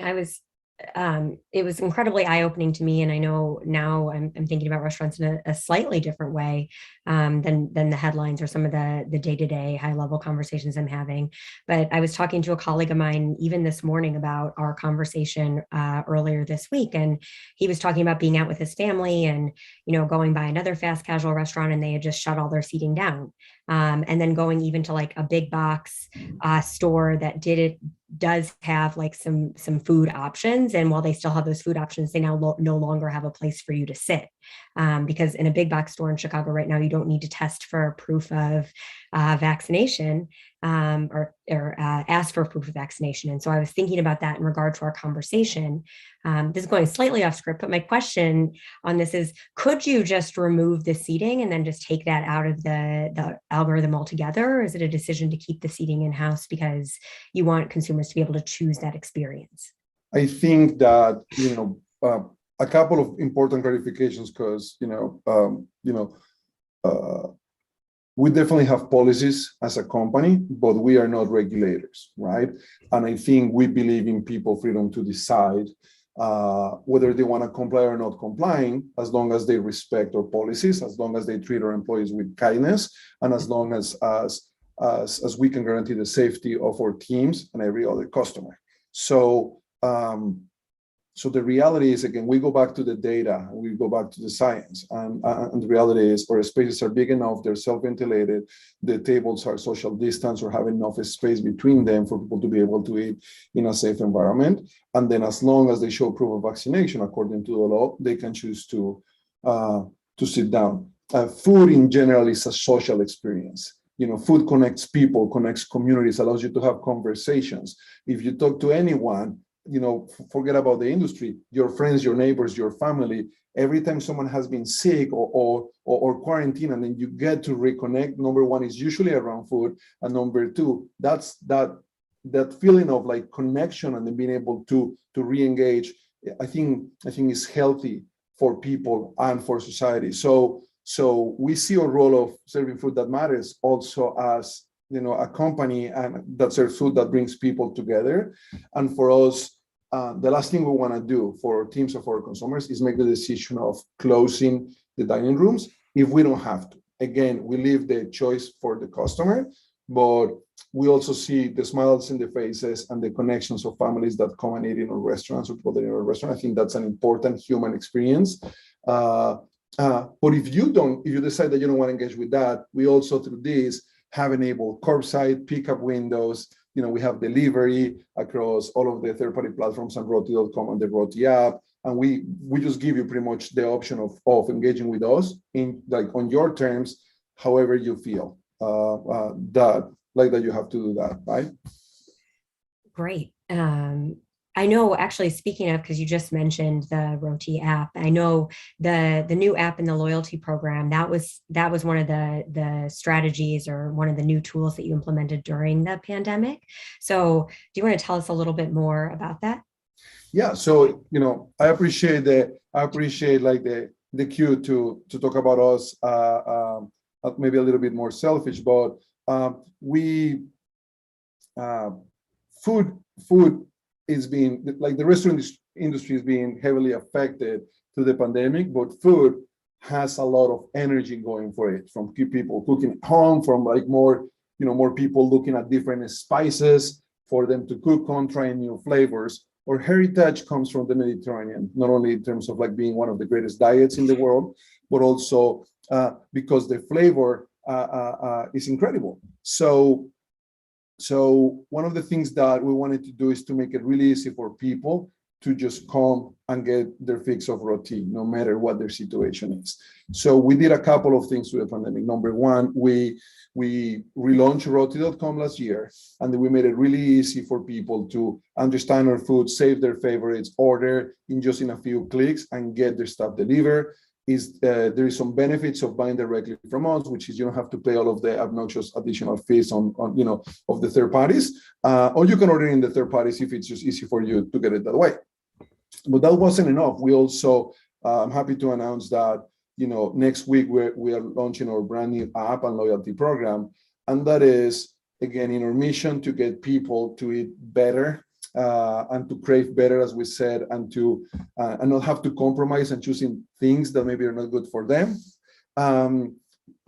We believe that rewarding people can be a really good way to change habits and behaviors. So on January the 24th, we are launching the app everywhere, and the app allows you to enjoy the same incredible food, the same easy one-click ordering experience, but now you will get rewarded with every transaction that you make. That means that every time you buy, you're gonna make progress, and then you get $5 out of every 50, and then you get a bunch of additional things that you can change for food or orders. One incredible thing is we're paying people to actually get the app. So if you decide to download our app and order directly from us, you're gonna get $10 just for doing that. So download the Roti app.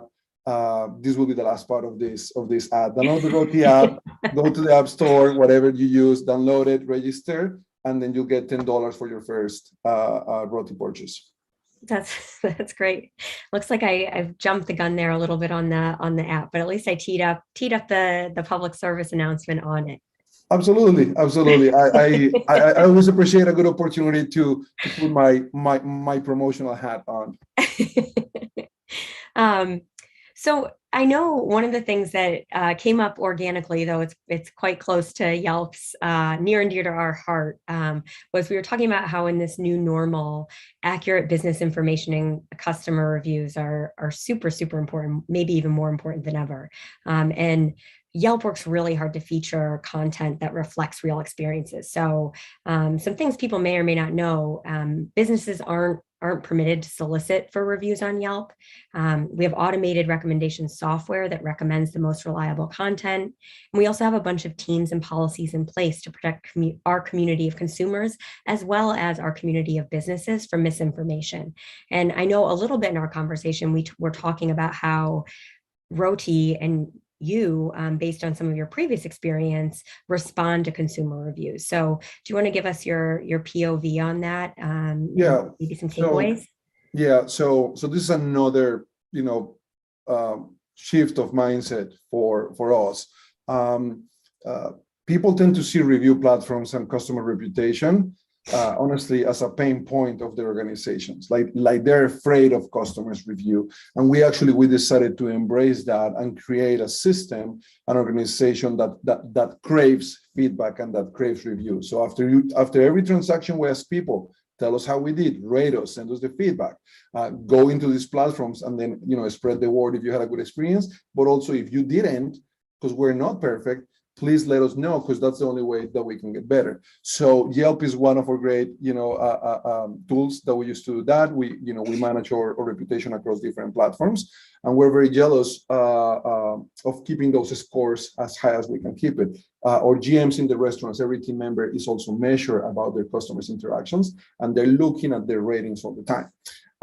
It's really hard right now to keep tabs of a lot of those things. Number one, because changes in regulation, changes in hours, changing in restrictions or whatever, has forced the restaurants to shift hours very quick. So these platforms are actually a great way to communicate to people. So when they're looking where to eat, they can see not only is good, is bad pictures, but they can see, is it open, is it not open, what are the hours? So we see this also as a great microphone for when we have to make changes, people will find that, about that. And then things that are positive is we want to see more of the efforts like Yelp's about monitoring truthful information being in place to protect the restaurants. So an example of that is when the mandates were about to take effect in Chicago, actually was the night before they took effect in Chicago. There was, as I described, trolls in social media with political agendas, asking people to protest against the restaurant industry if they were going to adopt the mask mandates. I don't care whether our customers come from the left, the right, or the center.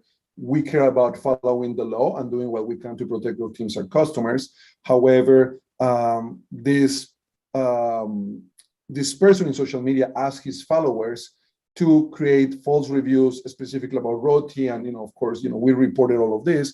So suddenly, like in 8 hours, we had like, 30 reviews of 1 star of people saying, you lost my business, you are discriminating, your food sucks, this and that. We could easily identify that those were all triggered by these social media posts. We were able to report these users, also to answer to the ones that were having, like legit issues, and being able to separate those into what's true or not true, and to explain to other users what the accurate information is.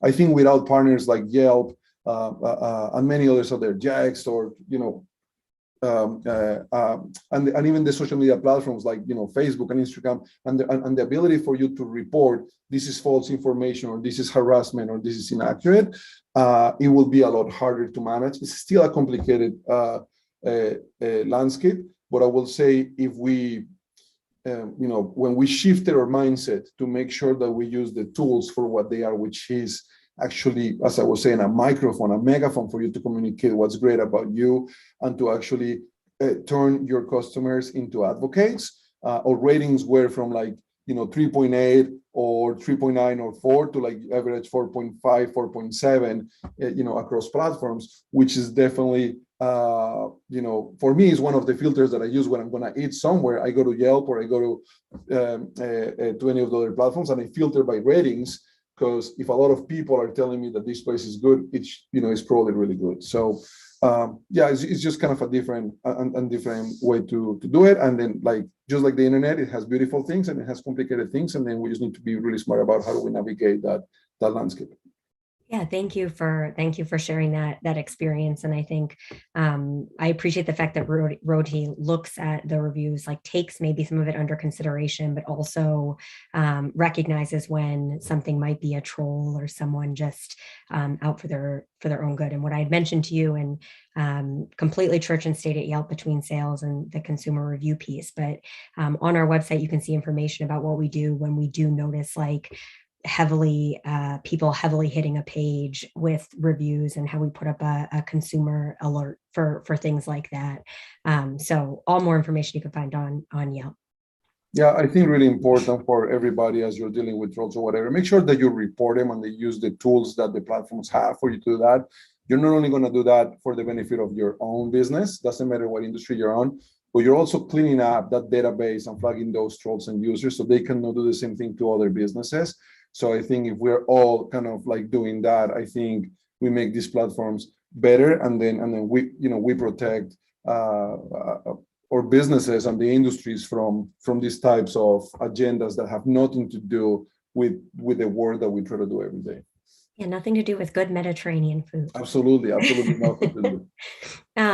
So last question is just a little bit about trends. So our data science team recently put out a trend forecast, and part of that 2022 food trends forecast was two things we were seeing. So every month we have hundreds of millions of searches. So one thing we saw was that year over year, an increase, 74% increase in good for late night in regards to food. And then we also saw a 325% year over year increase in terms of searching for ghost kitchens, which is kind of an interesting thing considering those aren't actually locations. But just curious, I know we talked a little bit about ghost kitchens. How are you seeing those trends in your business, and how are you reacting to them? Absolutely. So, when I said that food is having this momentum, it has to do a lot with this. I think there is more tools for people to tell us what they want, and then there is a lot of companies just like us going out there and trying to figure out how do we solve those customer needs. So we have been in conversation with different ghost kitchens, and then we're also doing experiments where we treat our own kitchens as ghost kitchens or dark kitchens. And there is many advantages of that. Number one, it allows us to understand trade areas or a new market for expansion without having to make an investment of a full restaurant build. We can go put our food available, understand consumer feedback. Even as a marketing research tool, it's a lot easier to get insights with the use of ghost kitchens or ghost kitchen partners. The second one is it gives you leverage for things like late night. So for us, one of the things that we're going to embark this year is when the restaurant closes to the customer, that doesn't mean that the kitchen has to close. So there is a few pilots that we're thinking about where we can keep the food available for people to order digitally, whether it's pick up or delivery, with the dining room closed, and then just our teams working making the food in the back of the restaurant. And then lastly, I think that there is incredible value in that because you are getting better use of your real estate, but also because you're trying to solve a customer need. And right now, I think there is no better time for like delivery has, it's an incredible boom. And it's incredible with the use of technology at your fingertips. You can order, food from all over the world, from Argentinian empanadas to Chinese food to sushi to Mediterranean food. So we see not only the type of reports that you guys put together, but data as an incredible thing for us to even get at a block level insights on where should we place restaurants in the future, how should we adapt our delivery areas in different markets to make sure that we can stretch them to as far as we can, so everybody can enjoy a little bit roti, if they're hungry. Yeah, actually, that just prompted another question. We still have a couple minutes. So sure. You had mentioned using even the ghost kitchens to identify potential real estate, and then you kind of just touched on that again. So has what's happened, I know previously you were always in more major metropolitan areas, maybe catering to more of a workplace crew that was, running out to grab lunch. Like, how has the pandemic shifted what you're looking at now when you're considering those type of decisions? Well, so Roti traditionally has operated in 3 different types of real estate. We have a lot of locations that many people watching us today have enjoyed in the, what we call central business district areas, CBD areas of the major cities that we operate in: downtown Chicago, downtown Manhattan, downtown Minneapolis, Dallas, and Washington D.C. And the crew, the traditional crew that has come to our restaurants in those areas is people, at work. There's definitely people in meetings that cater for, and we have an incredible catering program. And then, a few people that live in downtown the cities. We also operate in urban and suburban areas, which is more around neighborhoods where, it's more families and people going for lunch or dinner in those areas. And then we have like pure suburban locations in suburban America where we also have restaurants. Through the pandemic, well, there is no secret, there is a lot of empty downtowns because people are not back in the office. Companies are trying to figure out come back to work dates, and they keep on delaying them every time we get a new variant or whatnot.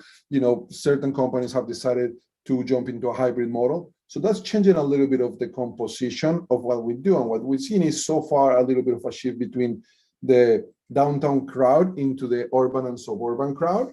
So I think this is true for many restaurants. We still have a strong business in CBD locations, but we have an incredible booming business in the suburbs where we are, beating week by week sales record over 2019 numbers.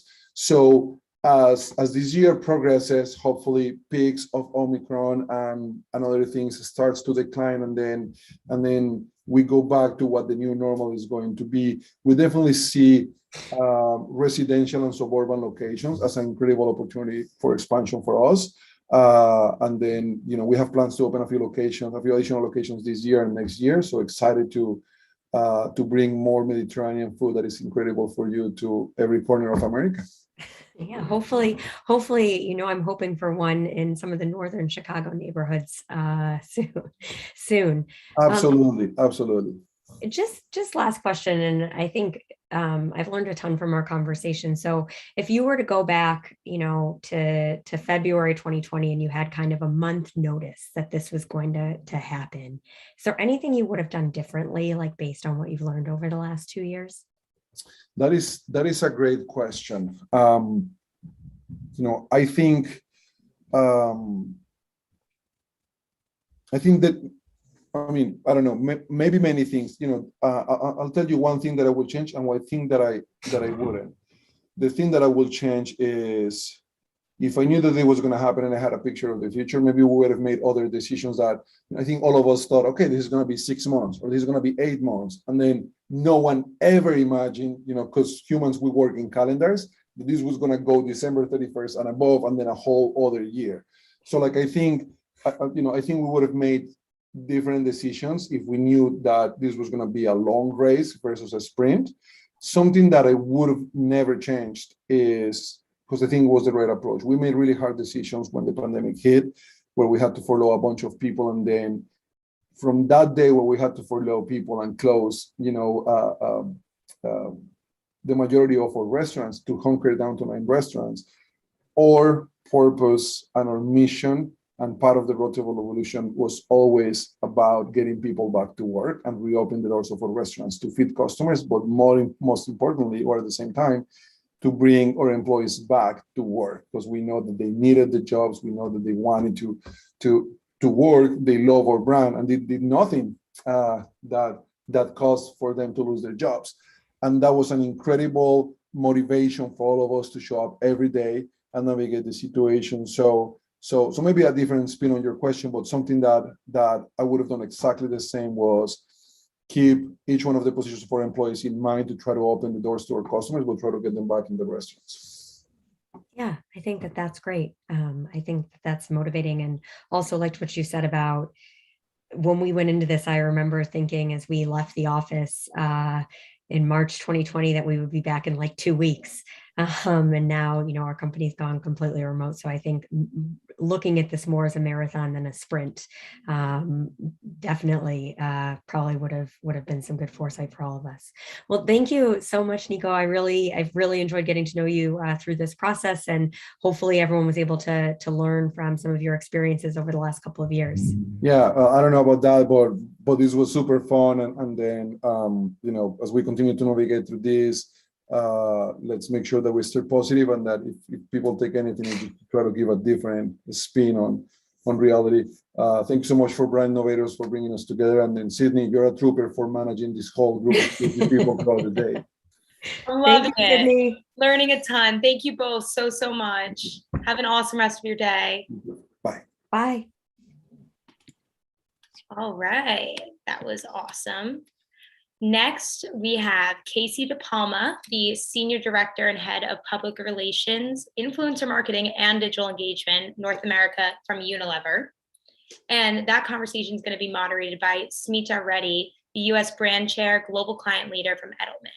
So whenever they're ready, they'll be logging in. We're a minute or two early, but look at you guys, right? Early, not even more than on time. I love it. Hi, Sydney. Hi. Hi, everyone. Great to have you both. So glad you guys could get on. I will throw it over to you whenever you're both ready. So thanks again for being here. That's so great. Thank you all. Excited to see you. Hi, Case. Hi. So this is going to be a fun conversation. I've known Casey for many years now. We've done a few presentations together. So hopefully this will be a good chat amongst us two girlfriends and, 100 people as well. Casey, if it's okay, I'm going to do a little intro on you, a little bio so everyone can get to know who you are. But this fireside chat, I actually lit a candle so I could have some Oh my gosh, same. Look at that. So we're going to make this fun, casual. This is really all about setting the stage for 2022. So before I get into it, I wanted to give a little background to all of our attendees on who Casey is. So Casey DePalma is the Senior Director of External Communications and Engagement for Unilever in North America. She is an 11-year veteran of Unilever. And heads the public relations and influencer marketing and medical marketing function for Unilever, which crosses over 24 household brands that you know and love across beauty, food, personal care, including Dove, Dove Men Plus Care, Baby Dove, Shea Moisture, Vaseline, Breyers, Hellmann's, Tresemme, Suave, you name it. If you're putting it on your body or you're eating it, it's probably coming from Unilever. She actually joined Unilever to actually launch the Magnum ice cream brand in the US, but has worked on countless programs on behalf of Unilever, from Dove's Crown Act efforts, which is really advancing towards anti-discrimination laws for racial discrimination against hair, based on hair, and Dove Men's work in advocating for paternity leave. She's helped create global influencer marketing strategies for Unilever, has created the playbook for it. As I mentioned, she oversees the US medical marketing program, touching thousands of dermatologists in the US, and is just a great person to be around. So I'm excited for this conversation because I feel like you always have interesting things that you're thinking about as we look to the year ahead. So why don't we kick off? Because I think everyone's kind of, really, we're all starting like our new year, new you. Yep. I mean, I do some resolutions, but mostly like affirmations or things that I want to do. But I know you have like a list of, personally and professionally. So I think I'd love to kind of hear a little bit more about how you're looking at 2022 from a resolution standpoint, both personally and professionally. Sure. And first off, I just want to say, so I'm so happy to be here and to be here with you. And in my 11 years at Unilever, I have partnered with Smitha on probably all 11 of those years. And so tremendous partnership through Smitha and the Edelman team with us at Unilever. So we could not do it, and I could not do it without you and your partnership. So I'm thrilled to be here with you. Okay, so when we talk resolutions, I think, I've never been a huge resolution person, but I kind of felt like this year, it was kind of needed, because it kind of needed to get beyond what was happening in the world and kind of look forward to doing new things and other things. So if I think about it, personally and professionally, I have a few. So one is, and I mentioned this to you before, but I actually joined an over 35 women's soccer league, having never played soccer before. And so I'm looking forward to another winning season with our soccer team and to get better at soccer just generally. So that was an exciting one. I managed not to get hurt yet. So that's huge. That might actually, maybe I should just make it not get hurt. That would be probably a good thing. Another one is I wanted to get back into painting. I painted all through college. I took a lot of fine art classes in college, but kids happen, and I haven't done that in a while. So I wanted to get back to that. So really like finding the things that bring me joy and doing more of those things.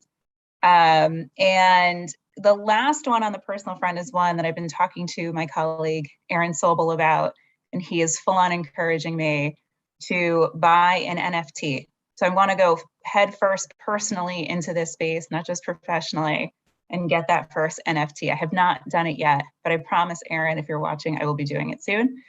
And then on the professional side, I think, oh, he is watching. That's good. Aaron, you inspired me. So, on the professional side, it's not dissimilar to what I think a lot of people are saying in this space. When I talk about NFTs personally, it's also professionally. How do we get into this space? What's the right play? The metaverse is clearly something that we want to learn more about.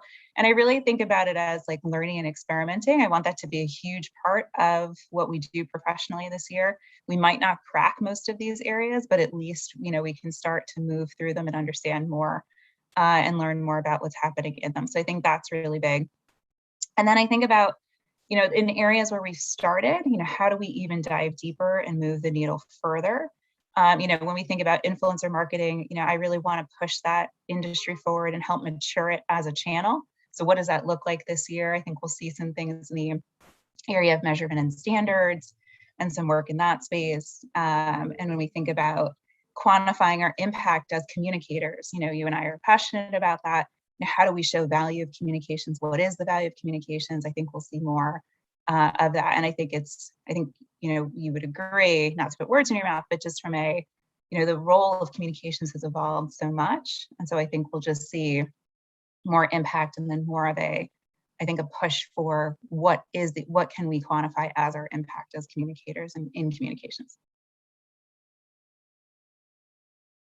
I love, first of all, your personal resolutions, because it's just like, it's really, I mean, I think it's so brave to start a new sport at our age, and like take it on with gusto. And I know you're competitive, so I know you're probably kicking butt. So the only reason they let me on the team, I was like, I've never played soccer. And they're like, well, you're competitive, so we'll let you on. So that was it. So, it is a new year, and it's like, what I love about you, Casey, is that you really are optimistic, because I started this being like, oh my gosh, it's Groundhog Day, right? Like, it's another wave of COVID. Our kids are like at home from school now. There's a snow day, climate change, like all these things. It feels like it's Groundhog Day, right? But in many ways, so much has changed if we look at the past 2 years. And I guess from your perspective, you touched on things that you guys want to, from a Unilever standpoint, and you personally want to like experiment and learn in. But what do you think are some of the ways that like 2022 is going to be different? Yeah, I really feel like if we're not optimistic right now, what else is there to be? And because I definitely agree, it's been tough. I really identified a bit with the New York Times article that came out in the summer about like what this feeling was called, that we were all feeling, and it was like languishing. This is what it is. I think a lot of us could identify with that. So I am trying to be optimistic about this year and what it will bring. I don't like to make predictions, because I think predictions are super precarious at this point in time. It's so hard to say what's to come. But I think we have a lot to look forward to. And I think, one of the things that at least energizes me is that I feel like the work that we're doing in the spaces that we're doing it is definitely hitting at some of the trends we're seeing. And it's definitely through the trends that you and your team have brought us through, Edelman's Trust Barometer and otherwise, whether it be that people are looking to brands, to be arbiters of, truth and pushing forward policies and things that will, make society a better place, right? Or that, there's expectations on brands to align with their values and other things, which I know we'll talk about more. But those are things that energize me, because we're doing a lot of that from a brand perspective and corporate perspective at Unilever. And, I think one of those things is, from an opportunity perspective, it just makes you want to do more. So I do think you'll see more from us in the purpose space, right? Because that's a huge area and opportunity for us from Unilever, both corporately and from a brand perspective. And when we think about, expectations for communication specifically, that's really a space where I think, people have been bombarded with communications, for the last 2 years, just so many messages coming at them. And I think that's bleeding into comms, where consumers are looking for us as brands to communicate more frequently, to be more transparent, to provide thoughtful information and value to their everyday. So I think we're going to see some of these trends, both from a general societal, how we're dealing with the world, bleed into our everyday communication and brand too. Yeah, and I think it's so interesting, like we talked about the bar kind of changing, right? Like there's so much communication, yet people are demanding a lot more from you as well. We see it playing out when we think about like COVID and what's going to be affected by that, whether it's school closures or mask mandates. Like people are craving more and more information. So while it's like hard to cut through, there's also a real demand for more, right? And so I think that balance is really interesting. But I think the breakthrough piece is important, right? Because I think if we think about challenges in this year, like something to think about this year that will be difficult for brands, I think breakthrough is definitely an area that's going to be challenging for brands and companies, because there's so much noise, because there's just so much out there that it's being kind of that's incoming for consumers to absorb. I think that just makes it more difficult for brands to break through. And I don't see that changing. I think it's been the case, and I think that'll continue. Yeah. So you talked about breakthrough in terms of like, one consumer that everyone is trying to break through to right now, which is like, I think on the tip of everyone's tongue, is Gen Z, which is probably one of the hardest consumers to break through to, given also the fact that, they could spend their whole life skipping any ad or, it's like a video game. They can basically just avoid it as much as they possibly can. And so we actually at Edelman, we recently did a study on Gen Z. We interviewed, 1,000 Gen Zers to really get their take on what they're looking for when it comes to brands and marketing. And it really did underscore something that I think Unilever is intimately, has a lot of experience in terms of like how important brand purpose is for the next generation versus general population. So for example, 63% of Gen Zers say they only buy and use brands who stand for something they believe in versus only 48% of Gen Pop, right, of general population. And more so, 93% of the Gen Zers that we spoke to, so they want brands, they want the brands they buy to get involved in causes to better the world. So I think Unilever, a lot of people see Unilever as a pioneer in this space and maybe even, defining what brand purpose means and how the industry's picked it up. But I would love to kind of hear about like how you guys are approaching purpose in 2022. Knowing that a lot of other brands are also stepping into this space. Yeah. Well, I think, one of the biggest differences for us from a Unilever perspective is that purpose is baked into our corporate strategy. It literally is the strategy. And it's so for some of you might be familiar, but we have something called the compass, and there's 3 pieces to it, right? So the first piece is around people with purpose thrive. So all of us as employees, right, we have personal purposes that actually are built around our career path, right? So, and are help us actually determine where we might go in the company or what brands we might work on or projects, right? So like purpose very much being embedded in our day-to-day jobs and making sure that that is aligned with our day-to-day roles. Brands with purpose grow is the second part of that, right? So without purpose, and Alan Jope has been very outspoken in saying that brands need to have purpose, right, within Unilever. And we're finding that brands with purpose do actually grow. It's not just a nice to do. It actually is something that helps to grow from a business perspective. We are seeing growth in brands in the market that actually have leaned in these spaces, and that's really important. And then the last one, which really goes to what I was talking about in terms of corporate strategy, is that companies with purpose last, right? So, Unilever's been around a really long time. We want to continue to be around, and we really do think that, purpose is core to that strategy. So that's really important. So we see that. So that's like soup to nuts from a corporate perspective, right? It is embedded in that space. And then we see it, as I said, through the brands. And so there's a number of initiatives that we have in this space. And I think, and ones that we work on with you guys, which are incredible programs. And I think just, to name a few, you mentioned the Dove Crown Act work where, Dove helped co-found the Crown Coalition, which is working to end hair discrimination. This is real change, right? This is advocacy for legislation, right? This has led to actual legislation in states to make this illegal, which I think is tremendous work. We are working with Degree on really fantastic programs around inclusivity, right? So not just, we talk a lot on Degree about movement and the confidence to move, right? And so now Degree is really trying to democratize movement. And what does that mean for folks of different abilities in terms of physical ability?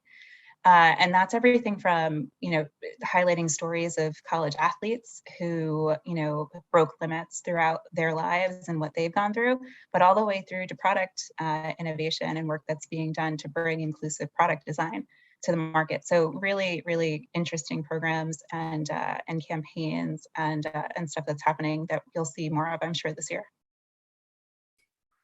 I love the thing that I always love, about working with Unilever is how purpose is truly embedded into everything, down to like everyone has a personal purpose, right? Like for why, what you want to get out of your day, what you want to get out of your career at Unilever. And I'm curious if you wouldn't mind sharing what yours is.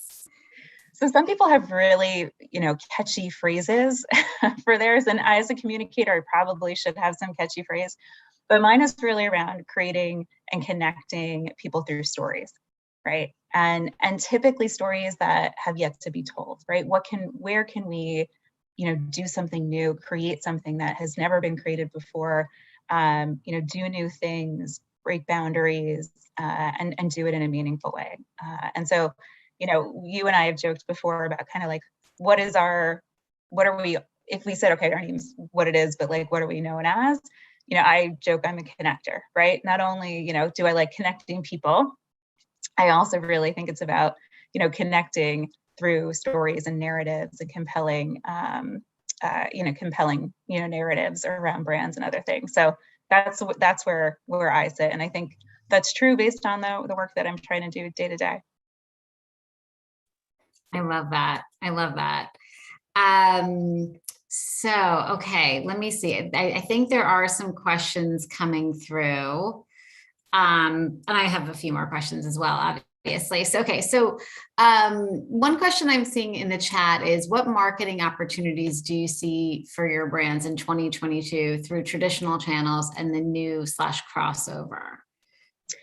So I think, I wouldn't say there's maybe one opportunity in particular, but I think what's really interesting about the way my team is structured is that my communications team actually sits within our paid media team.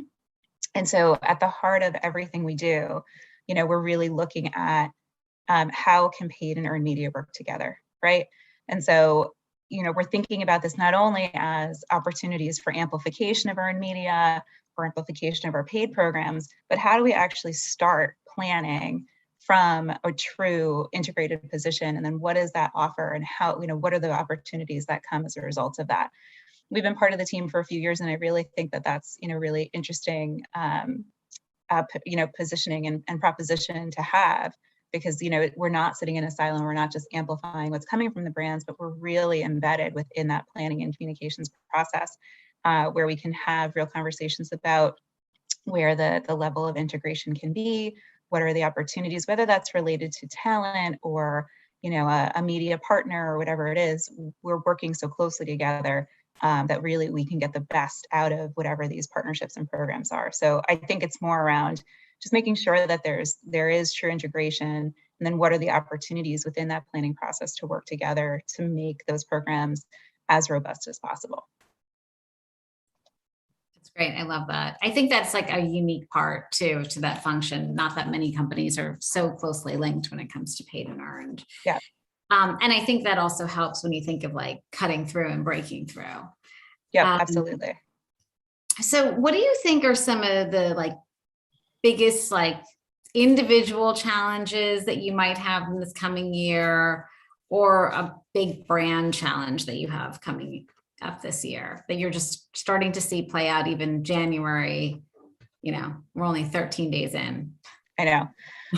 I don't think this is anything new, and I don't think this is earth-shattering, but I think it's just probably the most important thing that we can focus on just as people and people managers within an organization, is just really continuing to help support our team, and how do we actually continue to have our teams be engaged and work through these times. We have a great team who we talk multiple times a week. Even our broader team meets multiple times a week. But it's different. It's sometimes hard to find that energy, right? We have to be realistic. It's sometimes hard to stay as engaged. And so it's really important that we continue to take care of our teams and try to keep people as engaged and have them be as supported as possible during this time. Yeah. And I think also, that piece of like kind of keeping your purpose, but also then how does that weighs out all the way through the employee like life cycle. Like our people are struggling right now, and so that's preventing them from like really fulfilling their own purpose. And I'm seeing a lot in the chat about just that people feel like the way Unilever is about like the stance around positive social progress is one that you need to continue to do, and a lot of big kudos to that. I'm seeing a really actually interesting question in the chat around Gen Z survey results that I talked about, right? That there is sometimes this generation is traditionally given the answers that they believe are PC, or the answers that they believe are the right answers. But when this is actually applied to climate issues or something as simple as recycling, it doesn't really happen, right? And so I've gotten this question before around people's stated beliefs, but then what they actually do and behave. I have a perspective on this. I'm happy to share, but Casey would love to get your thoughts. I do think there is a bit of that, right? In terms of what people think the right answer should be. But I also find when we make it easy for them, and make it really clear that there is success, and we know that people are buying into it. I think case in point is Dove, a great example of a brand that we've worked on for many years together, that really does stand for something larger than beauty, and really around self-esteem and what that means. Right. And people wouldn't buy Dove if it wasn't a great product, but we've really made it easy in the sense of it's a great product, but it also stands for something bigger. I think when it comes to, companies evolving into 100% post PCR and things like that, we have to make it really easy for them along that journey and make it clear to them. But would love your take on that say, do gap, what people say, and then how they act. It's tough. We can only go by what people are telling us often. And so I look at it as we're just going to try to be as transparent as possible to try to meet the needs of the consumers that we're serving, right? So maybe a little bit less about does it matter what they're saying? What they're saying isn't exactly what they're doing, but I do think there are the best of intentions when they are answering. What we're trying to do is deliver on opportunities, to your point, that make it feasible and easy for people to be able to actually do the things they're saying, right? So, when it comes to recycling, I think we would all recognize that the system isn't perfect. I think I'm, definitely giving credit, beyond by saying not perfect. There's a lot of work and infrastructure that needs to go into, the recyclability space. It's such a complicated area. But what we're trying to do is, from a brand perspective, is to think about, okay, well, how do we use less materials? How do we use less plastic? What is the opportunity to continue to push forward? How do we help the system? There was even something around black plastic. So black plastic is something that can actually be detected by recycling machines. And so we actually helped to create a black plastic that was detectable, right? So what are the opportunities to actually help the system get better, and then also help consumers make good choices, to follow through on the things that they're saying. And I think if, a few of the initiatives, at least for us, if we want to talk about what's coming this year, we really might think about, when we just mentioned climate a little bit earlier, but you're really going to see things from us that help to bridge the sustainability mission that we have, with the opportunities that showcase, how future fit our business actually is. So we're leaning into product innovations that bring that forward. And I think one area that we're looking to do more in, and you're going to see some work, we actually just launched, I think it was a couple of days ago, a refillable product on Dove, where, clearly it's a refillable product with a concentrated, thing that comes with the dispenser and it's a body wash. So you get your concentrated body wash and your refillable, container, and you just add some water to that, and it, the product, it still delivers on the product experience and the functionality that you expect from Dove, but it's tremendous in terms of its ability to reduce the amount of water that's being used, the amount of energy that's being used, and clearly the amount of plastic that's being used to create it. So those types of things. There's also some fantastic things coming from 7th Generation in terms of our easy dose laundry. When you pour your laundry detergent into the cup and it's a mess everywhere. This is literally just squeeze it. It's concentrated. It's the perfect dose of laundry detergent every time. And you've used less plastic in the packaging. We're using less water. It's tremendous, feats in terms of innovation and design that are coming. So really, really great products that are delivering on this for people to make it easier for them in their daily life. Yeah, I think that's like the key, right? And that's what we're all trying to solve as marketers in this era. Like, we know that companies have got to evolve, but we also need the consumer to adopt these new behaviors as well. And so, again, to your point on making it really easy so that it's not a hard choice for them, I think is really smart. Right. One thing that I don't know if we talked about on here, but to kind of go back to resolutions, and I think this is another great example of how Unilever is trying to make it easy for folks, but I think we were talking about resolutions, and the one resolution that I often am hearing more and more about is people are committing to less food waste, right? Like they want to throw out less food in their fridge. Do you want to talk a little bit about the work that you guys are doing on Hellmann's? Because I think that's such a really important topic, but also it's one that people are more and more intimately familiar with now that we've been at home for so long. Well, I think it's, when we were talking, you had said it best, like we know what's in our refrigerators so much more now that we're home every day versus when we were, not. And I think that that's so true. On Hellmann's, they've really come to a place in terms of their value that they're offering and the purpose that they're bringing forward around helping people and inspiring people to try new recipes, to make new things with what's in the refrigerator so that they're not wasting food. And so there's a tremendous campaign and work that's being done to actually provide that inspiration. And there's more to come even in the next few weeks on this, but it's really, really exciting work. It's simple, right? These are simple changes that people can make, simple opportunities that people have to make something different, try something different, and not waste that food. We are wasting a tremendous amount of food every year, especially around holidays and other things. So more to come from Hellmann's there, but really, really fantastic work. I'm actually seeing an interesting question about, plant-based. Yep, I just saw that too. Yeah, would love your thoughts on that. I think this is another example of just how consumers are adopting to different behaviors as well. But from the area of plant-based, is there something that you're particularly excited about this year, or where Unilever is focused on?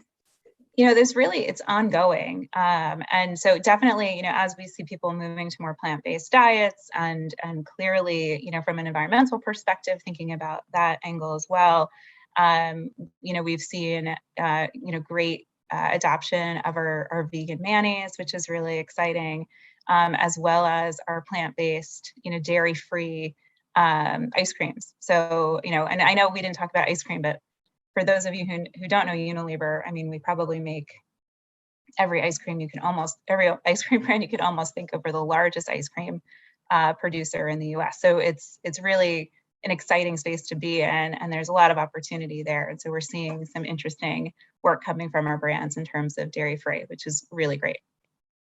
And people also, it tastes great. I think yeah, that's a piece exactly. of it too, right? So you're seeing more people even go towards the aisle, towards the vegan options, because it tastes, they're not sacrificing on the taste. No, and that's the thing. Ice cream is something you're consuming for pleasure and joy, right? So, it's not something that you would want to, sacrifice on. So if you're going to have it, you want it, it better taste good. Everything from Ben & Jerry's all the way through to our Magnum ice cream now have those options. So it's a great time to be in that space and innovating in that space. And the vegan mayo from Hellmann's, I was skeptical. I am not vegan. And when we came out with it, I tried it and I was very, very pleasantly surprised. It's delicious. Yeah. I'm seeing some comments about ice cream helping people survive during the pandemic. It still helps me survive, to be honest. Oh my gosh, tell me about it. I know, there's at least a few Ben & Jerry's pints and Magnum bars in my freezer right now. Absolutely. So this is a really interesting question regarding the work that we're doing on Degree. What do you think some of the biggest challenges are when collecting data on those of smaller volume customer segments, i.e. people with disabilities? Do you find that it's harder to kind of understand the needs and sentiments from that community, given that maybe it's a smaller sample size? I mean, I'll be completely honest and transparent. I'm not a data scientist, and I don't delve that deeply into, our market insights. I'm not the one pushing forward the market insights to know exactly what the challenges are or would be in the segment. But I do think that when you're doing work in this space, right, and the work that we are doing, we want to make sure we get it right. So, I think, what we're trying to do is make sure, and we announced that we were, doing the beta work, right, when we made the first announcement, right? And so now it's really putting, the rubber meets the road in terms of making sure that you can deliver on what it is that you promised, and that you can work with enough people to make sure that you're actually getting it right for the people you're developing these products for. So, so I think whenever you're in a space where you're trying to do work and it's, innovative, and it might be done for the first time or one of the first, it's going to take some time, and you want to make sure you're getting it right. So I would say, it's challenging in that there probably just isn't as much information, right? And you need to seek it out, and you need to make sure you're working in the right partners. You need to make sure that you're testing with enough people, and, to make sure that you're doing right by the consumer you're looking to serve. Yeah, I think the voice of the consumer is definitely representative in all of that work, ensuring that we were, getting the tone, and also when it comes to product development as well. Right. And from a representation perspective too. So outside of the product development, right, when we're working through those campaigns, and your team helped us immensely through that process, I really do think, how do we make sure that we are representing, this community to, in the right way, and in a way that both makes sense for them and the communications and the work that's being done. So, I think anytime you're doing work in spaces where there hasn't been as much, space paved before, it definitely is much more challenging. But it is absolutely work that needs to be done, and it's work that we'll continue to do, and we're definitely committed to. Love that. I love that. That's great. So I know, to kind of close this, I know you talked at the top about experimentation. I'm just curious, like, what other platforms or channels that, you talked about NFTs, you talked about e-commerce selling, a lot live selling, influencers, like, what other channels are you guys starting to dip your toes in? Like, have you guys started exploring podcasts? Like, what's on the frontier in terms of just wanting to learn a little bit more about or experiment more with? Oh gosh. I would say we're open. I think that this is my 2022 mantra. We're open, and we're trying different things. And if there's an idea, we're open to hearing it. But we really do want to lean into the learning and experimentation space, because we want to get more ideas and learning under our belt. So we're working with a number of partners in these spaces. I do think when we think about, partnerships, especially when we think about our media partnerships and other things, where, those might be more traditional partnerships generally, but even within them, we're looking to innovate and do different things and try, try new areas, and, different platforms and different opportunities, even within our more traditional partnerships. So this is the resolution coming full circle, that we are totally open and trying new things, and learning is a huge piece of what we're looking to do this year.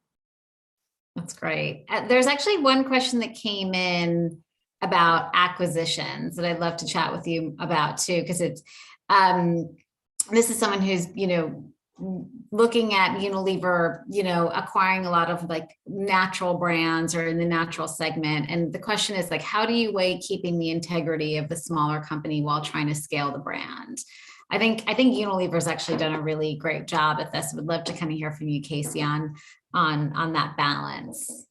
Yeah, no, I mean, I think you probably have seen this, whether it be through, the work that was done years ago with Talenti coming into our business, or 7th Generation coming into the business, that it really is important that, we maintain the intent of the founders of those businesses, because we're learning from them as much as they will learn from us, if not more, that, we're learning from them. And that's so important, and Schmidt's too. That was another great acquisition within our Dio's business. So I think it's tremendous the amount of learning, we can have when we're bringing those businesses in, and we don't want to, by any stretch of the imagination, want to get miss out on what that might be. So I think that's a huge part of it. It's just one part of it. It's definitely not the only part, but I think that's an important part. And Smitha, I saw one question, I don't know how much time we have left, around how do you ensure like your purpose is actually purpose and you're not like purpose washing? Yes. Did you see that one? I did. Sorry. Yeah, I did. I missed that one, but thanks. No, it's okay. I don't mean to be the moderator. You are, but I thought we could, because you guys have done so much work with us in this space. And I think, just very simply, because I know we're short on time, it's really around, thinking of closing what you mentioned before as kind of this say-do gap.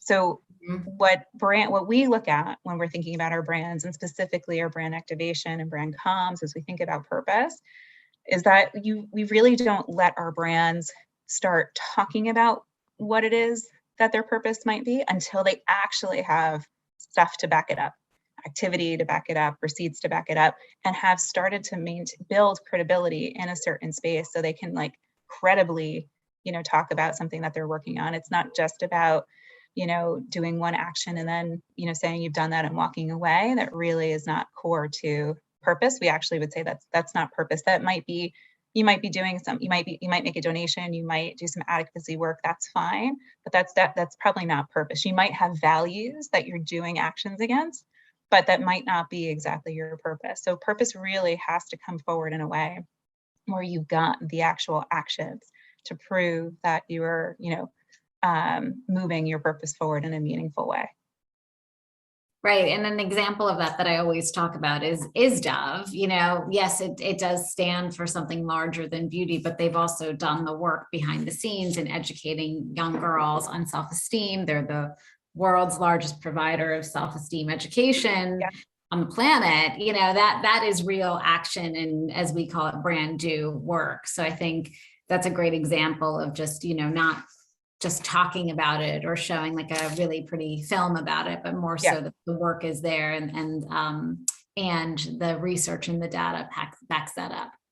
Yep, absolutely. And we continue to do research, right? So over time, we've done countless research studies on self-esteem and how it evolves within the new environment. And I think, you'll continue to see us look at, the pressures of social media and, on young girls and other things like that as we move forward. And, that might not have been the case. It might have been, more traditional media 10 years ago and other things, but it's important to continue to look at, well, how do these things change, and how, what is then the right approach for a brand to take in these spaces. So we're continuing to evolve, but thank you for mentioning that on the self-esteem program. Right. Well, I think that's a great wrap for us, but I loved this conversation. I think we explored different areas. It felt like I got me excited for 2022. So thank you for that, Casey. I was a little bummed out by the year ahead. I'm your 2022 hype woman. It's great. Yeah. Happy to help. Yeah. Well, thank you for doing this. This is super fun. Learned a lot. I love the enthusiasm for the year ahead. Experimentation should be all something that we look forward to doing in the year to come. And thanks again. No, thank you so much.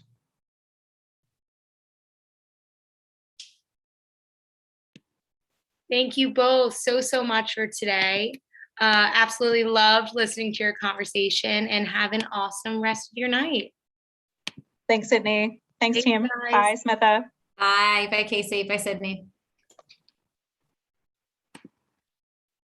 All right. Up next, we are going to have Erin Levzow, the VP of Marketing Technology from Del Taco Restaurants, joining us shortly.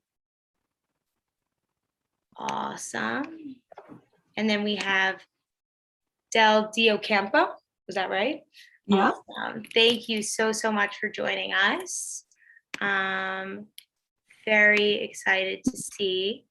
Del is the RVP of Sales Miss West from Undertone. So thank you both for joining us. I'm glad you guys both logged on okay. And then I'll throw it over to you, Del, if that works. Great.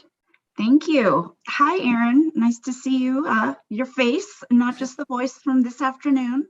Right. Nice to meet you in person. Definitely. Well, I kind of wanted to just kick off things with just a little bit of icebreaker. I know that when you and I chatted for a few minutes this morning, you said that you were in Wisconsin. Tell me how you got there. Not by choice right away, but I like it now. I do live in Wisconsin. I live outside of Milwaukee in a city called Pewaukee. We call it Lake Country. There are lakes everywhere around us. And where yesterday it was negative 18 degrees. So it's wonderful. And I got here through a lot of things. I grew up in Illinois. I spent 10 years in Vegas, 2 or 3 years in Dallas, 2 years in Austin, and we moved up here 4 years ago now. And so now I own winter coats. It's very exciting. I hear you. Yeah, going from Vegas to Texas to Wisconsin must just have been quite a jolt. Yeah, every day I thought, this is as cold as it could possibly get, right? And that was a vicious curse, because now, like, when it gets that cold, you just don't, like, there's no ability to look cute or attractive or anything. You're just like trying to survive. Every inch of your body is covered and you're just trying not to die outside. Right. When I moved from Southern California to the Midwest, 20 years ago, I've decided I went from fashion to function. Yes. I don't care what I look like. We're just going to go with warm. Yep. Just got to survive. I love it. I love it. Well, I have to admit, this kind of all came about fast and furious. So I was doing a little homework on you, and you had done a webinar right when you guys were launching your loyalty program.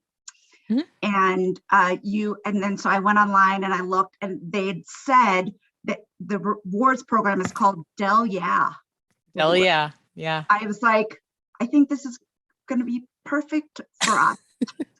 And I would like a t-shirt if that is at all possible. Absolutely. Serendipitous. So that's wonderful.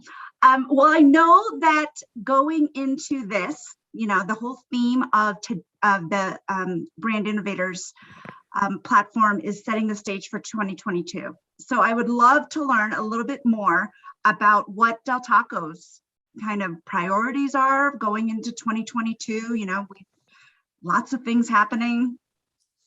Yeah, it's a good question. I will tell you that I think all restaurants out there right now, well, all industries are surviving again with the surge of COVID, right? So, some days it feels like we're back in March of 2020 or whatever year that way. It feels like so many years ago with the lockdown. So all of our premonitions at the beginning of Q4 last year kind of all changed early on this year, but we're hopeful. I think everybody's hopeful that we quickly can see some sun, some light at the end of the tunnel, and then focus on continuing to grow the CRM, grow the data acquisition, grow our customer loyalty so that we can continue to speak to our customers in a way they want to be spoken to.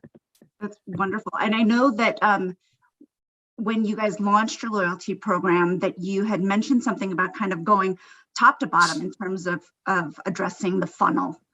How has that been working out for you guys? What have you guys been seeing that's really worked? It's going very well. I mean, it's an acquisition tool, right? Like getting people, it's like dating, right? Like nobody shows up for a first date and they're like, well, ready to get married. You seem like the right one, right? I mean, maybe you do, but well, I was just going to say there's a couple of reality shows that beg to differ. Yes, I'm sure that's the case. But in this case, I think what's funny is I'll talk to businesses and they'll go, I just want everyone to download our app. That's not going to happen, right? Like it's still your top tier customer that's downloading that app. And when I say top tier, it's your most loyal customer, your most frequent customer. If I only ever go to a restaurant once, I'm probably not downloading their app unless they're giving me like a card to do it, right? Like I'm not going to go through all that work in order to find out that I'm never going to go back there, right? It's like people downloading your app just for vacation. It's not going to happen often. Instead, it's as people come down that funnel and they choose to like Del Taco, they choose to get involved with Del Taco, they're really getting into a relationship with us. That's when they download the app. That's when they want to be part of our loyalty. And so looking at it that way, I think oftentimes we think, well, we're rolling this out. Why don't we have 100% penetration? That's never going to happen. No, that's true. That's true. And you know, you had briefly touched on kind of where we've been over the last 2 years. You know, from a marketing standpoint, things have definitely kind of risen to the top in terms of CTV, in terms of audio. How has Del Taco kind of evolved their strategy to address all of these?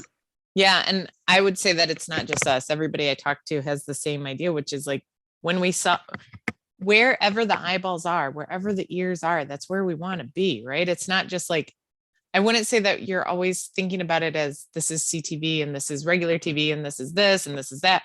It's really about where are the eyeballs, where are they hearing it, where are they seeing it? And that's where I want to be. And so CTV obviously has come full force, right? Like when you look at the content being generated on these CTV channels, whether like the Slings of the world and all those, like it's insane where people are consuming content and how much content they're consuming, and then trying to get in front of them in all different aspects. So yeah, we've definitely seen that continue to grow. We've seen digital across the board continue to grow because that's where it's getting consumed on, right? It was interesting right after the pandemic hit and nobody was going back and forth to work. Someone tried to pontificate that, well, no, billboards are still really important right now. And I said, there's literally no traffic on the road. Like I'm not buying a billboard right now. It's not going to happen. But what's interesting is it took people a while to go, oh, okay, we need to adjust. We need to move. Not for us. Like we followed the customer. Wherever the customer is, that's where we want to be. Sure. You mentioned CTV. How are you guys kind of standing out within the CTV environment? I think not just CTV, but any channel. It's about creating the content that's right for that channel. And so years ago, people used to say like, oh, I do my digital banners and then I take them and I put them on Facebook. And it always made us cringe, right? Like any place I've ever worked, like you'd go, no, you can't do that. And they go, but it's cheaper to do that because you just create content once. You can't do that. Isn't that like, and it's taken years for marketers to go, oh my gosh, you mean I have to create content by the channel based on who's consuming it? That's nuts. But it is, and it's way more time consuming. And then we went through the phase where it was content is king and nobody knew what that meant. But it is, it really is. It's about, am I serving up the right information to the customer at the right time? And that's never going to go away. Sure. I like the word, I like that you use the word kind of just creating content and the idea of customization behind it. You know, a lot of what Undertone does is really customize what we put out from a creative standpoint to the KPI. But when you guys are looking at creative, how does that kind of play into the customer? So do you ever see that synergy with like social falling into display and falling into CTV? Could you see that sort of kind of connecting the lines, that creative tissue? Yeah, I think the creative can be the same type of story. You just tell the story differently on each channel. So it can still be the same story. It's just cut up and pieced together differently. I don't think the same content is typically used by channel, at least not for us. It is really about contextual targeting with the creative. I also think that depending on what that call to action is, right? Like if I already know the customer and I know they're a frequent customer, then I'm going to serve them up like a download my app ad, versus if I don't know the customer at all and I just know that maybe they like other fast food or other QSRs, then I'm going to serve them up a completely different like brand awareness ad that teaches them who we are and why they should come hang out with us. And then I want to track it, right? So it might be just find our location, but then I'm going to track it through like foot traffic, or it could be order now or download or whatever it might be. Ours is, I come out of hotels and hospitality where it was always so much easier to track because you booked it online, right? Not a ton of people still call the call center and book their hotel rooms. They book it online. Therefore, I could track all the way through the whole journey. It's a little more tricky when you're studying foot traffic and trying to figure out like, okay, you saw the ad, but did you come to my restaurant? And then the pandemic made it even, I'm just like jumping ahead. I'm sure you're probably going to be like, you just answered another question. No. But it's even more tricky now that like delivery exists and we know DoorDash isn't handing over data. They're not being like, yeah, all these customers, you serve them an ad and they all order delivery. So now it just makes it a little extra tricky to go, did that ad I serve you deliver, no pun intended, even if you ordered delivery, right? That attribution model that we used to rely on no longer kind of plays into the conversation. Correct. So yeah, no, I definitely get it. In terms of, you know, you had brought up contextual, obviously that is the kind of the how the industry is starting to lean, especially as we approach cookieless.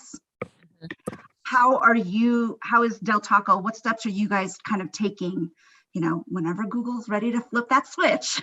Yeah. I think we're all waiting with bated breath, right? Like we don't want it to happen, but it's going to happen. We just don't know exactly when, like that, because it keeps getting delayed. But what we do know is that contextual targeting based on the data that we do have is really important, and also put a bigger emphasis, not that we haven't been talking about data for years, and anybody who knows me knows how much I like hearing the term big data, which is not at all, because every time someone says, I was like, we've always had big data, like this is not new news.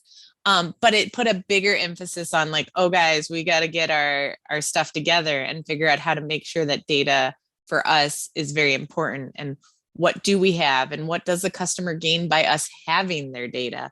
And we know over and over that studies show that customers are willing, especially millennials and younger, are willing to give over data as long as you use it appropriately, right? The moment you don't, or you become like, they used to call it creepy or weird, or you serve them up an ad that's not relevant to them, is the moment they start to care. But it's always fascinating to me because when someone will say, hey, I don't want you to target me. I don't want you to have my data. No.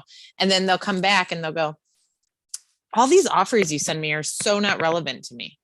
Like I never eat this food. I wish you would serve me up like vegan tacos. And I'm like, you said you didn't want us to have your data. If we don't have your data, if we don't know that you eat vegan tacos, how do you want me to send you those offers? And there's like a light bulb for certain customers, right? Like that's up there with people who like think that the government's tracking them through other means, but you're like, do you have a phone? Because we are.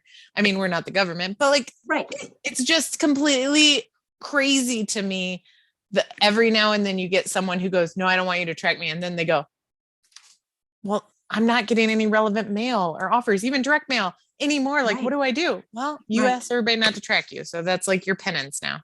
Right. Yeah. I'm following the rules. You opted out. Yeah. I'd love to know so, you know, you guys are always coming up with new menu items. What would we be surprised to learn about Del Taco in 2022? Well, I think it's something that everybody's always surprised to learn, but it's nothing new for us, which is that our food is cooked fresh. Like our avocados are sliced and diced in the restaurant to make our guacamole fresh every day. Our pico de gallo is made fresh. Everything is like, it's grilled, it's made. Our double del burger is so good. It is. So I'll tell you this. The first time working for Del Taco, someone said you should eat the burger, and in my head, I'll be honest, I was like, the name is Del Taco, like I don't know, like maybe I should go for tacos.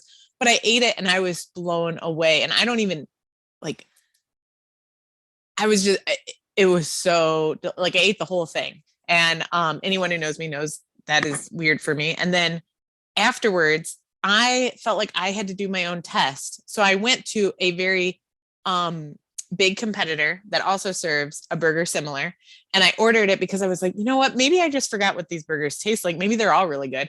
And again, I was like, no, ours is that good. It is really that good. So that it's fresh, that food is really cooked, sliced and diced in the restaurant, made for them. which is very different than a lot of our competitors. That puts us in the QSR plus category. I think people would be shocked to know that like how good our shakes are and our popper drinks and all of that food, like, and our Beyond product. So for vegans out there, like our Beyond product is so good. So now you already have a staple, right? Your product is good. And then it's the experience that goes on top of it. And it's really a fun experience. It is, it's different and it's fast. I'm in and out of that drive-through in like 30 seconds. It's insane.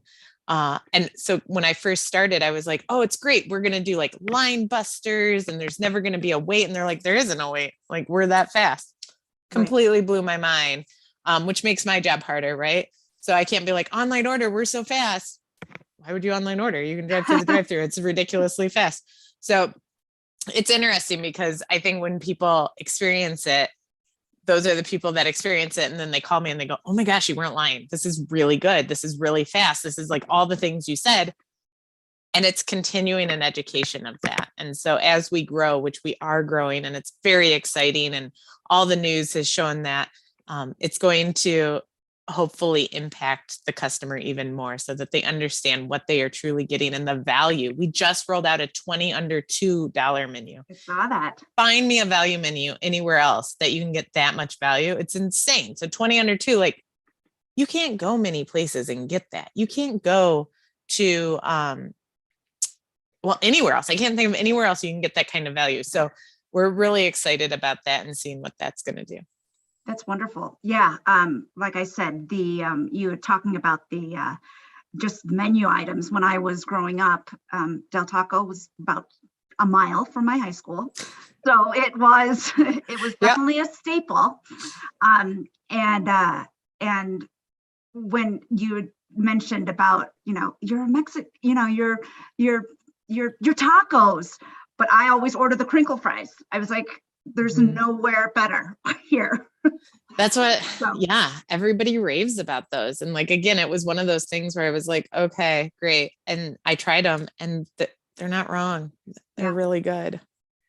So I'm going to shift gears just a little bit. At Undertone this past year, we started looking at publishers who were minority owned, who were, supporting different issues and things that are happening in within their communities. And I'd love to hear a little bit about how Del Taco is addressing such social issues and kind of, you guys are localized in a sense that it's not necessarily national at this point, but I know there will come a day.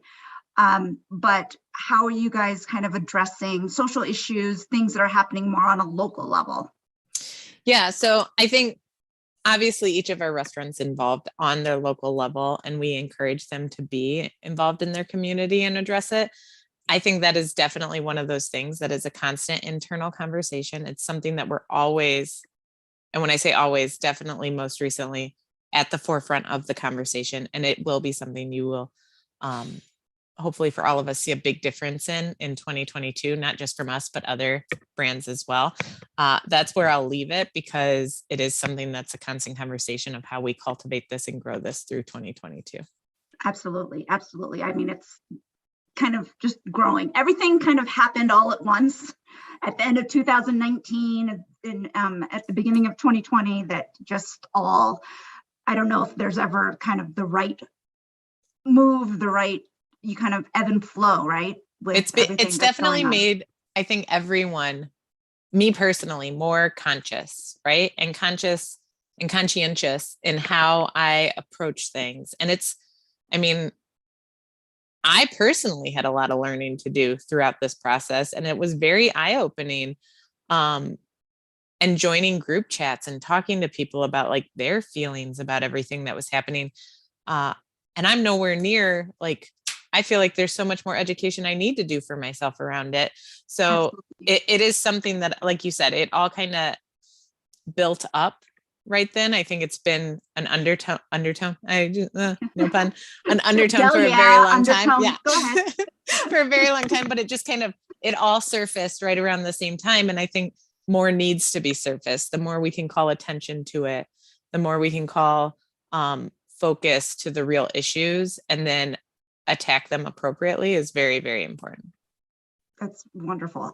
So talking about approach, can you talk about some of the things that you guys are doing internally to lead your team in this kind of changing landscape? What, and that's more so along the lines of, you and I are talking a little bit about this as you and I as people, but, as from a marketing standpoint, from a creative standpoint.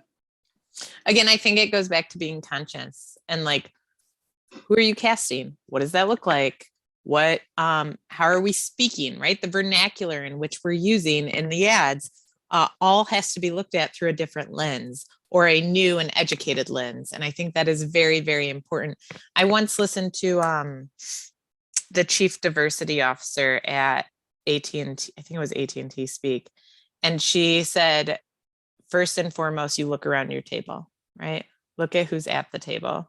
And I've always thought about it. Like I've always thought about what she said, like, let's look at our table. And our table could mean the ad we're putting out. It could mean the communication. It could actually mean the table of team, right? But it could mean a lot of different things. And that's what we really try and do. And I think we all do it from a personal level as well as a business level.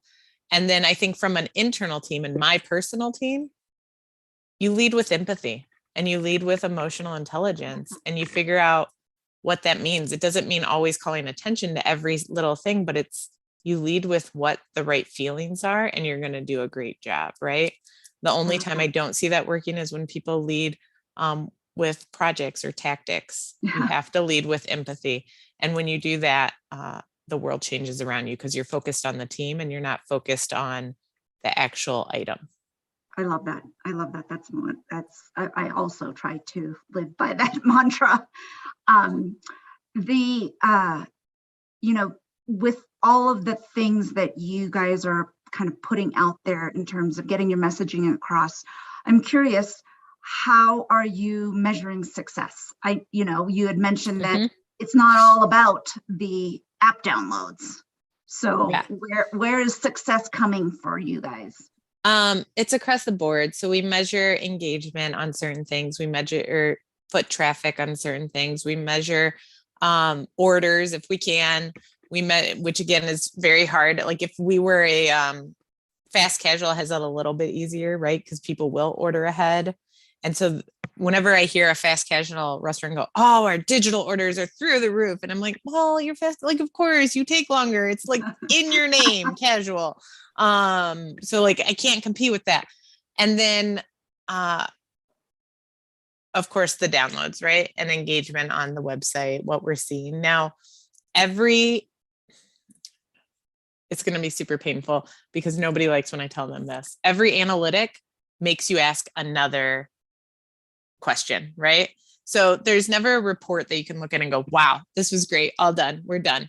No, there's probably something that came out of it as a test and trial, or it makes us ask another question. For instance, certain companies on their website, they might not want the traffic at their website. Like, why is the traffic on my website? Could they have gotten that somewhere else? Was my Google listing not correct? That they couldn't get directions there and they had to come all the way to my website. It just depends on what that analytic or metric is, tells a story, but you need all of them to really see the full picture.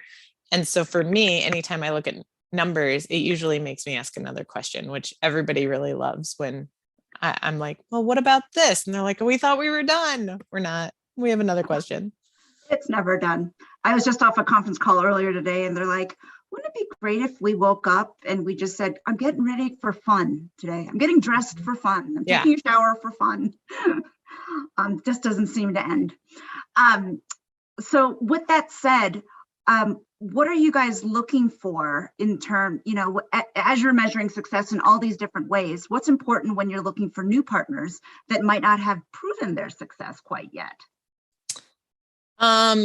When I'm looking for new partners, it really breaks down to relationship, right? How do we work? How do I know when shit hits the fan? Because it will. Like something always happens, like small or big, that I can call you, that you're good for it, that you're going to stand up for us, that you're going to work with us as a partner, not just like a vendor client.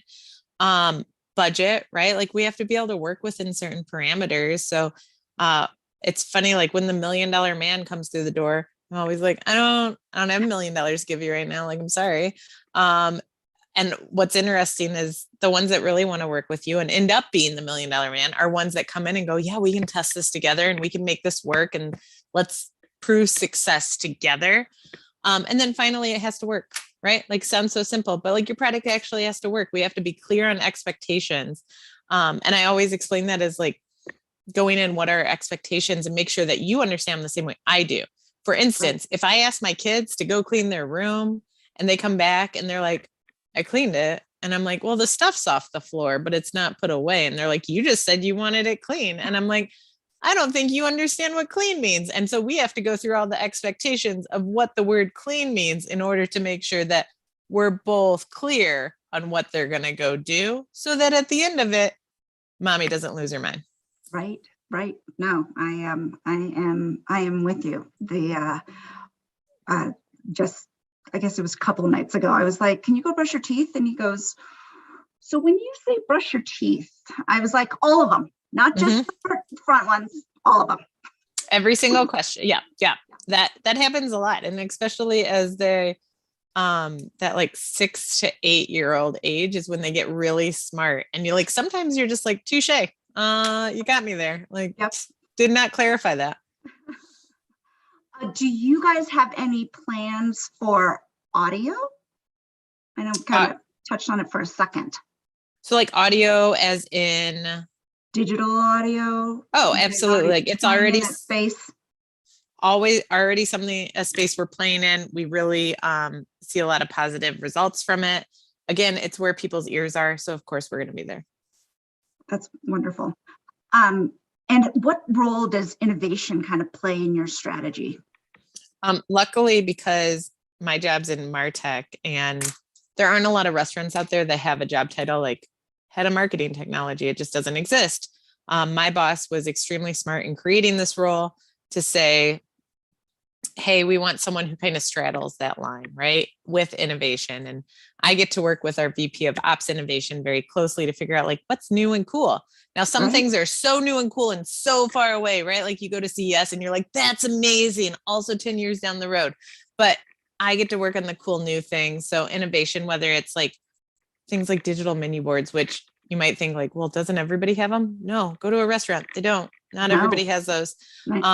Or looking at what AI might look like or any of those things, that all falls in our realm. And it's something that I totally geek out over. That must be so much fun. So did you, whether you went virtually or in person for CES, what was the coolest thing you saw? A lot of talk about the metaverse. And so what's interesting is people are like, well, what do we do with it? Nobody knows. Like what's next? But the virtual reality continues to be a conversation. Someone was like, soon you'll be able to do everything through a virtual reality metaverse. And I'm like, I don't think you can do everything. So like, maybe I'm not completely sold on all this, but it's super cool, right? 4 years ago when I went to CES, there were dancing robots and I was like, I need to have these. Like, it's really important that I have these in my life, right? What would I do with them? Nothing, but they're super cool. I really want a dancing robot. So, but things that have come out of it are like with the pandemic. So when the pandemic first started, I was in hotels. We had robots that could clean, robots that could spray sanitizer, robots that could sanitize air, not like robots as in like R2D2, but like similar, like small, and they'd roll around the floor and they'd help clean the area, especially as labor got more scarce. We were able to have robots out there doing that. So fast forward, it took 4 years to get to the point where like a robot was actually in the area. And the same way with hotel keys, right? Like for the longest time, you could open the door with your phone, but nobody was implementing that. The pandemic hit and everybody's like, I don't want to touch the door. And they're like, what if you could hold your phone up and it would do it? And they'd be like, yes, absolutely, I could do that. And so all of a sudden you had the funding, you had all these things to move that forward. And that's what the great horrible thing about the pandemic. And I say that because at no point do I want anyone to walk away and be like, she's really happy this happened. I'm not, but it did accelerate marketing technology. Right. Speaking of fast forward. So if you and I were having this conversation in December, what would you want to be talking about? All the success we've had. I jokingly said to someone this morning when they said Happy New Year, I was like, that ship has sailed. We are so past the new year, right? Like it is gone. It feels like it's already July, how much work we've done in 12 days. But in December, I'd like to be looking back and go really happy with the expectations that were set this month and what we achieved as a team. I actually kind of want to touch on something that I saw on your LinkedIn profile, just because I am a mom of a son, but I am very big girl power.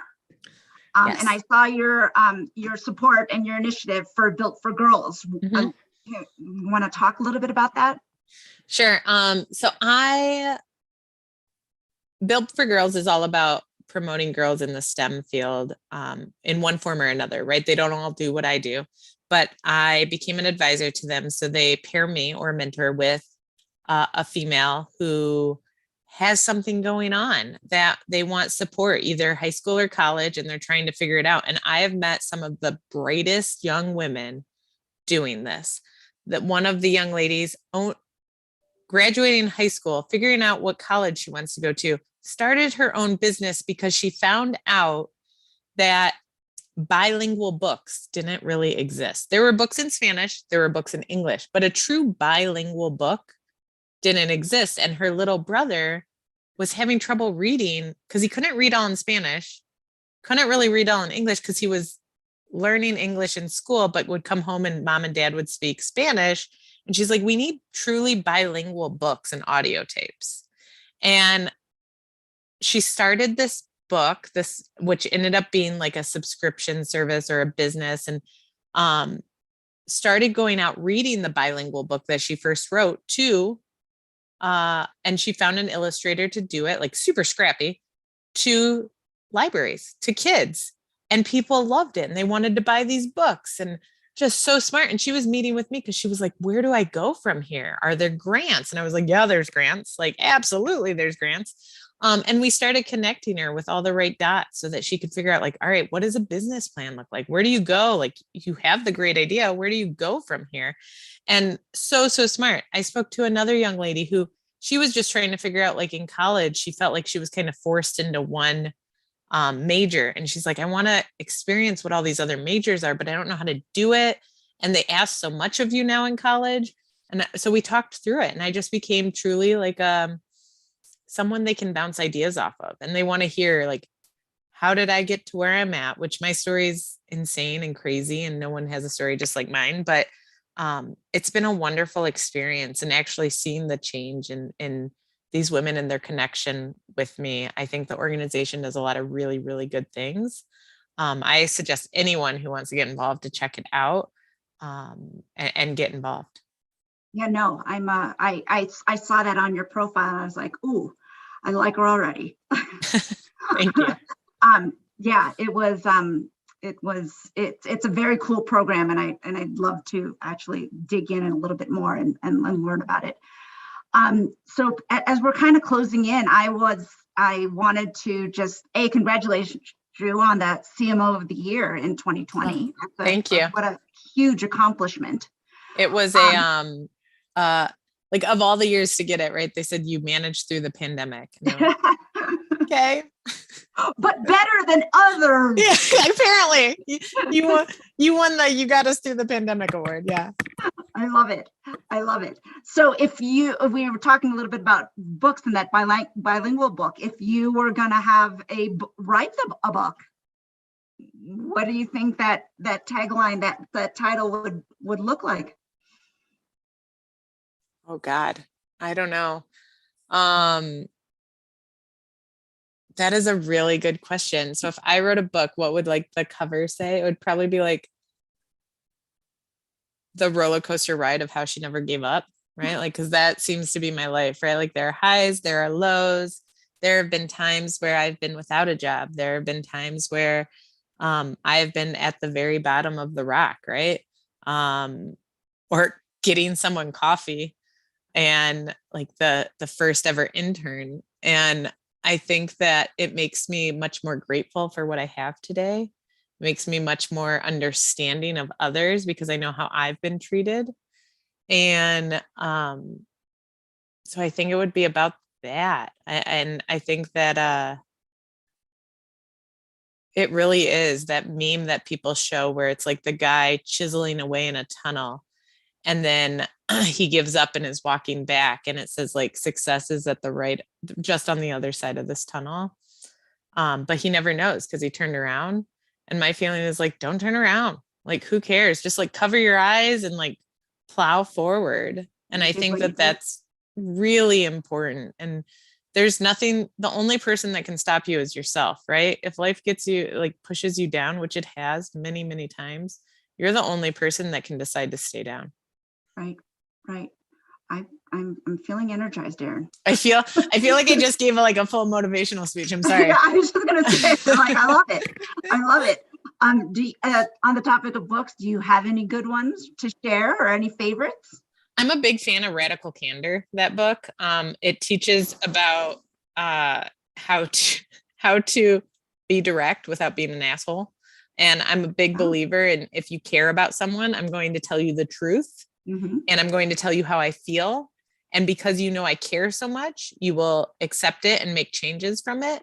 But if I don't care about you and I tell you the truth, which there are plenty of people, I'm sure anyone listening could think of someone who's like been really direct with them and they're like, that guy's an asshole.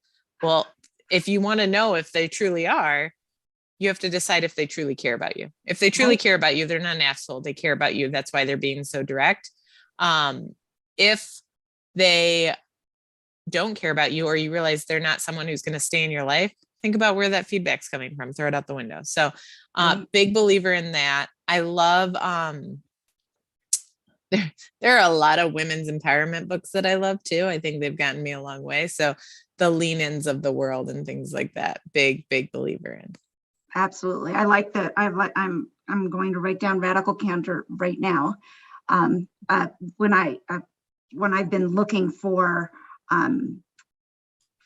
new employees to fill headcount on my team, there are a lot of questions that are like, what kind of questions are? I'm like, well, you know what? I'm going to try to dig down, make sure that they're not an asshole, because that is very key for my team. So I'll hire a personality if I believe you can learn any day. Personality, attitude, not giving up. Because when people go, do you have 20 years of marketing experience? I'm like, I don't know if I do. Hold on. I don't think I do. I hate adding it all up. Yeah, that's not what I have. I have an attitude. I didn't give up and I kept going forward. And so for me to go, well, you need to have 20 years of this in order for me to hire you, just seems nuts to me, right? Like, insane. I applied for a job when I was living in Vegas and they said, well, we're only looking at people who have 20 years of experience. And at the time I was like, you literally counted me out because I'm not 45. Yeah. Like, I'm not, like, there's no way I could get this job. Like, and they were like, well, we don't think of it as age. I was like, by putting that amount of years of experience, you just age someone by default. Yep. It's true. Well, Erin, this has been fantastic. I am thrilled that we got to meet and got to spend some time talking about this. I'm a fan already. So thank you. Well, thank you. I enjoyed it as well. Awesome. Thank you both so much for taking the time today. And Erin, great energy as always. Thank you again and have an awesome rest of your evening. Thank you. Thanks. Bye. All right. Winding down on our itinerary for the day, but last and certainly not least, we have Laura Balazs, Chief Marketing Officer from Intuit, coming on really soon. Hi, Laura. Hey, how are you? Good. How are you? I'm great. Thank you. And then shortly, we should be seeing Rick Biespel, the SVP. There you are, SVP of Sales from Cadent. How are you? I'm great. How are you guys doing? Doing great. What a way for us to end, guys. You're going to keep us ending strong. All right. So I'll throw it over to you guys whenever you're ready. And thanks again for being here. All right. Lara, I think we are the only thing standing in between all our guests and viewers' cocktails at around 5 o'clock today for happy hour. So we're going to have to rock this if that's okay with you. Hey, that sounds great. I am on the West Coast, but so it's not quite happy hour my time, but that's great. I celebrate people on the East Coast. It's 5 o'clock somewhere. That's right. We will usher folks into that 5 o'clock. Well, Happy New Year to you.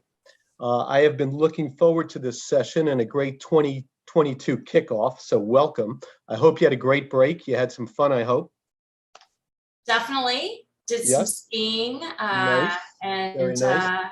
hopefully you had a good break too. Yeah, it was a nice little staycation, but nice quiet time. But before we jump in, I think our audience would love to learn a little bit about the personal side of Lara.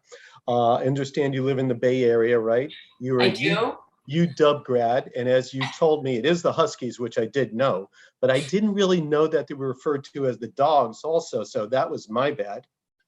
Well, they are. So I went to University of Washington for undergrad and Northwestern for graduate school, but they are, they're UW, it's the Huskies, but we also refer to as Dogs, DAWGS, which is where I think. That's where I thought it was Georgia. So my bad, Yes, all good. All good. But a marathon runner too, so you're clearly a good athlete. It's been a while. It has been a while, but yes, I am still running, not marathons, but I better. Excellent. And of course, the CMO. And today we're really going to talk about your marketing philosophy, brand reputation, partnerships, corporate social responsibility, and more, all through the Intuit lens. And if there was one central theme that came to my mind as I was prepping, it was this sense of customer devotion, customer obsession, customer centricity with this underlying theme of empathy also. And I do want to unpack all of that because I thought it was very differentiating. So if you're ready, you ready to jump in? Yeah, I'm all ready. Let's get at it. So Jim Cramer, CNBC's Jim Cramer said, Intuit may have a monster 2022 coming off of a great year in 2021. So congrats. And just as context, your stock performance was awesome. You made a big acquisition in MailChimp, which we'll discuss, and announced a landmark community relations partnership agreement at the Intuit Dome. As you look back on 2021, just a little reflection before we move on to 2022. Were you pleased with your overall accomplishments? Oh yeah, we're here to serve our customers, and I don't just say that to say that because that's the right thing to say. We really are about A, we always put our employees first, and B, then we're about providing what our customers need and solving their biggest problems. All in the pursuit of our mission, which is to power prosperity around the world. And, we have had phenomenal success in our stock price. We've had revenue gains, all because of servicing our customers and putting our employees first. So am I pleased with doing the MailChimp acquisition? Absolutely. Before that, we did the acquisition of Credit Karma. Yep. Yeah. And then the Intuit Dome announcement. Those are just three things that we recently had big announcements around. And again, they're all in service to supporting our customers and the community around us. So you mentioned your mission of powering prosperity around the world. Certainly that is a big, big idea and a very weighty concept. How is that infused in strategy, day-to-day activity, marketing execution, because it is a very big, bold, weighty statement? Yeah. Well, and look, we've all been talking a lot about purpose-driven marketing and how, and it's true, if you are not rooted in, hey, why are you here? What is your North Star? Your customers are going to see through that. We've said that, but that's become more true than ever in a tech-driven, socially driven world, a world where we're seeing, a continued pandemic, and there's a lot of stress on people. powering prosperity around the world has always been for us, our mission and why we're here. We always remind ourselves in every company meeting, we always harken back to it, and it's always a filter for decision making. So with that, we do serve a variety of customers, from consumers to small business owners, to self-employed people who want to do something in their own, which is really important in a gig economy driven world, as well as small businesses, people who want to start a small business and then even grow that to a middle market business. So we have quite an array of customers in the Intuit platform of products. And each one of those customer sets has significant problems, financial problems that they're trying to solve. And so our products and services are designed to meet the needs, serve those customer problems, while then also continue to think about how do we serve those who need it most. And so that is our customers, of course. And then there's people in underserved communities, and that is included in how we think about how we go to market and who we support. And so with that, we have community True North goals that are alongside our employee True North goals, alongside our customer True North goals, and our shareholder goals. And those are around job readiness, job creation. So you can be ready for a job, but then you got to have a job to go into. And then, of course, global, supporting our climate, which is in a significant need of us all to pay attention to. And then ultimately, everything we do to support DEI. And, again, that's under the guise of, we believe everyone should have the opportunity to prosper. Everyone, no matter their zip code. So you may be born into an underserved zip code. We want to be able to serve you and support you. And then additionally, it shouldn't matter the color of your skin, your sexual orientation, again, where you're from. We want you to be able to prosper. We believe everyone should have the opportunity to prosper. And again, it's not just through our products and services, but through the good we do to support our communities. So that purpose-driven marketing, right, was probably particularly important last year or during the pandemic, when so many people were challenged, and funds were stressed on an individual, family, and company level. Give us a little more detail around what job readiness meant, and how you were getting it out to customers and consumers alike, or the prosperity hubs that you were creating. Yeah, because those were tangible ways you were helping people during very challenging times. Yeah, love the question too, because it allows me to say, like, here are these tangible examples where we walk the talk. We don't just say, hey, here's our grandiose mission, but we don't really do anything about it. So just to pay that off in real terms, with COVID-19, we all lived that. And if those of us who were in a company, it's like, wow, we're really not going back. And then in our world, where we have consumers who lost their jobs and, they've got a tax bill they need to pay. We had small businesses who couldn't make their payroll, and then people who didn't really know, what do I qualify for when the CARES Act came out? We came out and said, we will live by our mission. And through that, we ultimately took what was coming through the government and made it so easy for our customers to leverage. So with TurboTax, we were able to, through TurboTax, give people stimulus funds, their stimulus funds. Through QuickBooks, we were able to provide the PPP funding that was available for payroll through the CARES Act. And then with Intuit writ large, we had something called Intuit Aid Assist that used the power of our AI, what we call knowledge engineering, where we were able to take 300 pages of the CARE Act, allow you to fill out a couple form fields going online for free, and understand, hey, based on my profile, what am I eligible for when it comes to the CARES Act?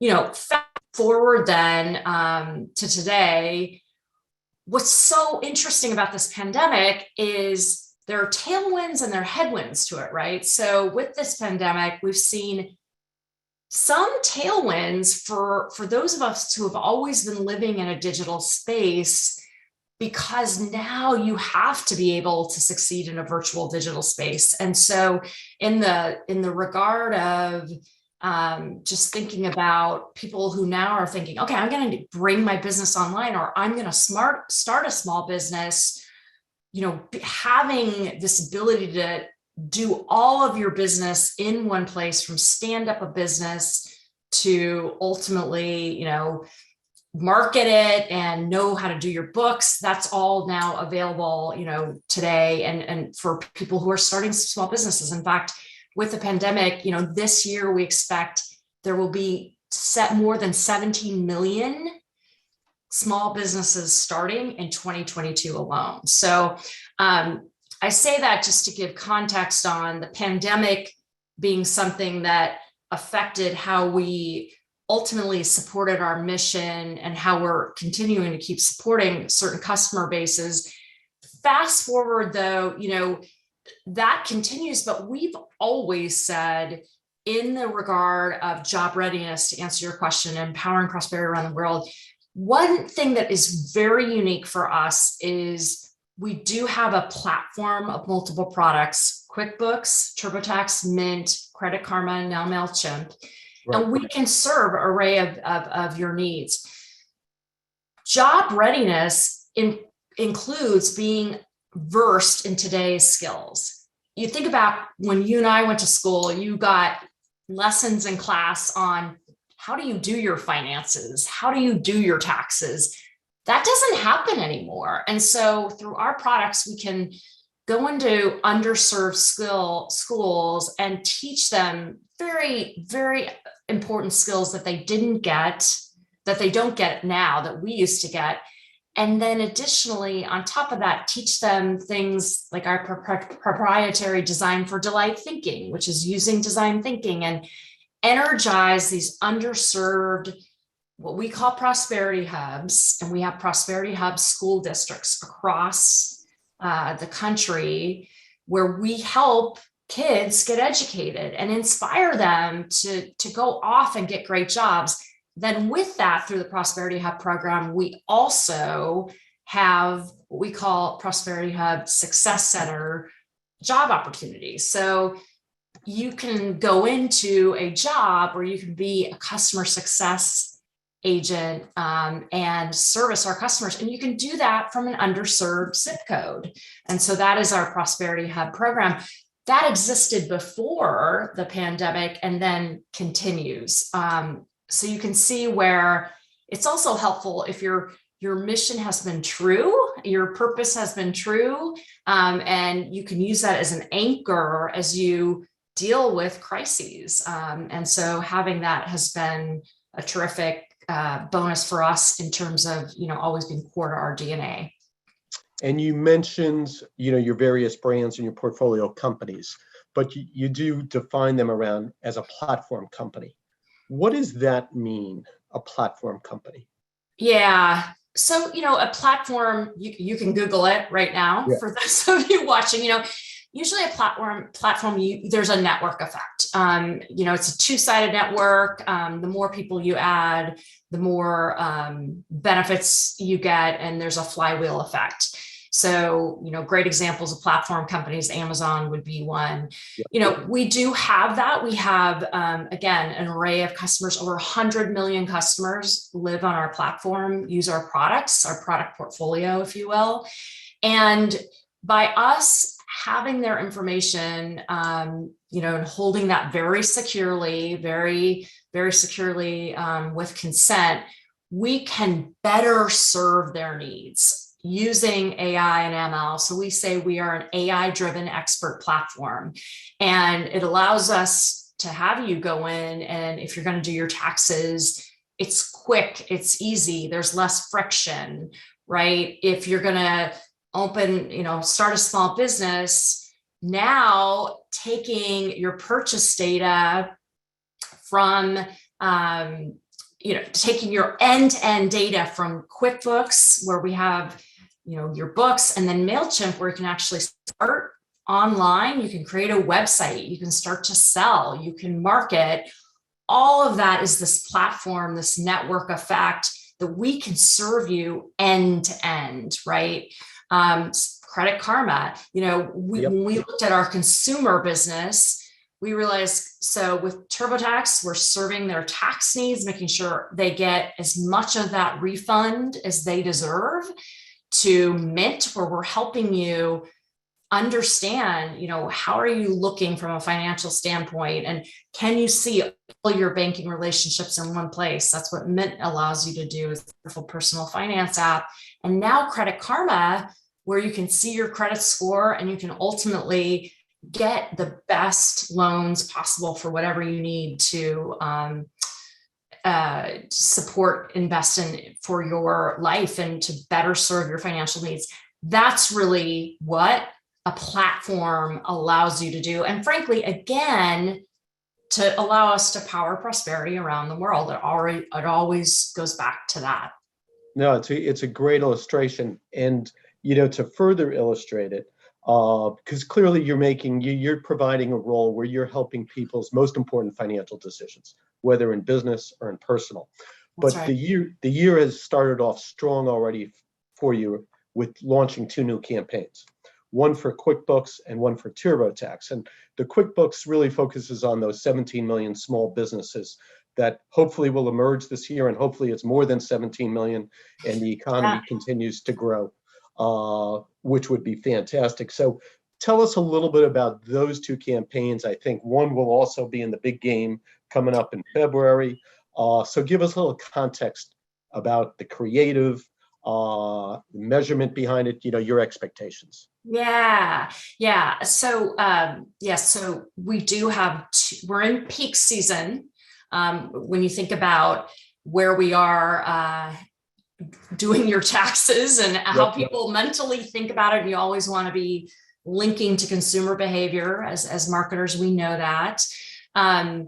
And so I'll just, start with TurboTax. The insight there, and when we think about that with consumer trends, people are at home still. And even when they weren't, we were realizing, gosh, people don't want to necessarily drive somewhere to go meet with a CPA, and they want to be able to go online and have a fantastic tax experience. And nobody looks forward to doing their taxes. Actually, some people actually do, because they like to know where their money stands. And if you anticipate a big refund. Yeah, right. No, and it is. And we need to be really clear here. This is often the biggest paycheck of the year that some folks are getting. And man, it's a critical experience and a critical milestone in their year. And that is not lost on us. With that though, and in this move to a virtual environment, we were there before, but it's you often need help. You often need help with your taxes. As great as our software is, it's helpful to get support. And so we have offered a virtual expert vis-a-vis being online still, and that person can help you as little as or as much as you need it. And that's an offering. And so we want to remind folks that that is a offering we have. And again, we're here to support your financial problems. And so that TurboTax campaign and market really brings that to life in a fun way, with kudos to Wyden and Kennedy and so many teams and the great TurboTax consumer group marketing team and comms team that works on that. With QuickBooks, to your point, we're going to see, we believe, at least 17 million folks start small businesses this year. It has, and that doesn't even include, like, we have gig workers, we have self-employed people who are, they want to be bold. They want to go out and live the life they want to live in and not have to worry about the back end of what they have to do to succeed. And so what effectively the QuickBooks campaign does is says, it captures this really great insight that often these small business owners, they got into selling shoes because they love shoes. They're a sneakerhead. but Yeah. they don't know anything about how to do books, how to start a business, how to market. And we can really be the source of truth for their business, end to end, from doing their books to helping them on the front end, as I mentioned. And by the way, it's QuickBooks and MailChimp together that help bring that to life. And the idea that we know you, we get you, we're here to help, and even do something like payroll for you is depicted in the QuickBooks campaign. And as has been noted, we will do spots for both QuickBooks and TurboTax in the Super Bowl.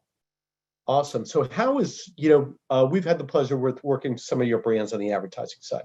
How is data influencing your decision-making, both in terms of reaching your strategic audiences, and clearly in the television business now, there's a whole discussion around measurement, proper measurement, Nielsen, currency discussions, alternative currencies. Give us a little POV you have there. And certainly we understand the importance of the Super Bowl with tax timing as well. Yeah, so let me first say we're always customer back. And data aids and abets us to be obsessed with our customers and support them. So where we as marketers, I think, go sideways is when we start talking about data for data's sake, or even crypto for crypto's sake. Those are hows to a what. And for us, absolutely though, data is critical. We like to say, when we're looking at anything we do, whether it's a campaign or product work, or how we think about anything within the range of activities we take, at the end of the day, we like to see facts per second is the phrase. So we know that it's the right thing to do from a quantitative perspective. Yep. As you might imagine, we have a myriad of ways we're looking at the data performance of our marketing, from in-product experience to the bottom of the funnel all the way to the top of the funnel, metrics across. But the important thing for us is, on the aggregate, then what uber outcomes are we driving? And so ultimately, what is our customer count, revenue, our average revenue per customer? And interesting, another metric that we're now tracking is reputation. I've said a couple of times in previous discussions that chief marketing officers are often chief reputation officers. And as head of marketing and comms for the company, I have to think about, not only are we, driving the business to meet our customer needs, but how are we doing from a reputation standpoint? And one thing I'm very proud of that the team has done is looked at reputation and quantitatively defined with a company called RepTrack what dimensions drive reputation for Intuit and our category, and quantitatively, how are we doing on those, and how do we move them? Because it's been determined that a percentage point in increase in your reputation actually drives is correlated with a stock price increase. And so that's yet another success outcome that we are measuring and determining by dimension quantitatively, where do we stand? So we just have, you're looking at all of these metrics on a business level by business unit, the units I mentioned, but then also on the aggregate, is that accumulating to a total revenue picture, a total growth picture, and a total reputation score that we can feel really proud of, our employees can feel really proud of, our shareholders can feel proud of. That's really what this is about. It's really interesting from a CMO seat, how many stakeholders you need to serve. And you just mentioned, 4, and I'm sure right there, 4 big ones. And clearly there are more, but it is a lot of responsibility in very different arenas. And it must be challenging to balance all that, let alone the C-suite. Yeah, So, clearly, and look, the best marketers and communicators are always customer back, hands first, use the language you want. So, we are very thoughtful about which audience is this appropriate for, which cohort, in today's world, and one of the things when I started at the company, I realized we had to up our game dramatically in our MarTech, to get even personalized one-to-one is really the goal, as personalized as you can get, which is then you're taking it down to N of one. But that's part of our jobs. It's what makes it hard. It's what makes it fun. It's what makes it exciting. And so we try to practice the discipline of which customer audience, which stakeholder, which, is it shareholder, employee, community, customer, all of that calculus is in play.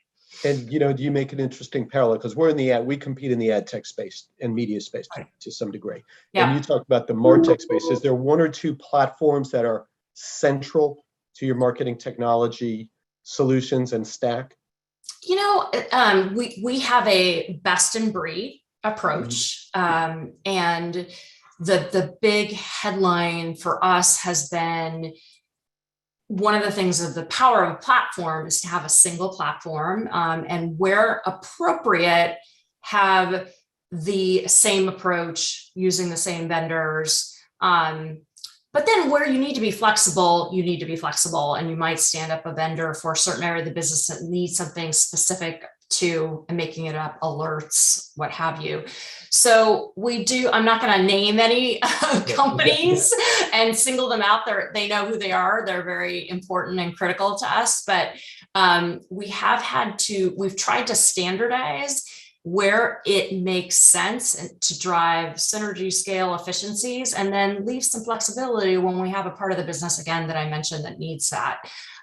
What you don't want to do in today's tech-driven world that we're very cognizant of, and this is such a part with our technology organization, is you don't want to get in a situation where you've got redundancy in code and you're adding a coordination tax and a business tax when you haven't streamlined and you haven't set up yourself for success to be able to use the power of AI and ML. And so you want to make sure that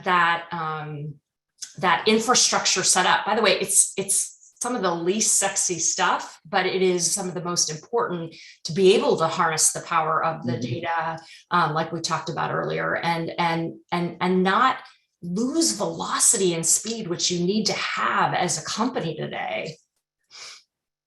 So let's transition to M&A for a second. So probably end of 2020, I think you acquired Credit Karma in the financial services landscape. And in the past year, and more recently, was MailChimp, which we use here at Cadent. And clearly, MailChimp plays a very important role in you expanding your presence to small businesses, where you have a major presence already. Tell us how MailChimp helps you get deeper, provide more solutions, and sort of the role you see it playing in the future. Yeah, well, you can imagine when you take your purchase data with your books data and you bring those together, how powerful that is. We with QuickBooks kind of start the book side, the accounting side of the business. And when you add something like MailChimp, it allows you to do the end-to-end. Like I said, you're able to, conceive of the business, start it, stand it up online, and then, market it, put a website out there, do e-commerce, all of that, along with then doing payroll, taking payments, ultimately doing your taxes for your small business. That is now all in one place with these two companies coming together, these two entities, I should say, and within the Intuit platform. And I know you talk a lot about customer obsession, but you use an interesting word, and that's empathy. Yeah. And does that really mean, or tell me what it means, but walking a mile in your customer's shoes with true understanding and authenticity? Yeah, it does. And let me give you a little window into this. I think, we have a secret sauce in how we do what we call design for delight and customer driven innovation, which is fueled by design for delight. And design for delight is taking the kind of best of design thinking and fueled by empathy and ethnography, understanding and really relating to our customer problems. We often say we fall in love with our customer problems, but not the solutions. Because if you start, if you're following around the solution, you haven't really thought, what are you solving for? So that is done. And pre-pandemic, we would do what we call follow me homes. And we would go and physically go into a customer's home, a current or prospective customer, and just see how they're living their lives and how they're interacting with our products. And where are they getting stuck? Where do they go off maybe to another platform or do a Google search? Just really watching.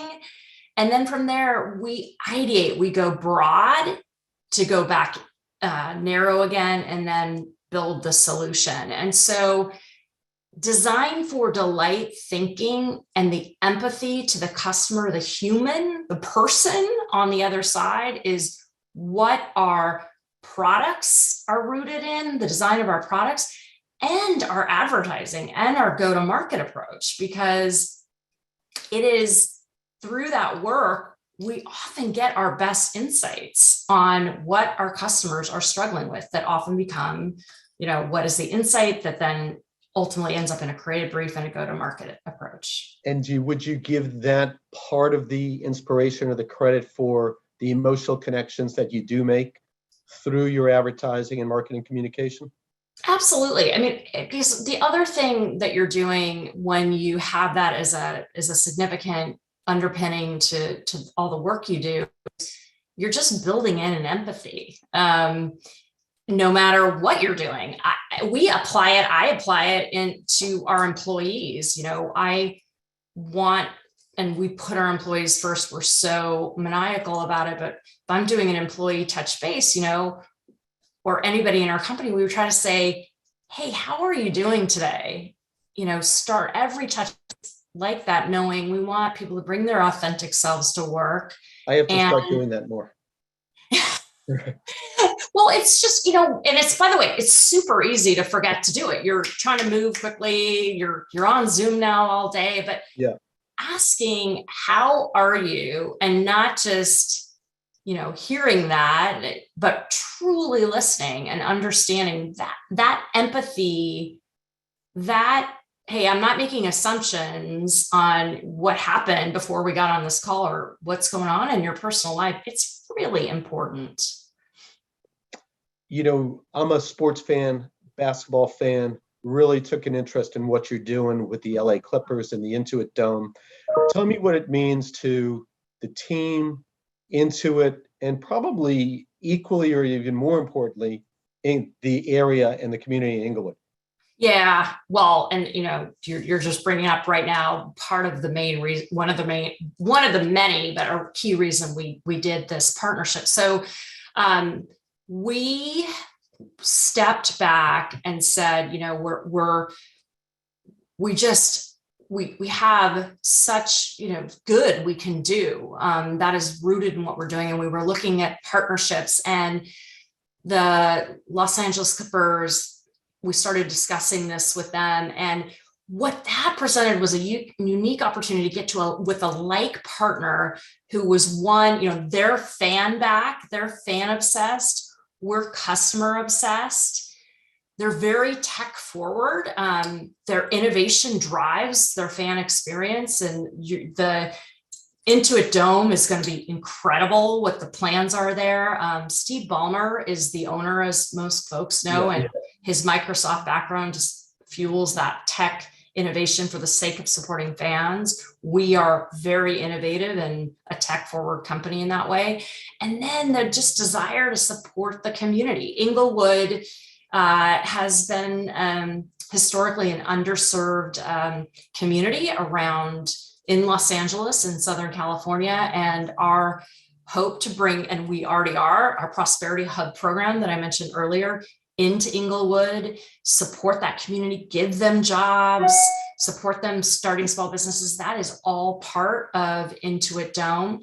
You know, do we get our name on an important part of important real estate? We do, but it's far bigger than that.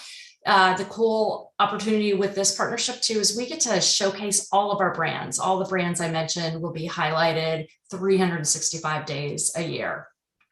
And what's kind of interesting is, across town, you have crypto.com now, with the Lakers. So it's a very interesting changing landscape in the sports marketplace, just from a macro sports marketplace view of things. But live sports has played an important role in your media investments.